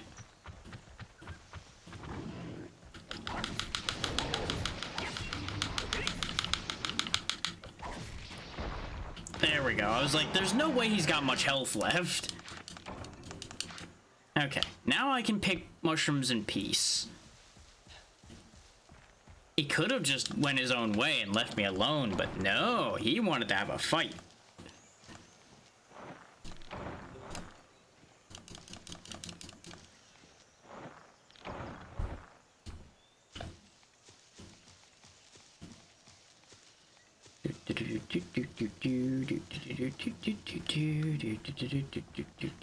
This is why I bothered to clear this area, is the fact that I knew there was a second mushroom patch here. Are you really only going to give me unique mushrooms? For those coming in late, unique mushrooms can't be combined with anything useful, but they give you money at the end of the hunt. So they're good to have, but not what I'm looking for. And nitro shrooms just make gunpowder, which also is not what I need right now. Well, guess we're just gonna have to either get good or cart and accept my fate, then, is I'm not getting what I need. Okay.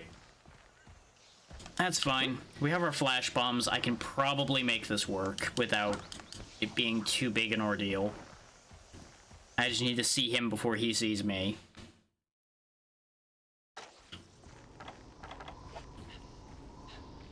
Doesn't look like he's here. That's gonna be the big thing, is finding him again. Because I didn't paintball him because I expected to take him down straight away, because these dual blades are pretty potent.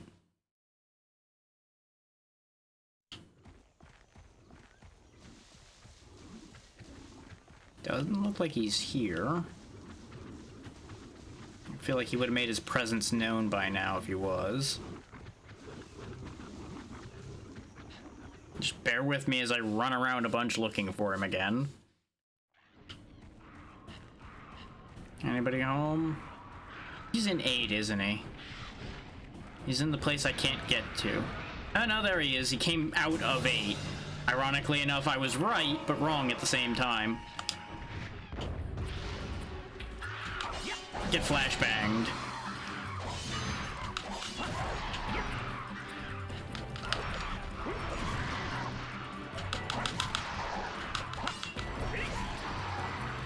The way he actually reels back is actually kind of bad for dual blades, as it turns out.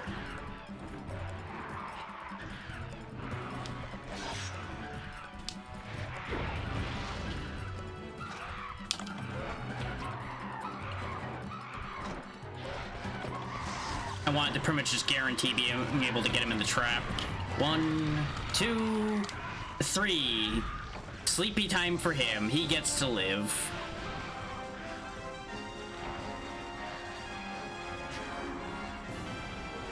Now, there's a bonus benefit to capturing him in that we will get more parts. We will get a greater reward for capturing than we do for killing. So, it's a win-win, really.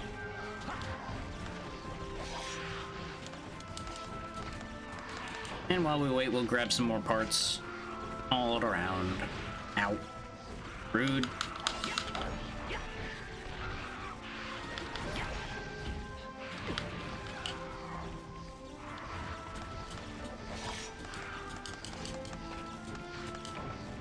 There we go.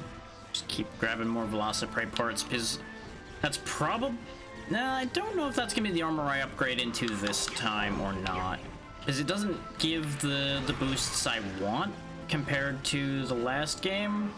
Considering in this one it doesn't give attack. Those sharpening bonuses might not be the worst idea. I may do like a mixed set if I can manage to get enough points. We'll see. I think I saw a Velocidrome Claw in there. That might have been a Velociprey Claw, and I'll be very sad. Because I went through the effort to not kill him, and I'm gonna not get what I needed. Oh, it was a bigger one, too. Nice. New record!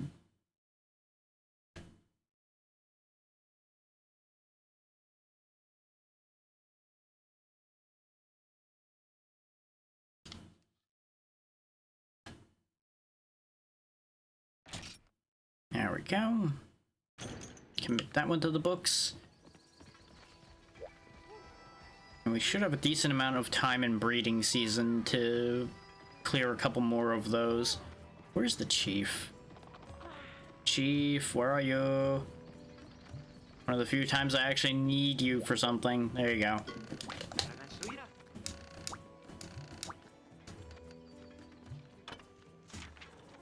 There we go. Yes, I have the one claw that I needed. There we go.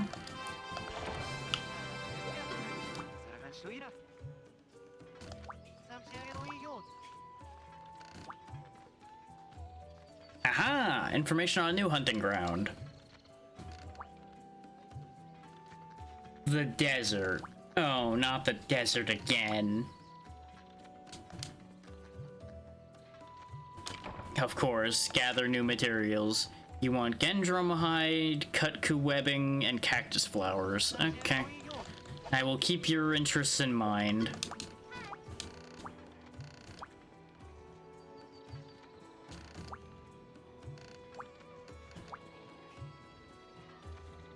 Oh.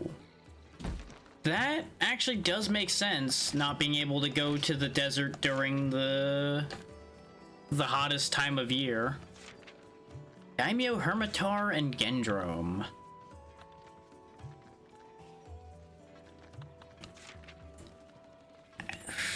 I don't know about the idea of fighting a Daimyo Hermitar with dual blades right now. Let's do the Gendrome, because that's gonna be a bit safer. But before we commit to doing that, let's go get our gear sorted out. Because we can make potions, and we're going to make potions. And we also need to get rid of all of this excess nonsense we're carrying. We don't need the sonic bombs for Genprey and Gendromes. Because for those unfamiliar, Genprey and Gendromes are just paralyzing recolors of the things you just saw me fighting.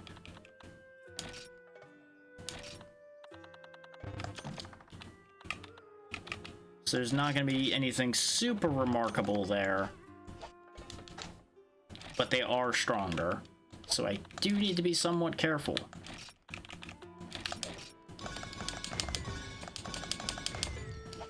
Well, that didn't go well.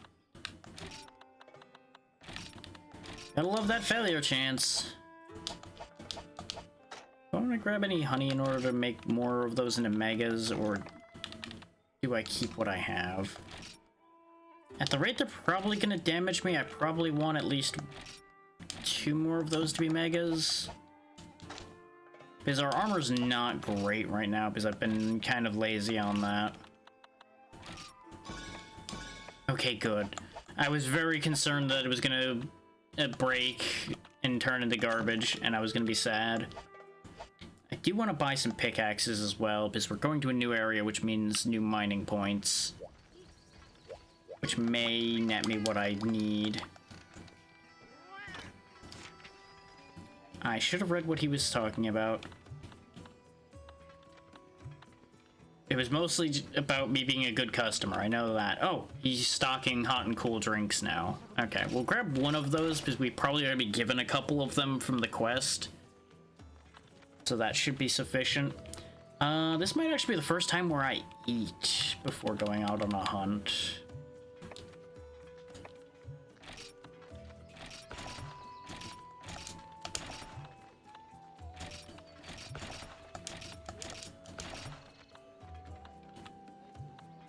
We have onions. Let's get some more wheat. Now, you might be wondering, why are you buying just a ton of random ingredients? I have to combine the ingredients as far as the food goes in order for this to do anything, so I'm gonna just have to try things and hope for the best. Welcome back, Swarm.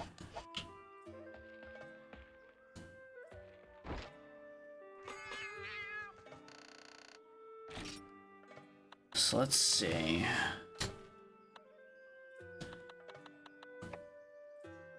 Lights a fire in any dish. Insect the size of a grain of rice. Haha. Popo tongue. White liver.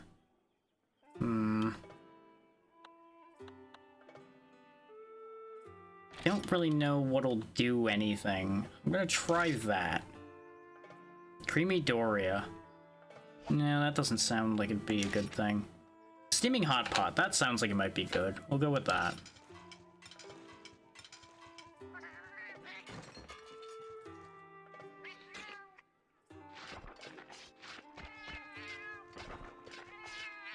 Yeah, I just don't know if it'll have any effect is the problem. Okay, good, this one gave health.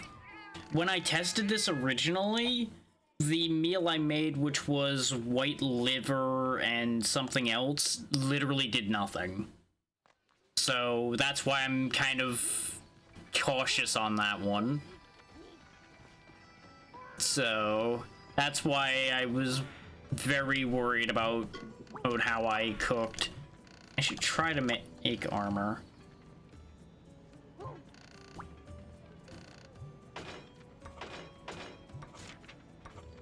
Because we have the money, so I should make at least some armor.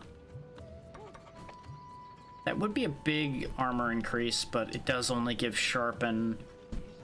The things I'm really concerned about. Hunter armor would give me attack. It also gives map, which map only helps if you don't actually want to take up the one inventory slot with a map. Anti-theft is tempting. Swarm, please. Eating before a hunt is like the most important thing, because you lose out on so much by not doing it.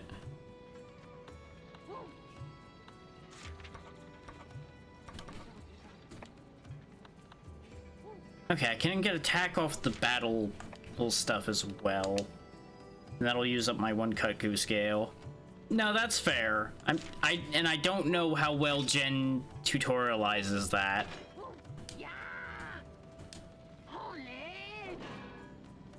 Because I know some of these don't tutorialize eating well at all. Like, I didn't eat for a lot of the time I spent playing Unite because it tutorializes it poorly in that game.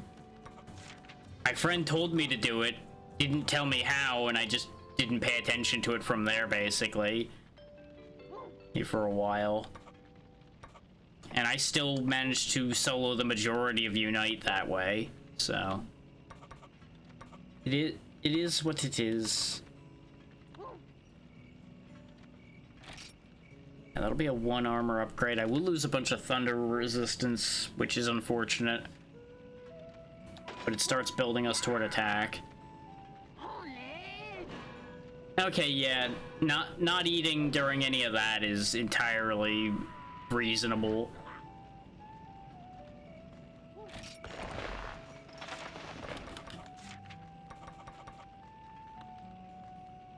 What does the Bullfango mask do in this one? 10 monster, huh? What the hell does monster do? Hang on.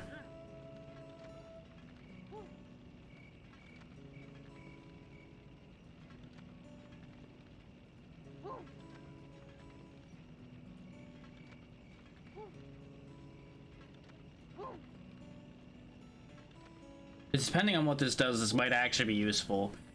Ah, larger monsters are more likely to appear, just like the other ones. Feeling hungry there, Swarm? It happens to the best of us.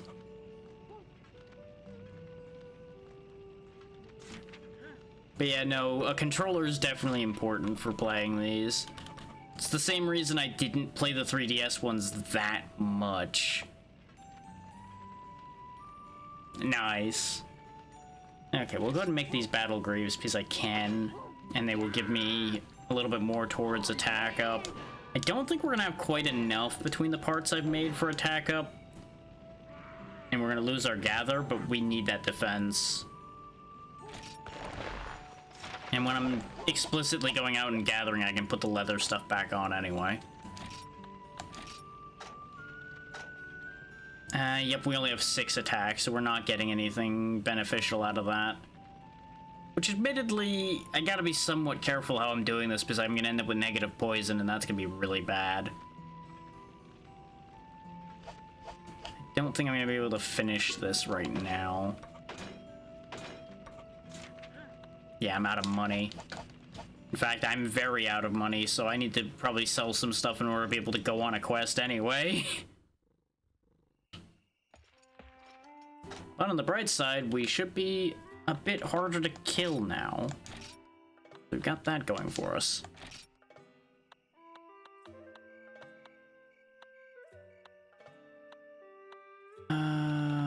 Go ahead and just sell some more of the iron ore. I can get more of that easily. And that should be enough to go on a quest. Yeah, no. They put bitterant on Switch cartridges for a reason. And that reason is so that people don't lick them or eat them. Okay, it's only 100. Let's do this. Oh, I know you are, but that's a general statement to anybody that might not know. I would assume most people don't go out there licking their Switch cartridges.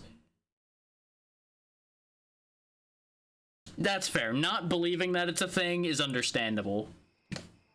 Because it sounds like insanity when a company has to put a bitterant on their cartridges for a video game console because people were licking them.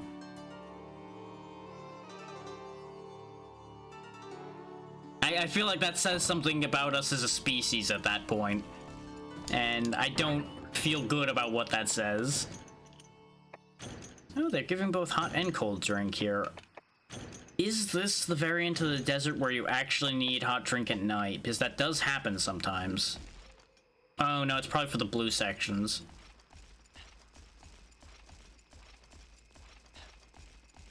See, that's the other side of that coin, yeah, is as soon as you tell people no, or you tell them don't do this because, people are going to do it. Okay, yeah, it's cold here at night. Okay. There we go. Cold endurance up.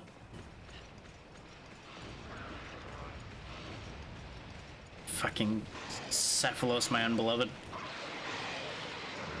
It is, but it's also really inconvenient when the game primarily encourages you to bring cold drinks to the desert and then pulls a sneaky on you. Pfft. Not in the early days, it ain't. In the early days, Cephadrom's a ball ache of a fight.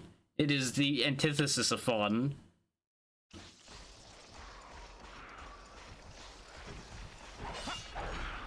I'm assuming you missed when I was fighting it in the first game. And how much I was hating life during that entire endeavor. Yeah, it was bad. Everything about that situation was bad.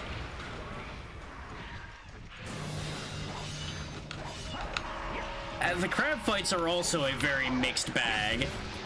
Gendrome, I was not looking for you yet, but I guess I found you. Wow, I'm already nearly dead. Wow. That went poorly immediately. This is why I made sure to bring mega potions and things. Is the amount of animation stuck I'm gonna have from the dual blades are gonna lead to me getting hit a lot.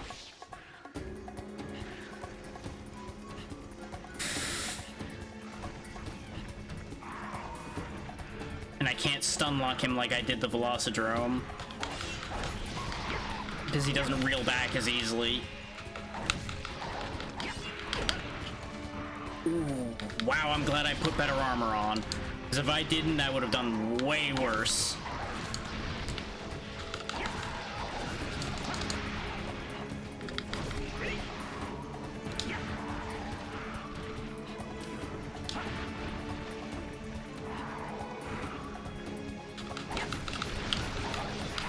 Well, there went my sharpness already. Not a shock there. We didn't have much green. But yeah, the upsetting thing about fighting the crabs is primarily with certain weapons. And it's the fact that you can't really hit them in the back at all unless you are way sharper than the average weapon, because you're just gonna bounce. And you know, that's just how crabs work. But it makes it upsetting to deal with them because you don't have a safe place to attack, like, at all.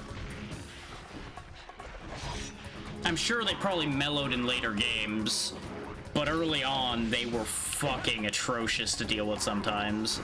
Or at least I remember the Unite fight against, I think it was a blue daimyo, was pretty rough. Yeah, I had it relatively easy the first time I fought one because I used longsword, and you just spirit slash through the shell and don't need to care about it. Fighting it with like gun lance and some of the other slower weapons that I've played with, though, kind of awful. And I think I told the story about how I was learning bow and thought it was a great idea to fight a Hermitar. Turns out that didn't fucking work out well. Could my text box kindly go away? Yeah, I didn't even entertain the idea of using greatsword against that monstrosity. That just seemed like trouble waiting to happen. Okay, now we're not nearly dead, but at the rate this is going, I don't think this is going to work out well for us. Which is going to get awkward fast. Considering we only had the one cool drink.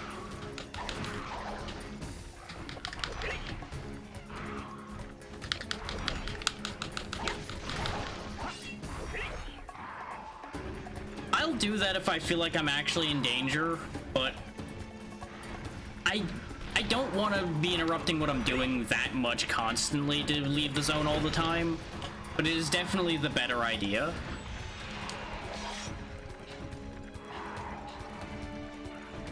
Like, I'll leave the zone guaranteed in order to, like, sharpen, because that takes too long.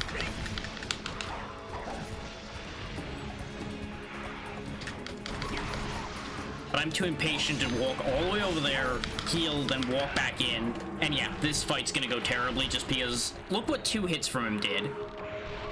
And note the fact that in order to do any real damage to that, I'm gonna have to stay near him for a while because of the way dual blades work. So this is gonna be terrible. Flawless victory. It was for him, definitely.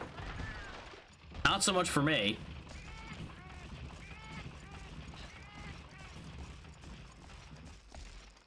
And I've got nothing useful in the box either. They didn't even give me like flash bombs or anything. This is unfortunate. I should have... Oh no, there was no should have to this because I have no other weapon prepared. Because our sword and shield turned into this, so... I can't really pull an alternate move here. Yeah, and I turned my expensive redeems off because most of them would have been too big a distraction while I'm trying to get things done here. It would literally turn into, this is how I accomplish nothing for 5 hours, and I would very quickly get tired of that idea. There's a few where, like, I add things on screen, but I have to do those manually, and then there's the one where people have to provide a description for a game, and I have to figure out what it is. That's the big distracting one.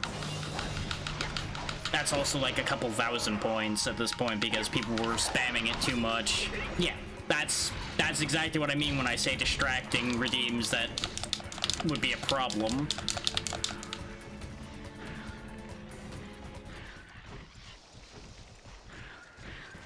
It's almost like I know better because I've witnessed it in too many other places where people fuck around enough that nothing happens.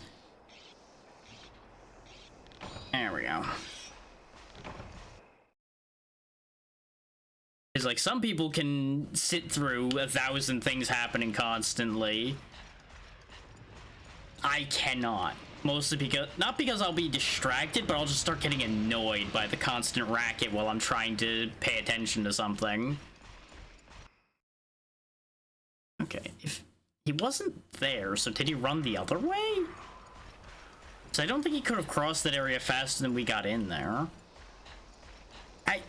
I'm leery of the idea of doing redeems for specific games because of the fact that I change around so much.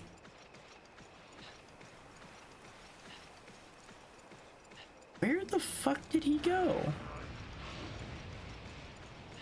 Like, it's a bad habit of mine, but I don't paintball small monsters. Oh, he came back. Like, I consider the drones and such too small to bother paintballing, because usually the encounter ends in the room that I found them in. Like, as it stands, I'm going to end up losing this fight, almost certainly. It's just out of an interest of this not taking half an hour to happen one way or the other, I'm going to push my luck, and this is exactly what's going to happen, is I'm going to get hit, going to get paralyzed, and life's going to suck. And I'm not allowed to get up quick enough to do anything about them dogpiling me. Or he's just gonna die? How? What?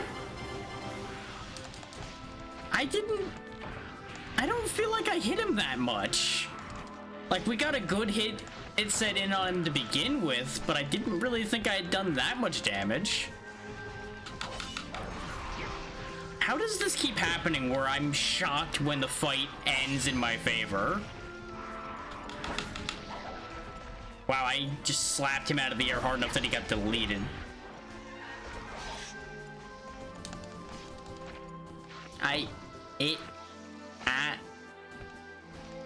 I did it? I'm just gonna be over here. I don't understand what happened.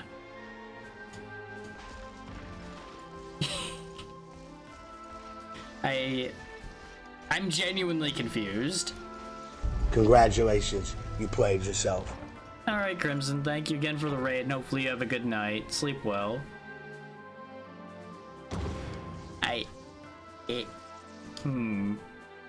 That's a really good ending screen, though. Just the slap that ended the fight. Alright, Swarm. Give me some Genprey parts.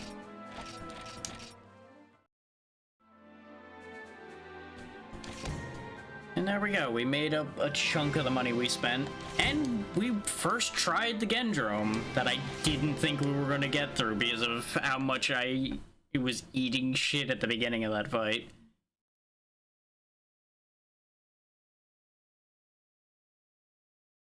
But this is what happens when I have zero faith in myself and everybody else is like, no, it'll be okay. And then I have faith in myself, everybody else question marks, and then I die. That's how this works every time.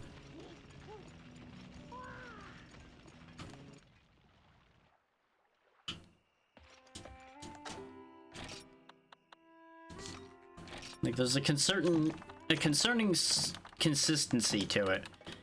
My brain just decided to merge those two words. Apparently I had a potion left? Huh, I thought I used everything. Turns out, no, I didn't. The more you know.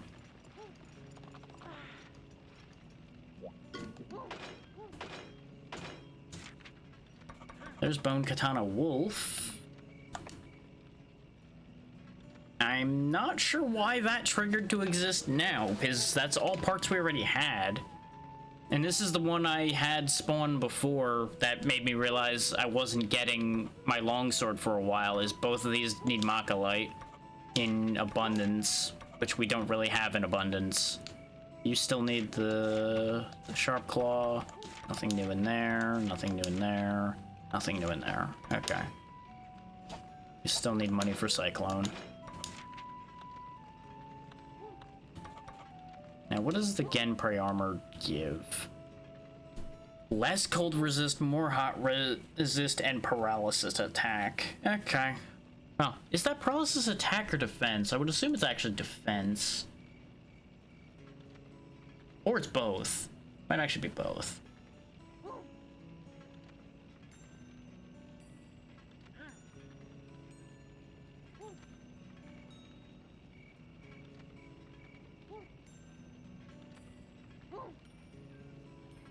Okay, yeah. The first few points you put into it, it reduces the amount of time you spend paralyzed. Then after that, you get immunity to paralysis, but it takes a lot of points to get immunity. So, not really super worth investing in aside from for defense, then.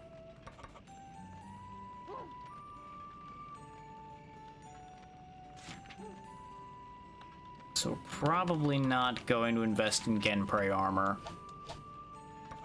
Any new decorations? There are new decorations. Bolt, I assume, is thunder resist, yeah. What's Professor Jewel do? Combo rate, okay. And that uses the one monster fluid I threw away before. Throw skill? Oh wait, there is like a throwing range thing. I think that even exists in Unite. Yeah, distance of thrown items, throwing knives, stones, paintballs, bombs. Reduces chance of boomerang breaking. Yeah, I remembered that being a thing. Now, is it sharpener that makes you sharpen faster? I would presume yes, and then sharpness reduces the rate at which your sharpness dulls, probably.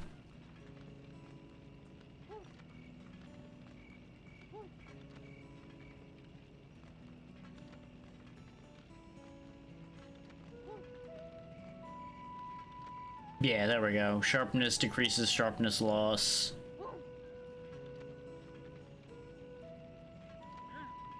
Which apparently dual blades have by default, which is interesting. Didn't know that.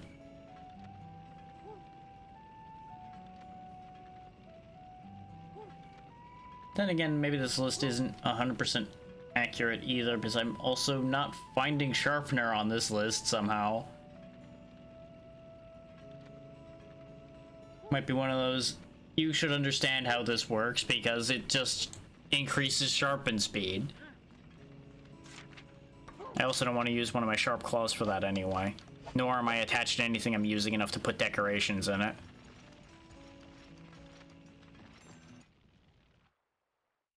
But what this tells me is I'm probably going to be selling the Genprei and Gendrome stuff. Well, the Genprei stuff, definitely. Gendrome, I think I'll hang on to, because it probably is going to be necessary for a paralysis weapon at some point. Or the parts off the prey are worth, like, nothing. Upsetting. Well, never mind then.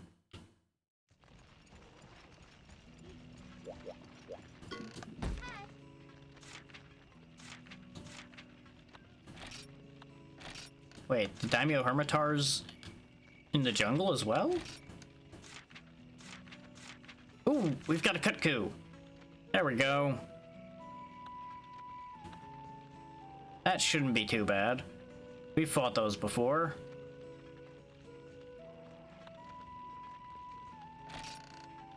He says, knowing full well that this is probably gonna go bad now that he said that out loud, because he's an idiot. Anyway, let's go fight a bird. A very familiar bird. With a weapon I've not fought it with. Because that went so well with the greatsword.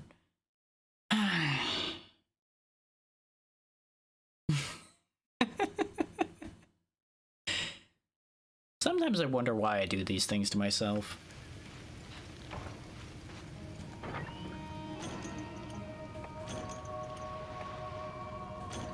Got some bomb casings, I can do stuff with that.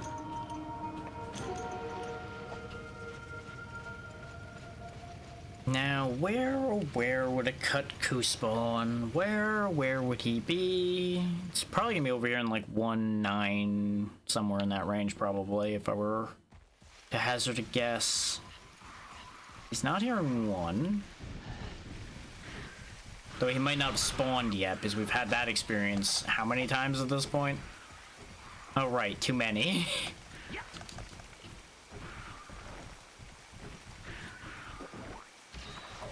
Get our stamina up a little bit before we keep going. And one more, since we have 4 of them. There we go.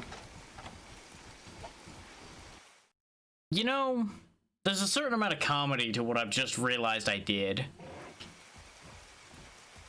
I took the time to eat before hunting a Gendrome, but I didn't take a moment to eat before hunting a Kutku. I don't know what that says about how concerned about each of those I am, but I feel like it says something very mean about the Kutku. And I'll just let people fill in the gaps there. Or on their own.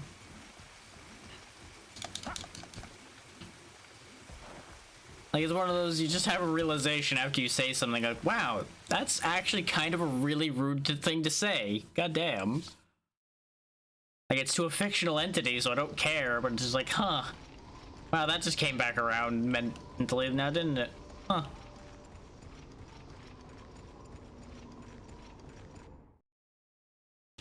Though I think part of it's more I've gotten out of the habit of eating before every hunt because of the first game not having eating. Which sounds like such a unhinged sentence, if you think about it in some ways, but, you know, neither here nor there. Okay, they're not in the interior at all. I'm not sure they'd be with the alligator, nor would they be in the movie theater, so I don't know where they are.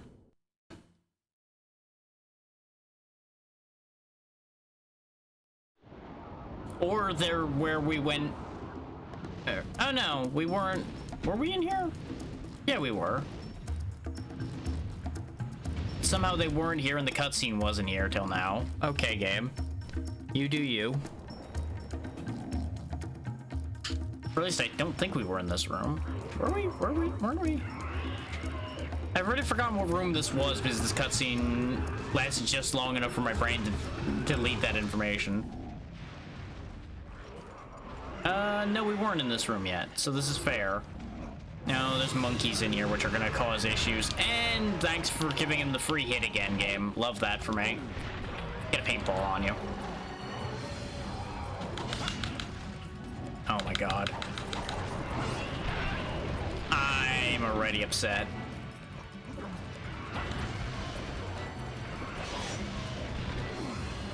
Like, the cheap shotting happening here is already impressive.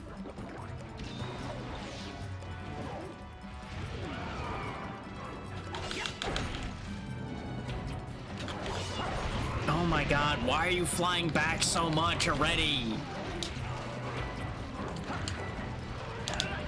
I would like to get to do literally anything, game, please. This is the worst. Like, so far, I think we've landed, what, one glancing blow on the Kutku? And we've been body slammed by the monkeys like 6 times. I'm glad that missed. I would have been very, very unhappy if that had hit.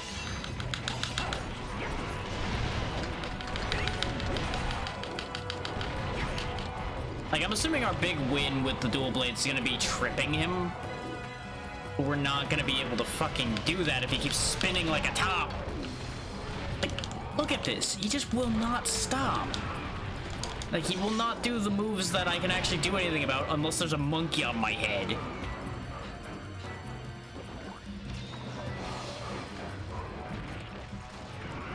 Oh my god.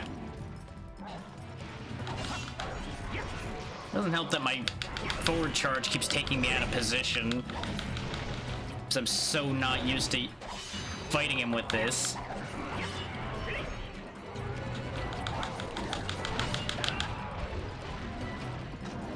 I ordered a Kutku, not a Beyblade. Stop letting it rip.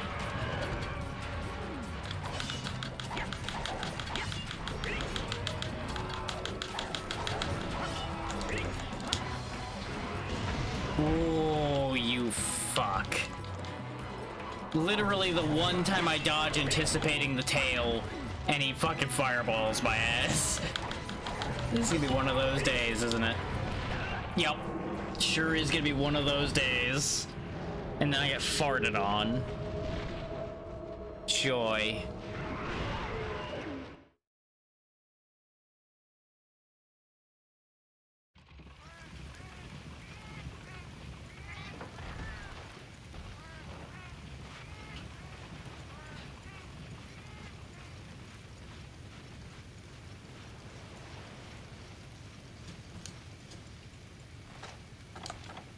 I'm kind of looking forward to the Kutku leaving that room. Because that room is not a great place to fight. Like, it's great to a certain degree because it's contained, but it's terrible in the fact that there's 2 monkeys in there and it's relatively small. Okay, good, he's leaving there.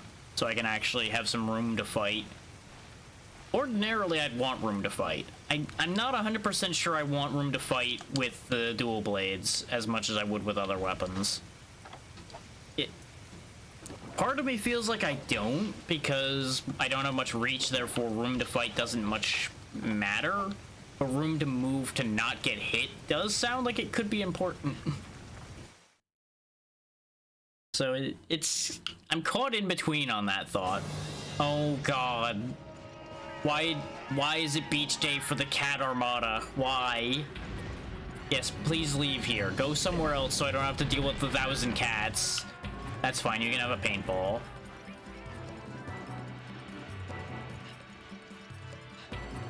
Though I'm getting kind of tired of the Kutku flying away every time I show up thing that's happening suddenly. Though I don't think this cave is any better, because I believe this is a cave with Velociprey in it. Oh my god. Why is he just flying all over the place? What is he doing? This is some Rathalos shit right here. Stop it. What is he doing? He's genuinely just flying around like a Yahoo right now, and I don't know what the hell is going through his head. I mean, I know he's a bird brain, but god damn it.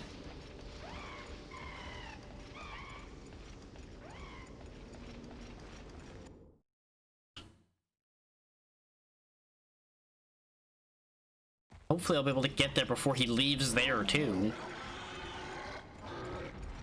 His 5 might not actually be that bad. It depends on what's in there at night. I don't remember.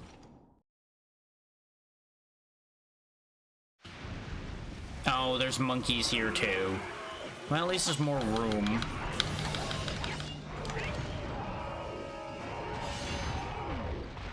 God.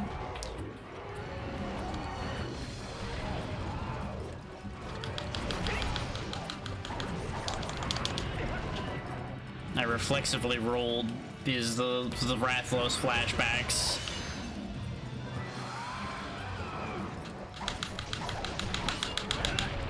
Oh my god, I cannot get a combo in because he will not stop spinning every time I start a combo. Like, this is so upsetting.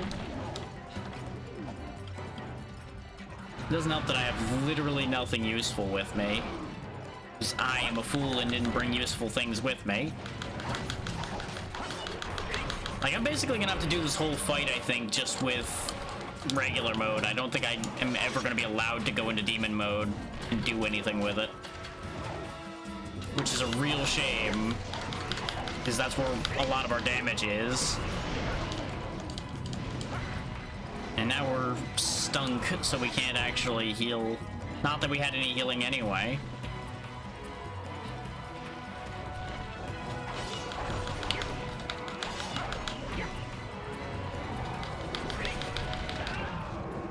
Yep, I'm just accepting that death. We might just end up losing this hunt because I don't know how to hunt a Kutku with dual blades.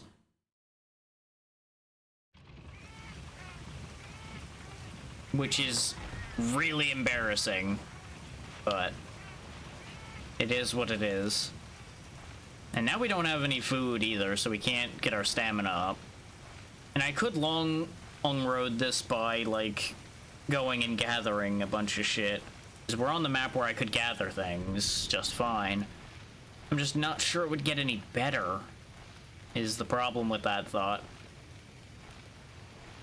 Is, like, I could go get enough healing to heal a bit, but based on how he's behaving right now, all healing would do is mean I get up, I run over, I hit him a couple times, I get slapped by the tail, I heal, I get up, I do it again, and it would just keep repeating.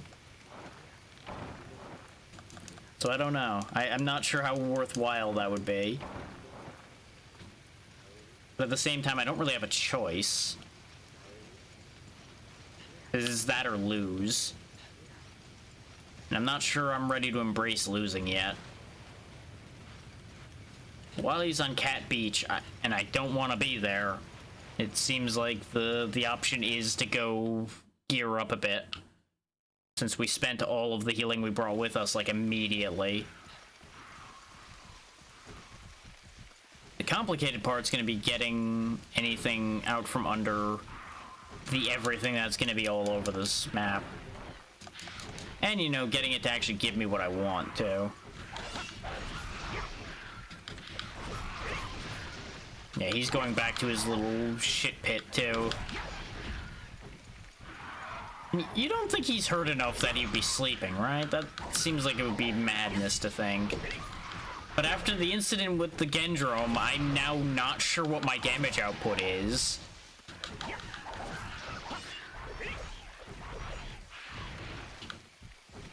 Like, unless Demon Mode has even more of a damage modifier than I knew about, which I guess is possible, because it does have a bit of a damage modifier to it. I just didn't think it was that outrageous of one. But again, I don't dual blade, so we're in learning mode right now. And apparently we're in Nitro Shroom mode. Okay, that's better, but not what I'm looking for still. Come on. It's called blue. See the Velociprey next to me? That's what the mushroom should be. It should be blue. If it's green, I'll die.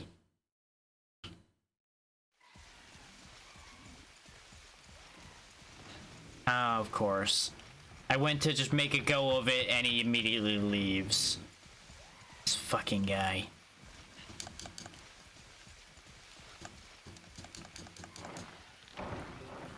I can't get what I need anyway.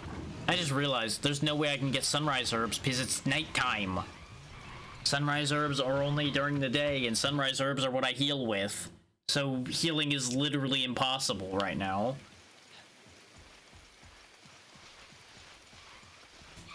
Son of a bitch.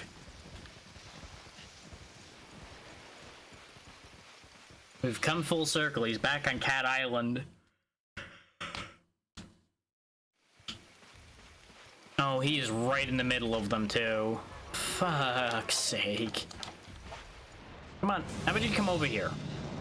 Away from the swarm. God damn it. Of course you were still kicking your legs enough that I get hit.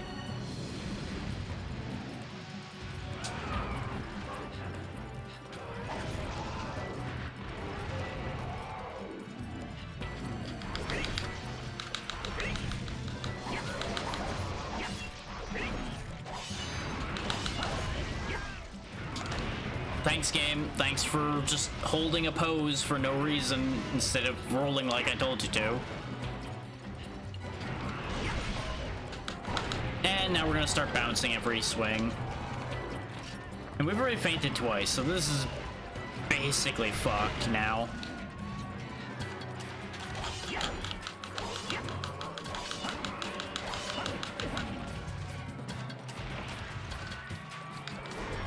Kindly kill me before the cats steal everything I own.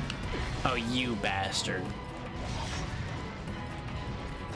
Trying to fucking air raid me. Fuck you. Get painted. I knew I was gonna die for that, but it made me feel better. Our first failed quest, I think. How is it that it keeps ending up being a Kutku that causes me problems? This is not how the world should be. This feels wrong.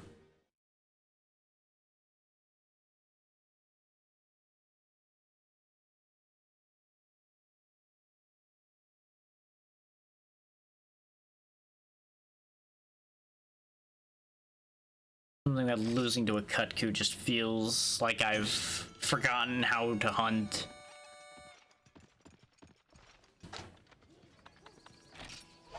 Not quest info status. How much money do I have? 17. Can I make something that isn't a dual blade in a reasonable fashion?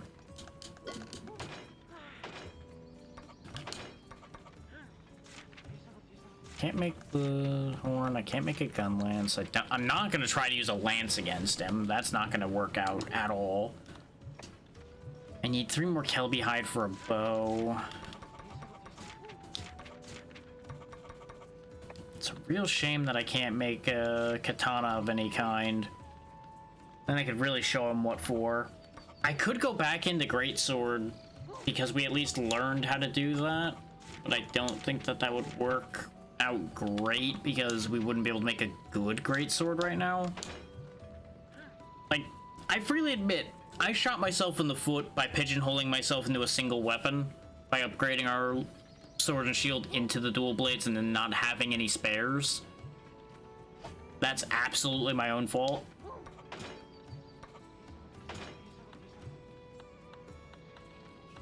I could also raise our armor a little bit more, but I don't think the armor is really the issue. The amount of damage he was dealing to me wasn't excessive. We just couldn't get any work done because every time I try to attack him, he hits me. And you could say, like, well, how about you just time better? It's like, well, there's not much timing better when all he's doing is spinning around.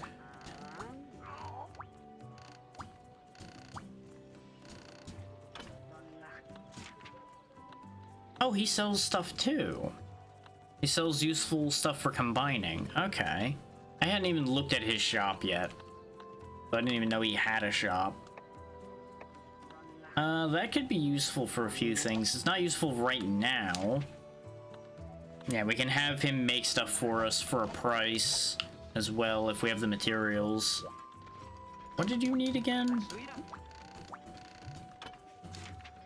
Yeah, you needed Kutku parts and Gendrum hide, so I'm gonna have to kill at least one other Gendrum anyway. As well as go farm some cacti.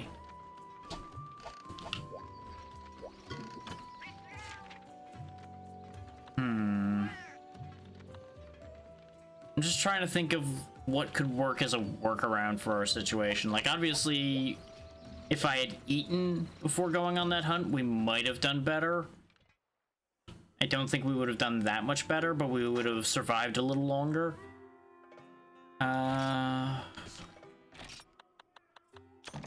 Problem is, we are in a bad spot as far as food, or I should say, bad spot as far as healing goes.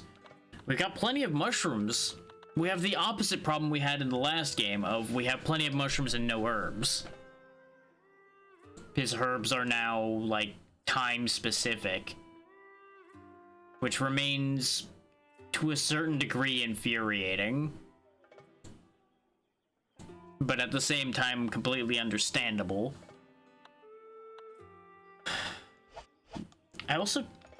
We don't have the ability to buy herbs, right? I'm not crazy. And I've just... Yeah, no, we can buy fire herbs, but we can't buy sunrise herbs. I mean, I can just do a trip out to go get some, I guess. Except the only quest is the Gendrome. Oh wait, no, there we go. Why is this quest now not cleared anymore? Has something changed? Oh, the locale probably changed, so it changed what the quests have been.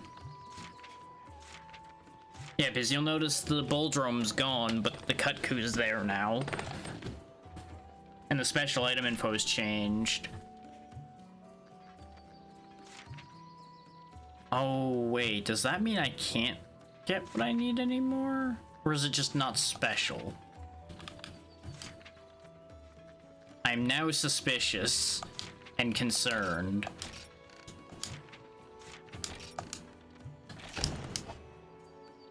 But let's go see about getting ourselves some healing, though it might be late enough in the day that we might not get sunrise herbs. We'll find out.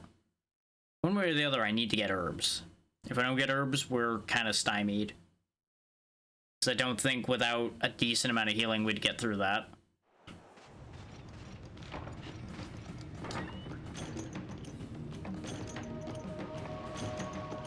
And the Kutku seems to be the point where they start giving you less first aid meds. Which is just rude on their part, I might add.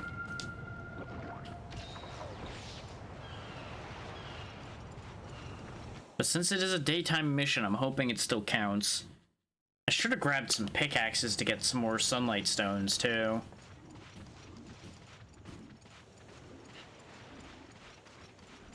See about getting the last sharp claw we need for a set of bone dual blades.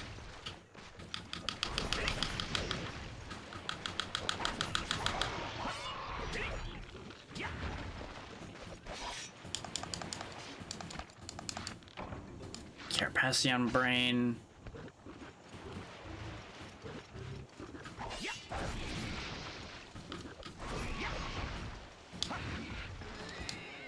I really should look to see if there are any moves I'm missing with the dual blades, because I feel like I'm missing something. But at the same time, it may just be that the other things aren't available in this reality yet. It's hard to say.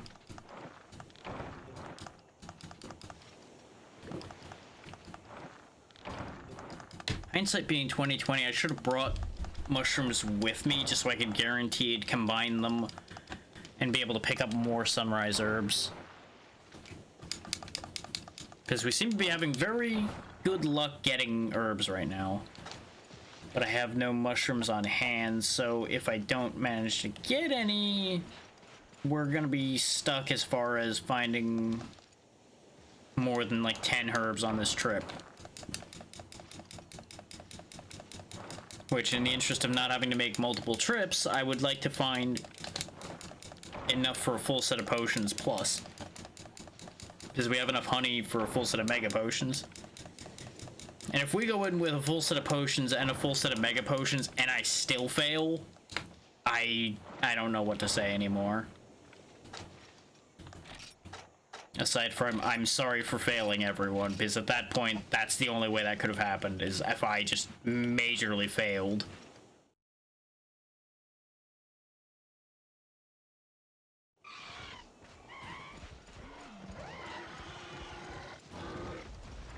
Which, admittedly, the start of that Kutku fight was also built off of a mistake. I should not have fought the way I did with those monkeys there.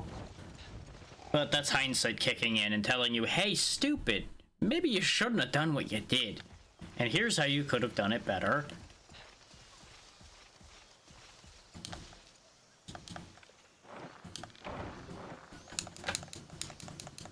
But that's the plan, is we're gonna go back into that Kutku fight one more time and try to do better once we prep. And that'll probably be the last thing I do today. Because we've already been going for 5 hours. That's a good amount of this in one go. Especially since we're starting to run into trouble. Which is going to turn into, I spend my spare time today if I don't immediately bury myself back in Factorio grinding. Make our life easier. Man, that's a big boulder, old Fango. Like, I feel like that should be a Boulderome. It's that fucking big.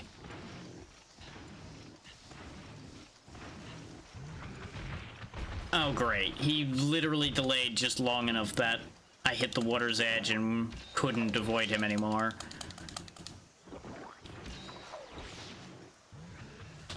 Woo. Okay, you need to be dealt with, sir. You are an issue.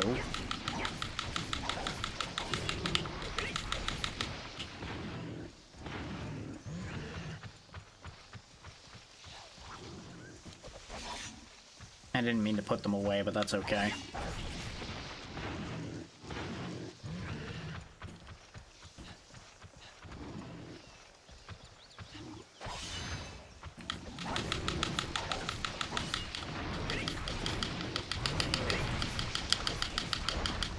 Like, see, that's what you need to do. If you can get demon mode off on something, you just go ape, and it just dies. It's so much more effective. And that's kind of the fear I have with using dual blades against the Cutco, is it doesn't seem like I really get openings to demon mode. Like, there's a couple spots where I could, like, if I predict that he's gonna do his little thing, I can demon mode before he starts the sound effect there and probably get a few good whacks in and get some work done.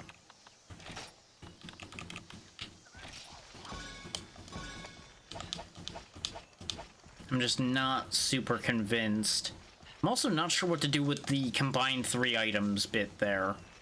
Like, obviously it's to combine 3 items, but I don't know what combinations require 3 items. I don't think I've ever seen any of those. Let's see. The room that we had the monkey problem in has mushrooms in it. So we can circle around to there. I don't remember if 5 has mushrooms or not. I've already forgotten. Like, that's part of the thing as well, is I'm having an awful time remembering where things are. Because my brain is just, like, doing that thing that I've talked about multiple times where it just kind of starts to melt itself a little bit. After a few hours, it just can't keep the information. Which is weird, because I used to be able to, like, retain all of this on, like, multiple maps and be like, yeah, I know where everything is. It's all right there, there, there, there. But, like, I think part of it might be the streaming part. I'm not sure. That makes the brain go bleh. Because, you know, it is a lot more draining to be doing, like, this many things at once. Even if I have purposely limited the amount of things I'm doing at once by removing redeems and things like that. We have also gone on quite a few tangents today, which took a decent amount of brain. Wow, there's a lot of pigs here. Like, I saw 3, and I think we've now hit 6 of them.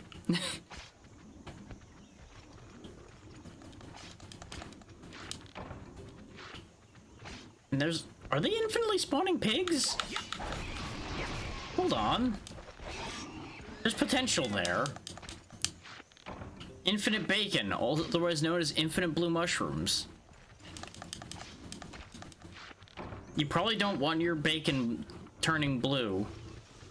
Probably not good. But no matter how many pigs I'm killing, I keep seeing more. What is happening in this room? Like, it's a good thing for me, but I'm confused by it.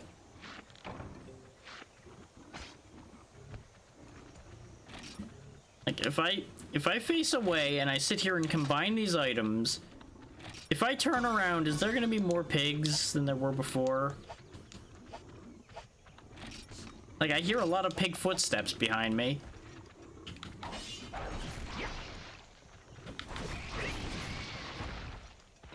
And there's another one. But I think we're finally out of pigs, question mark? Today seems like it's also the day where I lose my mind over the weirdest things. Like, we had the sunstone thing that made me lose my mind. Now we've got, like, this weird pig dimension that I'm standing in right now that I don't understand.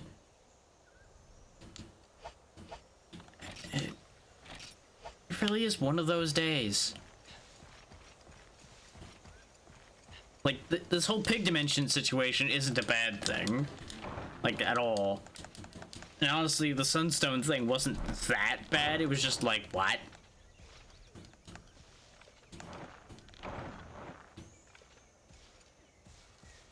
But just, like, it's a weird day. Am I tripping? I think I'm tripping. As I was running over, I thought I saw another pig, and I was just like, what? How? But you may notice another oddity with this game is that there's sometimes these, like, slight graphical glitches occasionally. And I don't remember seeing any of them in Monster Hunter 1.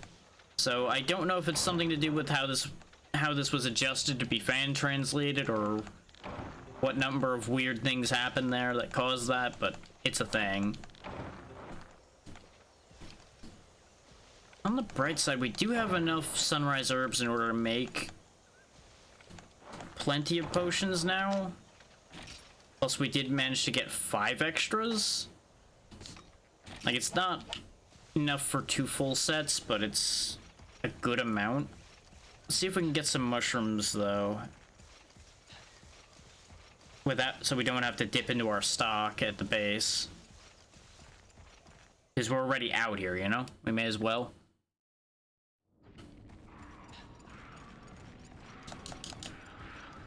You know, but you guys are probably going to guard the mushroom patch, aren't you? Because you want to be a pain in my ass.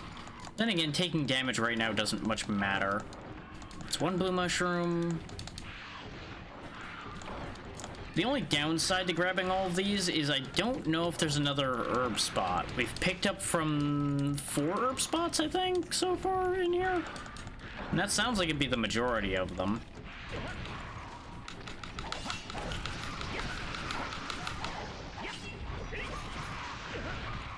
When I was doing my prep, I really should have kept better track of where all the herb spots were and how many they were and things like that.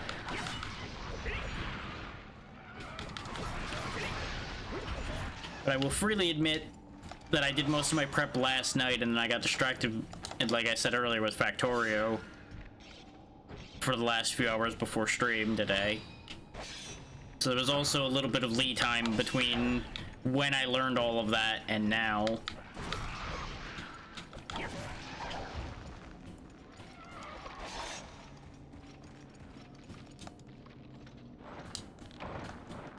Okay, unique mushrooms are at maximum. That's fine. Come on, give me another blue mushroom, please. Okay, fine. I know when I am not allowed things. I don't usually agree with that, but I know when it happens. Okay, we came out of this with enough for 14 in potions total, distributed between regular and megas, however I wish. So that's not too bad. I say 14 because we have 7 potions and 7 herbs. Plus or minus, of course, any failures that happen, because there will be failures almost certainly. Let's check up in 3 and see if there's an herb spot there. I don't feel like there is, and I also feel like we probably ran through there already, but I'm just gonna check anyway. Is the problem with, like, oh, just turn around and go back in here in order to get more herbs. It might be nighttime when we come out of here. There might actually be an herb spot here. Or somewhere.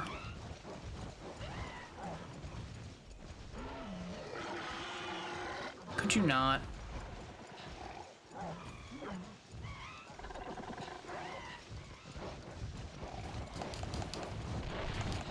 Like, I'm pretty sure this is the area where a bug spot spawns. Yeah, there it is right there. In fact, we have bug nets, so sure, give me that.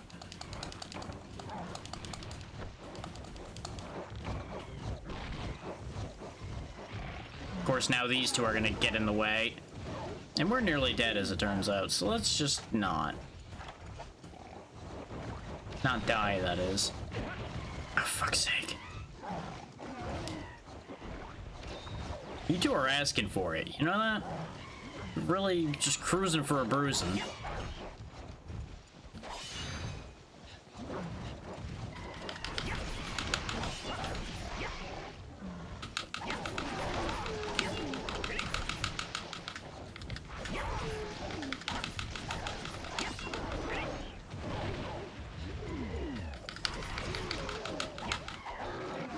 One down.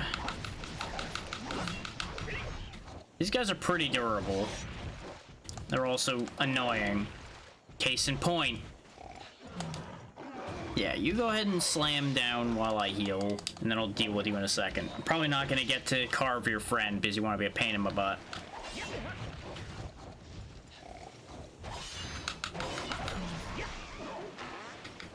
Good for you. Fart yourself to death.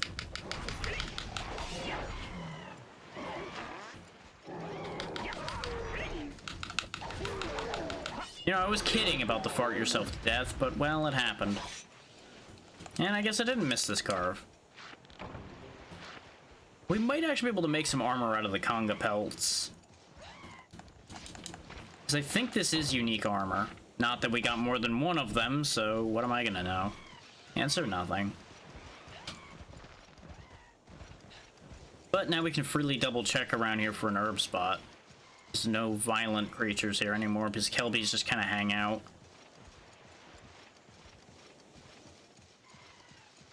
And I could kill them to try to get the raw meat, but it's not that much of a turn-in bonus, and we already have a lot of mushrooms we'll be turning in. Yeah, it doesn't look like there's an herb spot here.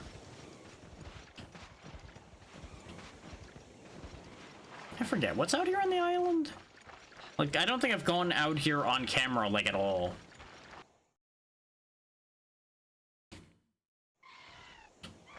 Oh yeah, there's, like, bug spots and things over here, too. There's definitely some stuff here. There's also monkeys here, which is upsetting, but, you know. Oh, there's another mushroom spot here. Nitrous room.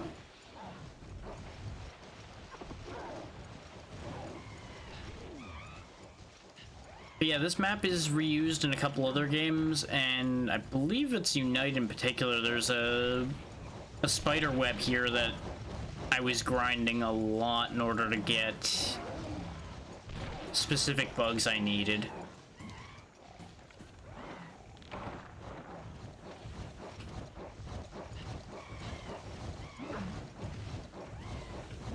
I think we get run over by the other one. Yep.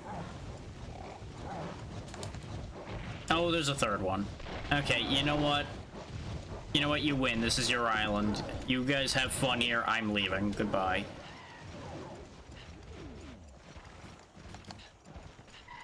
Yeah, because it doesn't seem like there's anything other than mushrooms I can gather here, and as much as I would like to get more blue mushrooms, it doesn't seem worth fighting them for it.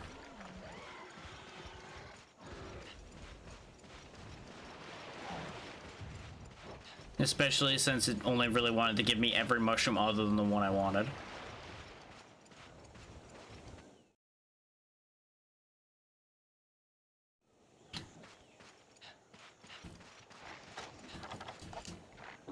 I reflexively ate that when I saw the crab.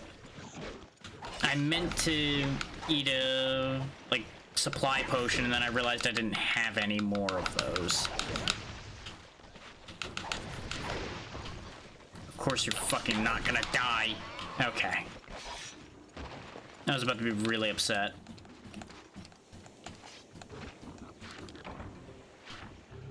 We can kill this pig on the way and see if we get a blue mushroom out of him. I'm pretty sure we gathered this herb spot already, because I'm pretty sure this is where we went first.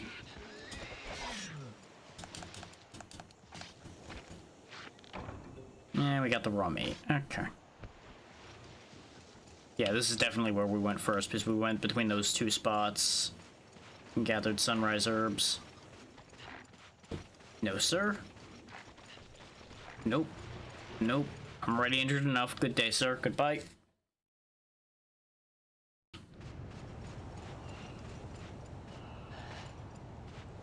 Okay. Oh, I'm one raw meat short of the bonus. It's fine.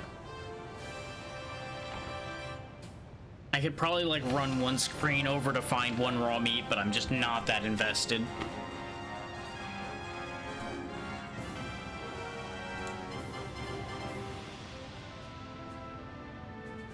At this point, my priority's higher on just getting out of here, spending the time making those potions that we can make, and hoping that it pays off.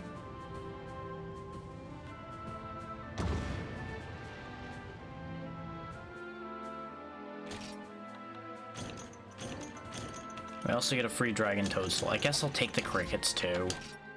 I've been selling a lot of those constantly, but at some point I might actually need to fish. So I should probably hang on to those, whether I want them really or not.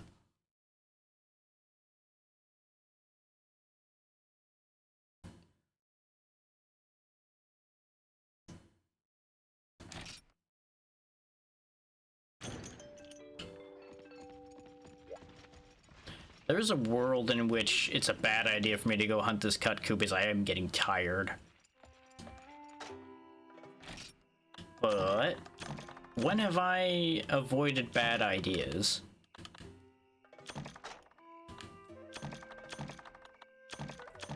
I'm actually going to take the sunrise herbs with me as well, because we can use those for backup healing.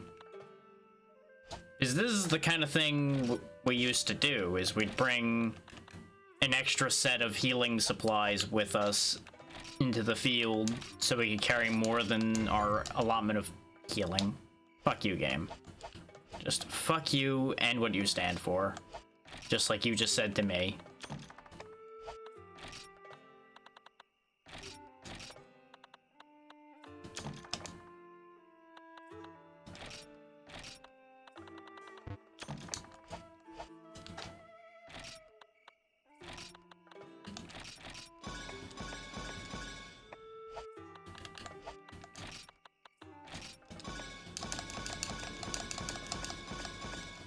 Nice.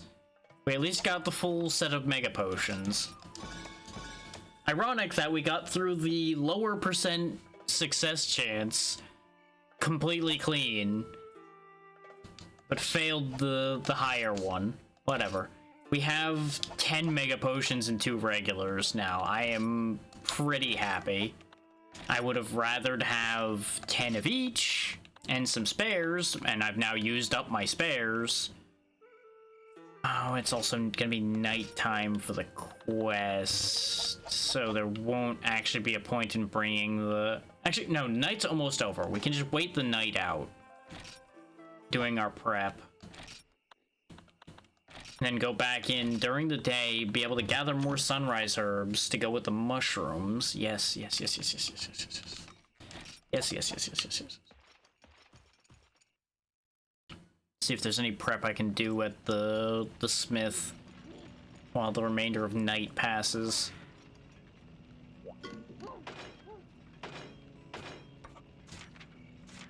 Okay, I wanted to see if there was any armor from the Conga parts. Okay, I hadn't looked at the helmets apparently since I got the Genpei stuff, and if there is, we don't have enough parts for it to make it appear. Am I missing for high metal again? Right, Makalite. Makalite would be important for that, wouldn't it? Wind Press would be nice to have, because that would prevent things like the Kutku's wing flap from stunning us. And would actually allow us to attack during that, which would be very helpful, actually.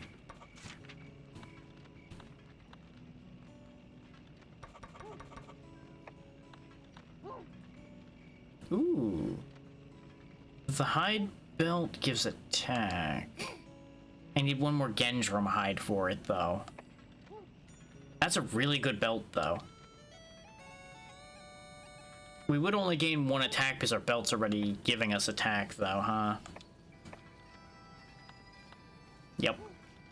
It would give us points toward evasion and vocal cord, which I don't know what does.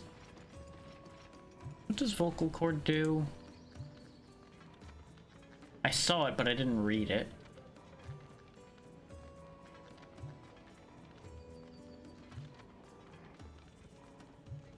We actually would want to gather fate as well, because that makes our rewards better. That's neither here nor there. Wait, I definitely saw vocal. Where the hell is it?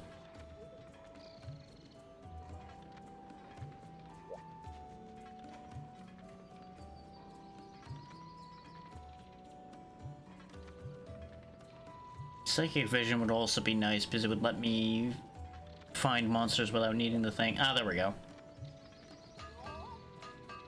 What? There's apparently vocal cord paralysis, which makes you unable to chat.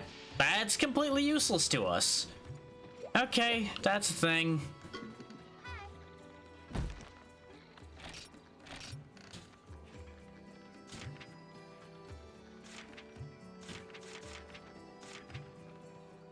Okay.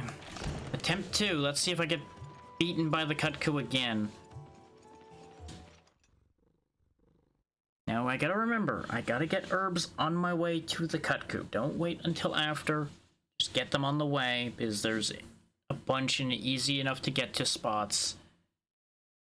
And the drop rate on sunrise herbs is apparently decent. I don't need to make this harder on myself than it has to be. And I know that's alien to how I operate, not making things harder on myself than they need to be, but still. It is daytime, so there's probably gonna be crabs over here again, which might make gathering the herbs upsetting.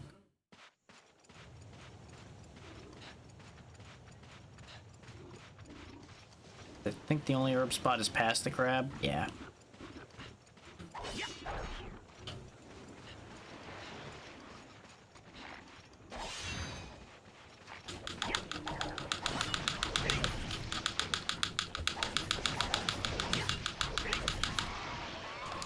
There we go. We at least disposed of the crab quickly. We took a little bit of damage, but it's okay.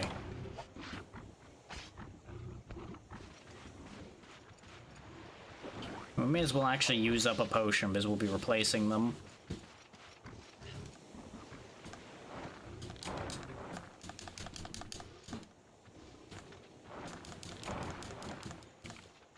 I'll just grab as many sunrise herbs as I can.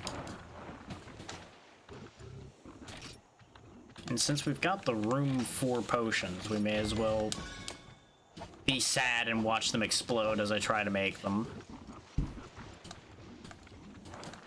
What's going on out there?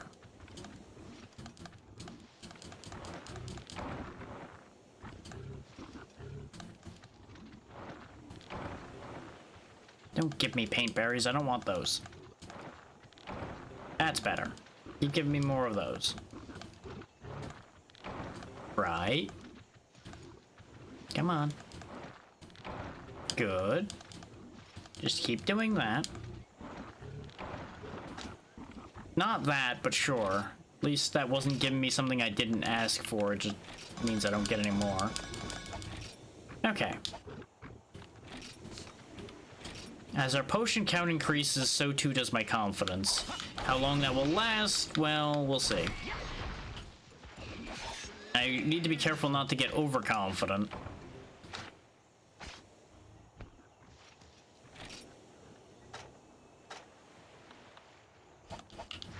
Yeah, we still have mushrooms left, so if I see any more herbs, I should grab them. Not that I shouldn't just grab herbs every time I see them anyway, because that would have avoided us getting in the position we're in now. But, you know, hindsight is 20/20.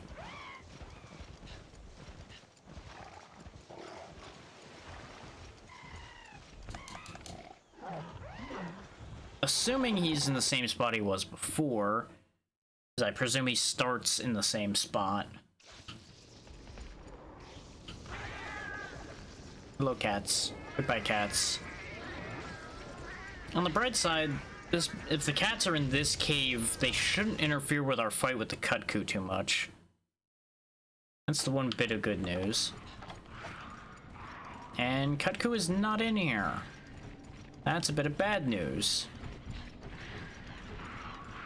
Because that leaves us once again in the position of, I don't know where the Kutku is. My least favorite position to be in.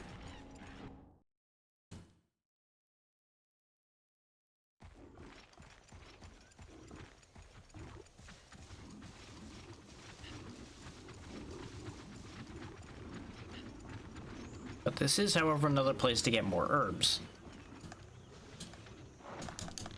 I know, all the excitement of flower picking simulator. But I think I've proven that I kinda need the healing. Much as I would like to not admit it.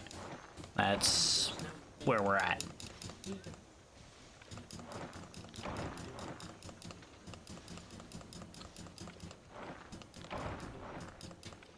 Don't really need more jungle onions, but that's a thing. Okay.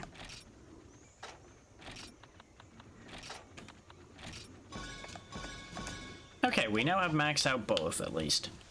We don't have spares, really, but, well...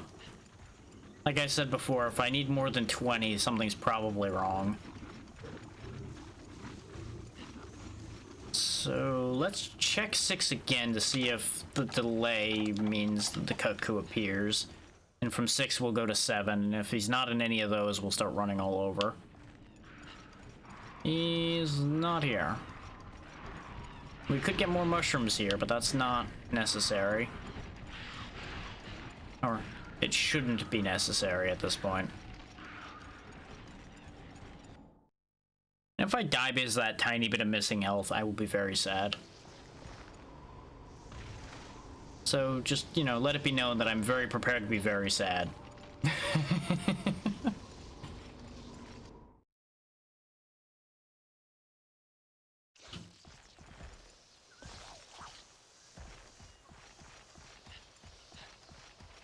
Excellent. Welcome back, Swarm.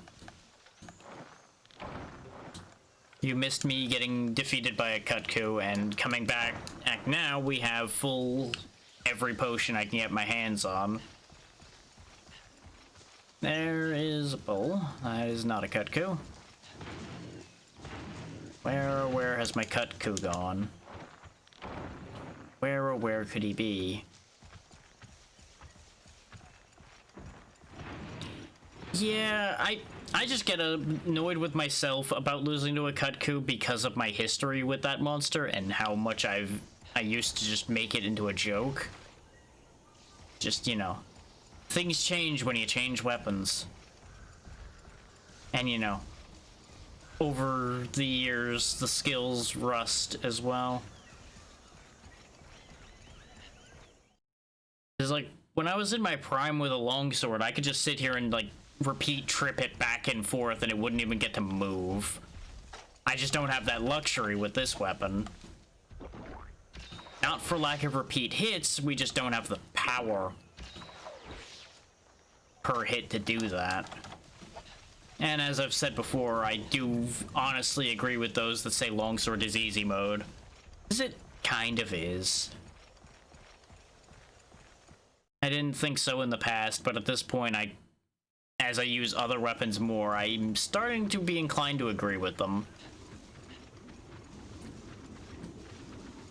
Meanwhile, where the fuck's the Cutco? I hear him. There he is. Sword and Shield, I wouldn't say is as much easy mode, because at least it doesn't have as much damage output, unless you've got like deeper knowledge of Sword and Shield and a much better Sword and Shield. Longsword just kind of out of the box, especially in the earlier games, does a lot of work. Oh yeah, the speed is easier for sure. I was thinking just in terms of it's fast and can just get rid of a monster like immediately.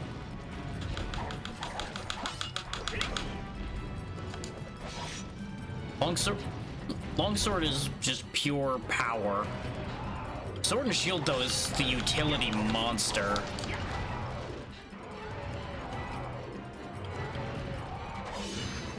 Yeah, that's exactly what I mean by it being the utility monster.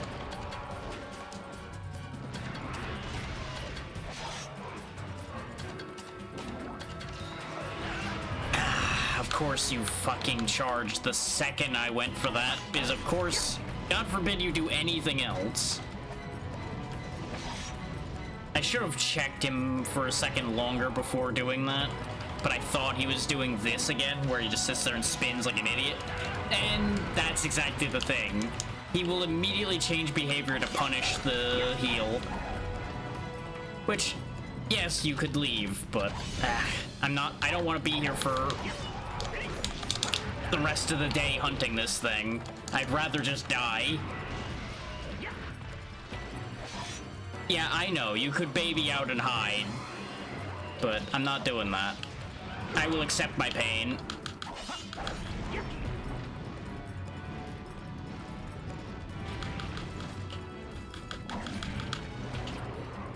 I accept the loss that is most likely to come with this. I don't care. It's one of those, I've been on for a bit too long at this point, but I didn't want to end on a loss, so I put myself in a bad position here. Living is the coward's way out sometimes.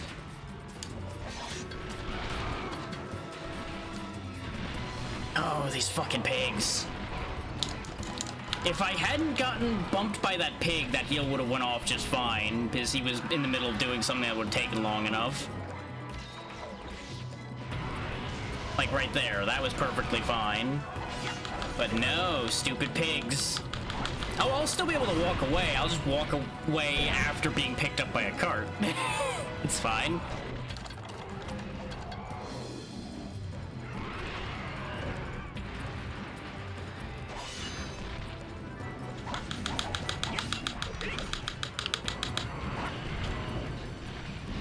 This Cutco would stop being a nuisance, this fight would have ended the first time. But he's being a real pain in the ass with his patterns today. Because he loves the idea of just spinning around like a goddamn Beyblade. Yes, I know, there's pigs here.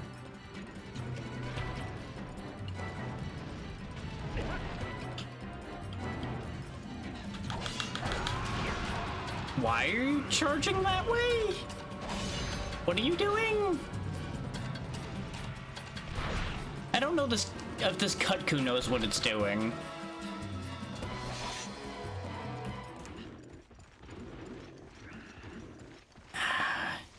You know the fucked up thing? Tigrex, in my experience, spins less than these chicken walking wyverns like Rathalos and Rathalos and Cutco and things like that. Tigrex is dangerous when he spins, but he doesn't spin nearly as often. He doesn't spend like an entire fight just spinning in place annoyingly most of the time. Like on occasion he'll repeat it a couple times, but he's usually charging back and forth all over the place for me at least. Yeah, exactly. See, I'd rather that, because at least that would accomplish something instead of just annoying me by constantly interrupting my attacks and meaning that I can't get anything done. And then he does this shit where he just keeps flying away more annoyingly than a Rathalos would. Or all we're doing is burning hunt time. Because he just wants to piss me off. Where the fuck are you going now? Good lord. Well, joke's on him. I'm not going anywhere. Until I have his head on a pike, I'm not going anywhere. Well, then he should fucking nap. He landed in a prime sleeping place, and he didn't do it. He's gonna have a dirt nap when I catch him.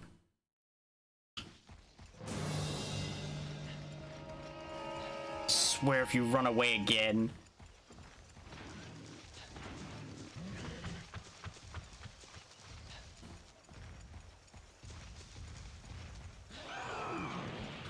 Oh, he's drinking. I didn't know they could drink. Huh. What do you know?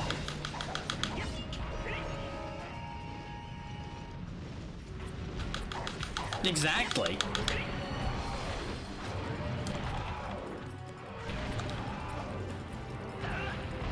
I'm so tired of this tail and I can't even cut it off.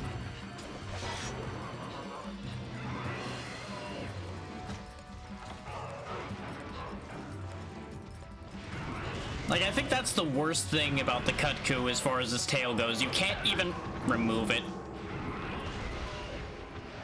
I saw that bull, but for some reason brain went, oh, I need to turn around and run back the other way instead of just jumping out of the way in the direction I was going. This is what I was talking about when I said tired brain's gonna make this way worse than it needs to be. Is that was just complete pilot error, just fucking that entire attempt up. Which is fine. Yeah, pretty much. I'm just too stubborn for my own good. I should, if I was a smart man, have pulled out after that last gathering trip and just said, okay, we're gonna go ahead and do this next time. But no, I wanted to end on having killed a Cutco because I'm a fucking idiot. So here we are. Watching me get bodied because I don't feel like taking the time. I mean, technically we wouldn't have been ending on a loss because I successfully went and gathered, but that, you know, that doesn't hit the same.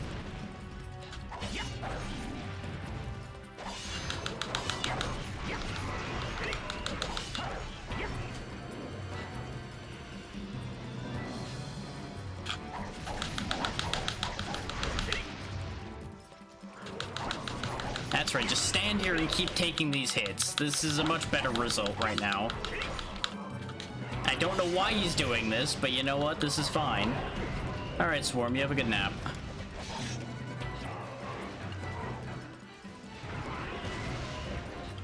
No matter how this ends, this is the end today anyway, because I'm not going to keep pushing.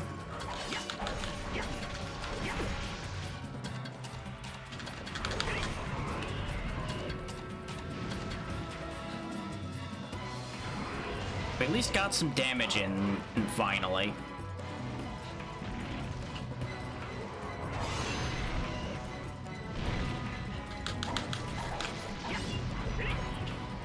I'm starting to learn a little bit more about how to use this weapon properly, too.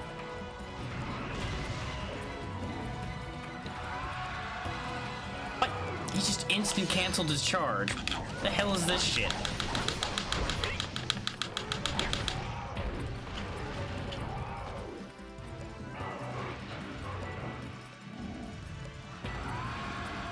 Yeah, there he goes doing it again. Either I forgot he had a fake out charge or something weird's going on there. I'm inclined to think I just forgot about the fake out charge. He's doing it a lot though.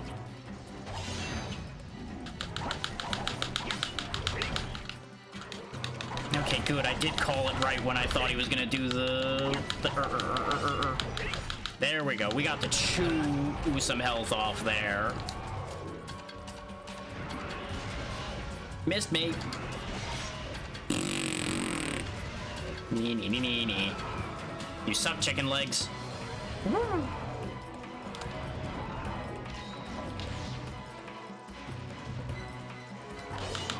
Thank you for the free heal.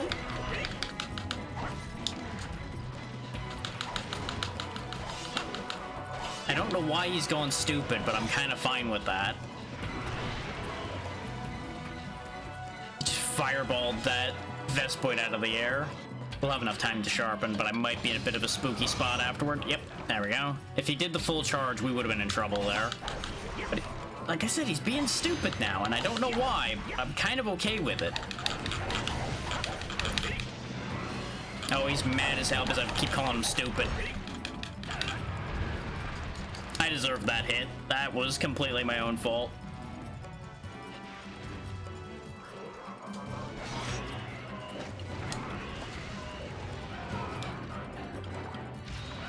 Yeah, this is gonna hurt a bit. But he bumped me before the beak hit me, so I actually got out of that pretty clean. He's charging, so we heal again. I'm starting to get my goddamn hit back in the game here. Because I was getting frustrated, and now that we actually started to get somewhere, now the frustration eased a little and the brain clears.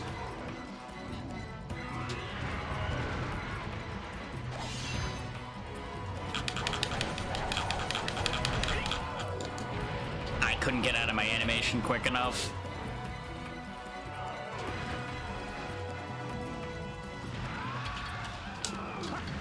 Fucking Vespoid ruined that whole attack.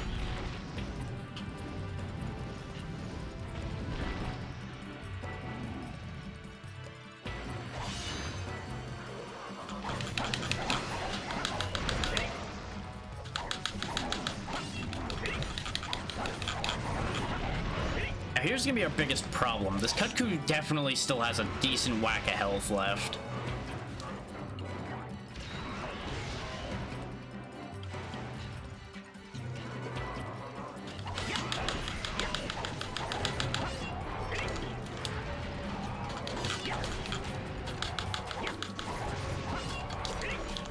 Like, I may have been surprised by the Gendrum dying, but I don't think I'll be surprised by this kill. At least not nearly as surprised. I am surprised, however, that he missed. Oh, the paintball's worn off, and I think, yep, he's leaving. Son of a whore. We also don't have another paintball because, remember, we lost a bunch of them to the cats stealing them. Oh, this is gonna be awkward. We have to go find him. If I'm lucky, he's actually injured enough that he is going to go sleep. Which, with the way he took off, that feels right.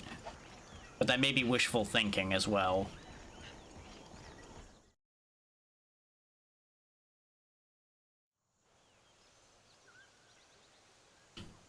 As to how I'm gonna do my grinding off camera, by the way, it'll probably be the same in regards to not doing any hunts we haven't completed, which is part of why I want to get this Kutku done.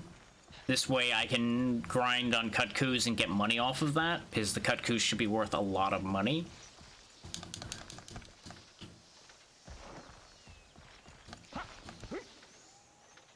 I'm not going the way I wanted to, but that'll be okay. We'll go through 7, circle around to 3, and then go into 8.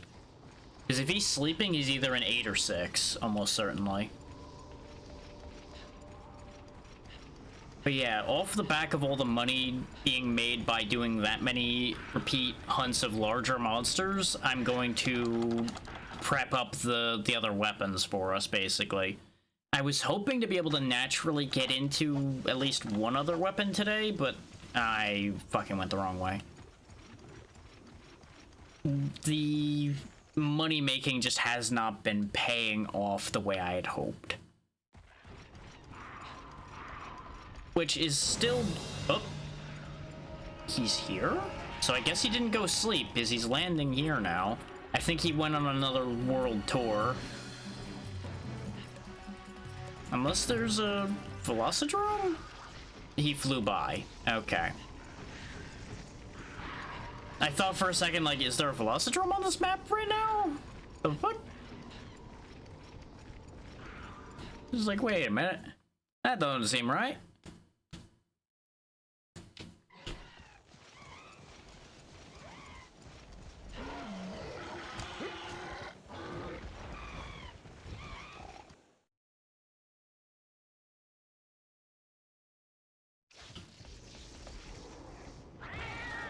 Of course, this burns my theory that he was sleeping, but I'm gonna go check anyway. Maybe he went there to sleep after doing the flyby.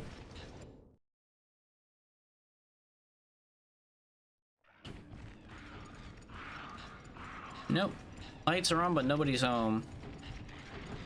Except the cleaning crew.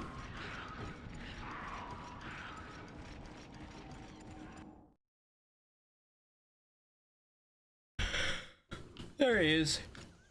Oh, the frills are back, so maybe he is hurt. Hurt more than I thought he would be. I should have sharpened. Oh, nope, the frills are back up again.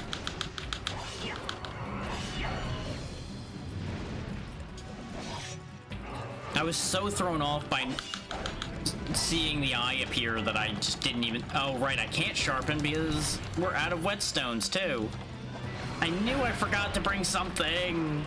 Because everything else is ended within, like, 1 or 2 whetstones, so I didn't even think about bringing extra whetstones. This is gonna hurt. Lost more health than I gained, because I'm a fool. I'm a fool of a took. That's right, pigs, get him.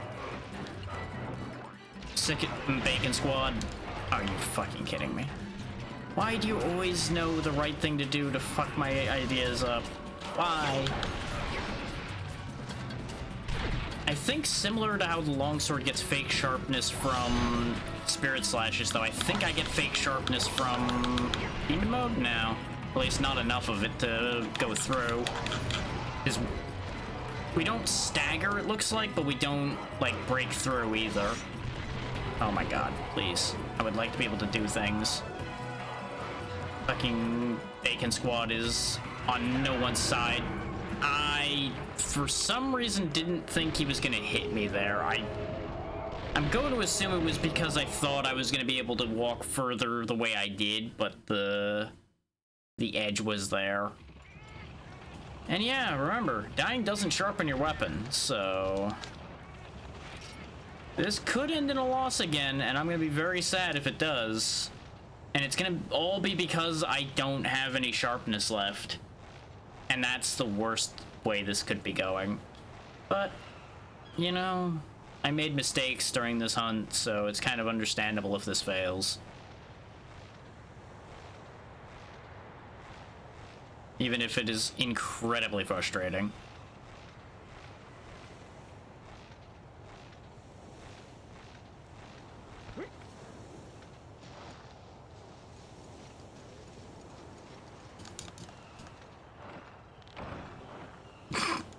Insult to injury much, game? Gives me a fucking Kutku scale while I'm trying to grab honey. Okay, you know what? Fine. You made your point, game. Go fight the Kutku. Okay, good. He is leaving.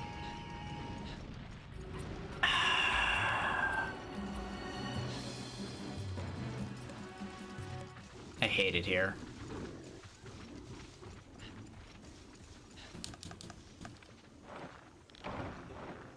Just grab some herbs and think about what I've done.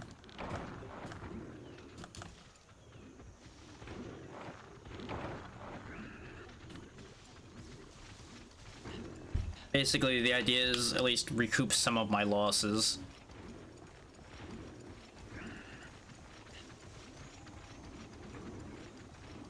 I'm also assuming, again, maybe he's going to go sleep.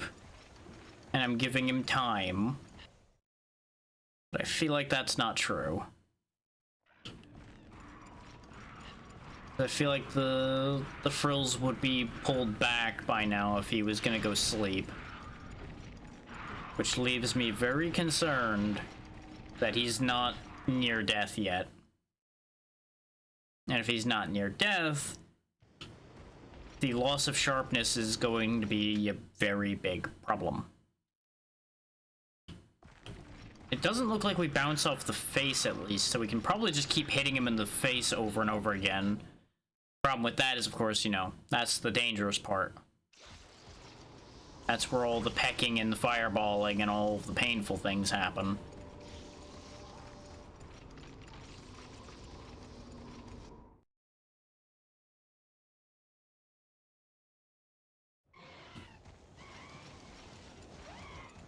Did he go back to 4, or is he literally just in between places every time I go somewhere?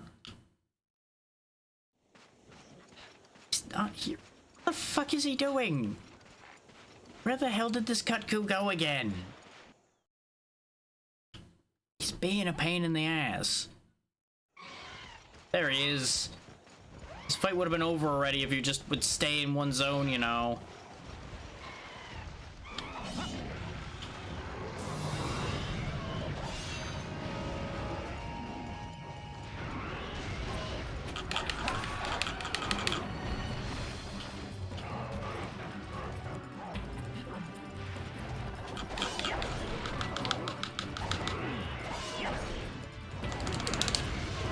I'm so glad he bumped me with his foot before that fireball hit.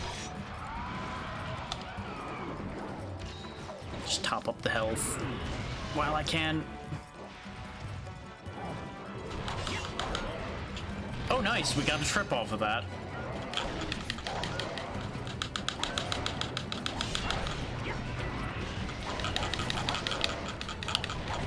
There's another stagger. There's the last of our sharpness gone. And now the problems start to rear their ugly head. Problems known as fucking monkeys.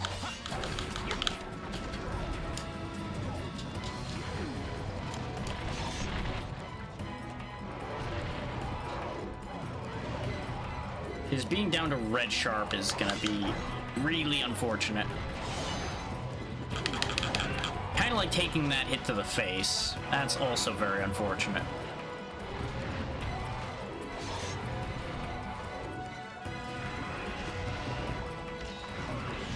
Yeah, I figured he was gonna multi-fireball. That's why I just healed when I did.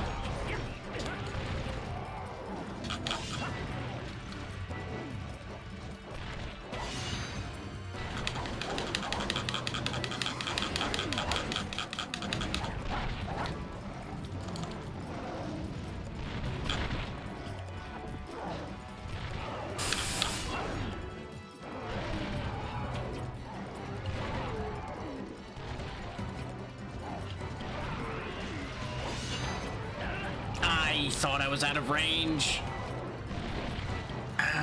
Curse you and your deceptively long fucking little shit tail. That's fine. We still came out of it with more health than we had. That's the important part. Thanks, game. Thanks for moving me in a way I didn't intend to. Appreciate that when you walk me into a fireball without my control.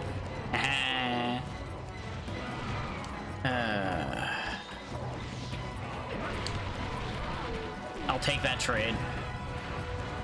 Actually take the monkey hit that time is a benefit. I wish I could tell what's going on half the time underneath that little bastard right now. There's so much shit clustering up that I can't tell what's happening anymore. Really? Fully flat on the ground still counts as hitting me. I am so sick of the delayed hits there. And I've said that when we were fighting this before, and I stand by that statement of those delayed hits are just terrible.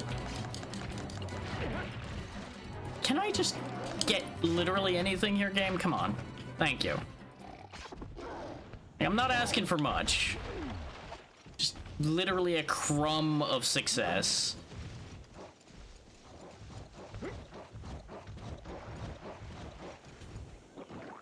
It's like even a gambler wouldn't keep coming back if they didn't even get, like, the smallest trace of success.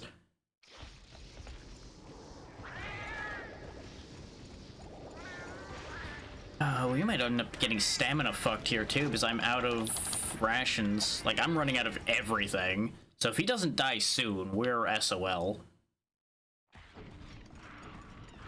And he still didn't go here to sleep, so I have very strong concerns about the fact that we could potentially be SOL here.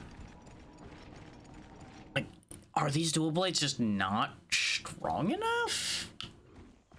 Because, like, for me to have fully doled them after having doled them repeatedly on him, I feel like he has to have sustained a fair bit of damage, especially with how we were tearing into him before, when he went stupid for a bit and gave us plenty of chances to hit him.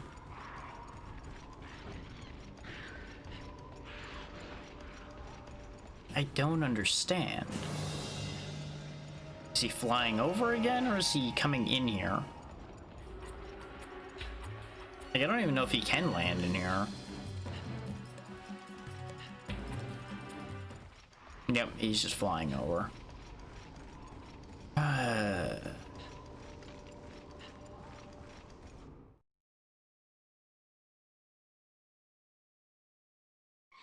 Yeah, let this be a lesson for those who get into the streaming game. If you feel like you shouldn't push, don't push. Just don't do it. Don't be an idiot like me. Don't push your luck.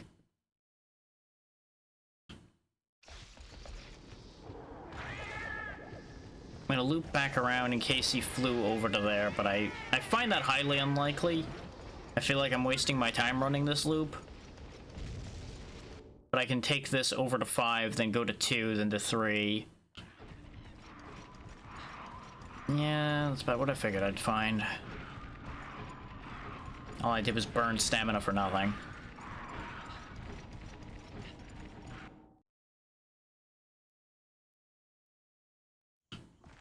I also, once again, didn't eat before this hunt. So I'm a goddamn idiot.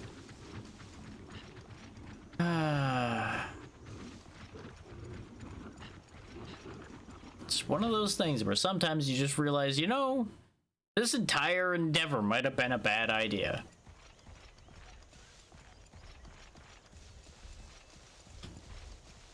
Just like, hey, you didn't think literally any of this move you made out, did you? You didn't think any of this through. To which I have to admittedly say, sure didn't. Based on this, how this is playing out, I sure fucking didn't.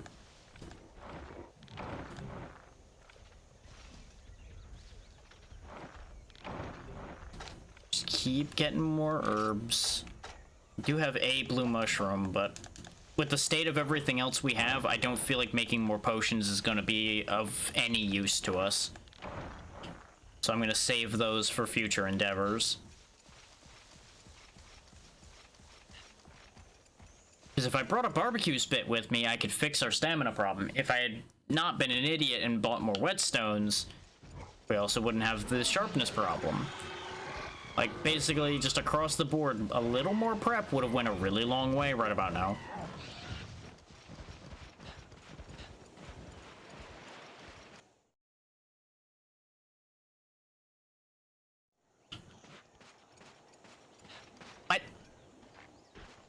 He has to be moving again. He has to be doing the fly around like an idiot thing he's done before.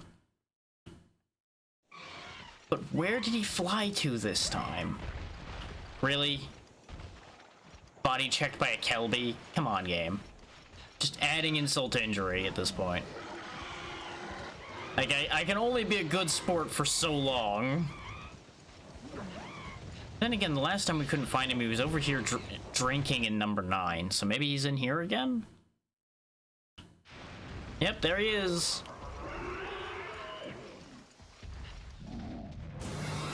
And, you know, let's give him a free charge because, God forbid, you know, because he clearly needs more advantages against me. Let's just immediately put the player down to no health, get him stunned. Yep. Yep, all this is great.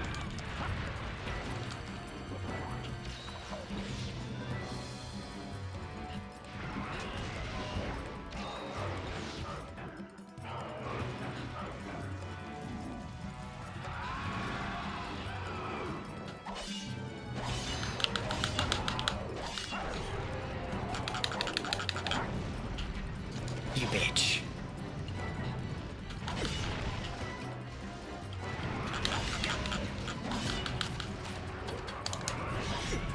Oh my god.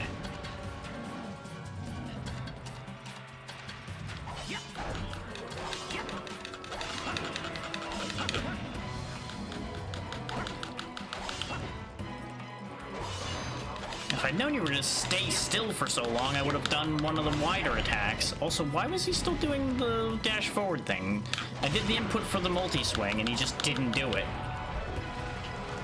He just got stuck in a weird loop there.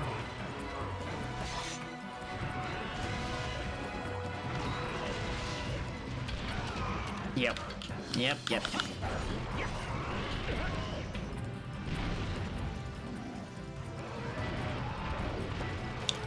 I am so tired of the spinning. I feel like I'm stuck in a goddamn dryer.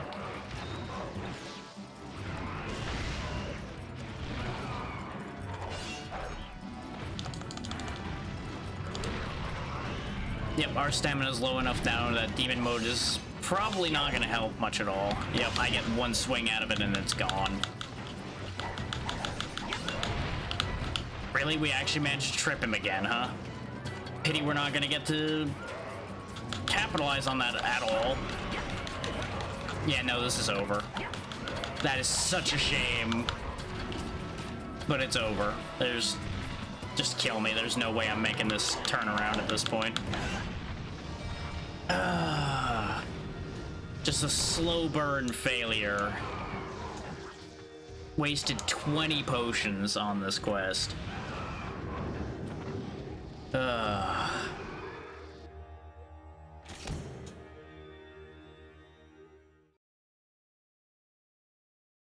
You know what? This is actually gonna be the first time I'm gonna do this, but I'm not gonna save. We're just gonna disavow any knowledge of that reality happening, because that was just a horrendous embarrassment across the board. But that will do it for today, because I'm clearly not going to get any better. As much of a shame as that is, that's just the point where you have to acknowledge that, no, you have hit your limit for the day. My limit probably was a little bit before that, but it is what it is.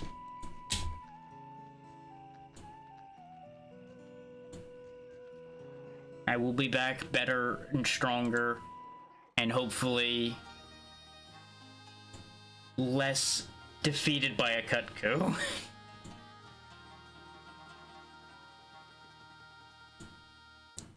Just quickly scanning through my lists, seeing who's doing what to figure out where we're going.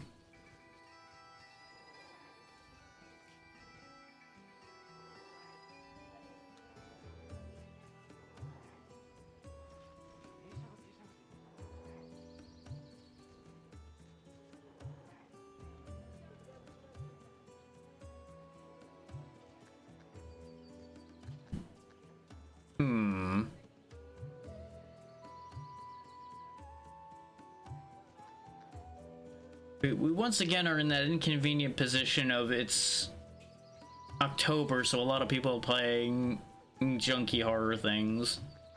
Which, you know, I get it. If you enjoy it, you enjoy it, but it makes my choice a lot harder. You know, it certainly makes it inconvenient. It's like, not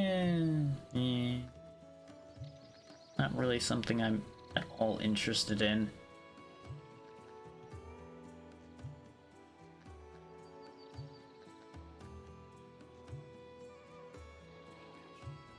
Okay. Like, the good news is we have a lot of people on right now. The bad news is a lot of them are doing the same handful of things. Most of it's not that interesting. Like, nothing against the people, just the things they're doing aren't that interesting. Who knows, maybe they're making it interesting. I have no way to know. But the feedback I'm getting just looking at it is what it is.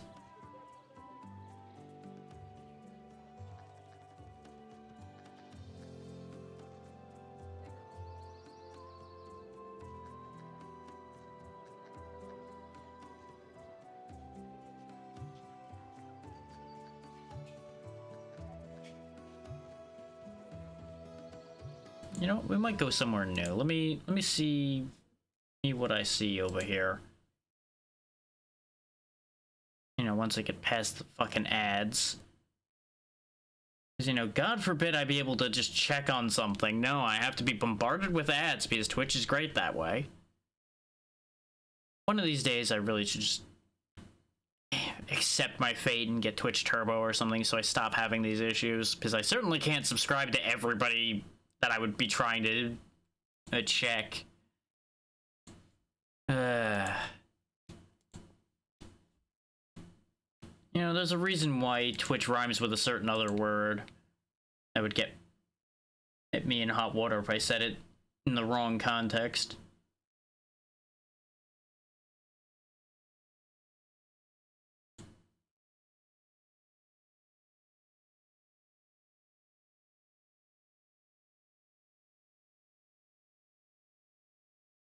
Come on, Twitch. Quit wasting my time with ads, please. Like, that's how long those ads are taking, is that we've been waiting this out that long.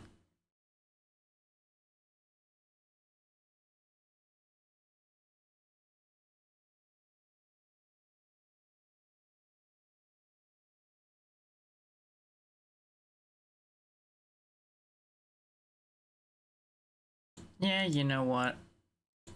We'll give it a shot. We'll give them their first raid from me, because I've been adjacent to them for a while. Like, we've walked in the same circles a bunch, and we've interacted vaguely on social media, but I haven't really interacted with them, so we'll see how this goes. We'll give a test throw this way.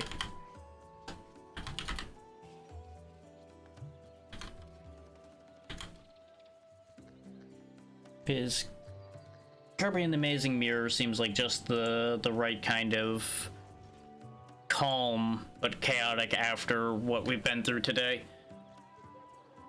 So, thank you everyone for taking the time to be here. I will, like I said, make sure we're in better shape before tomorrow. We'll see what happens for the rest of the week, because I do have a couple other things I want to get in this week. Like, I've also got at least one Unlurkit thing I should cover, though I've got time left on that one, so might put that off for a bit longer. We'll see. I was hoping to find a time where it would fit in better is the idea, and it just not quite hitting right. But we'll figure that out as we go. Yeah, I really don't have much else to add right now, so it'll be what it'll be. Have a good night, everybody, and I will see you all tomorrow. Goodbye.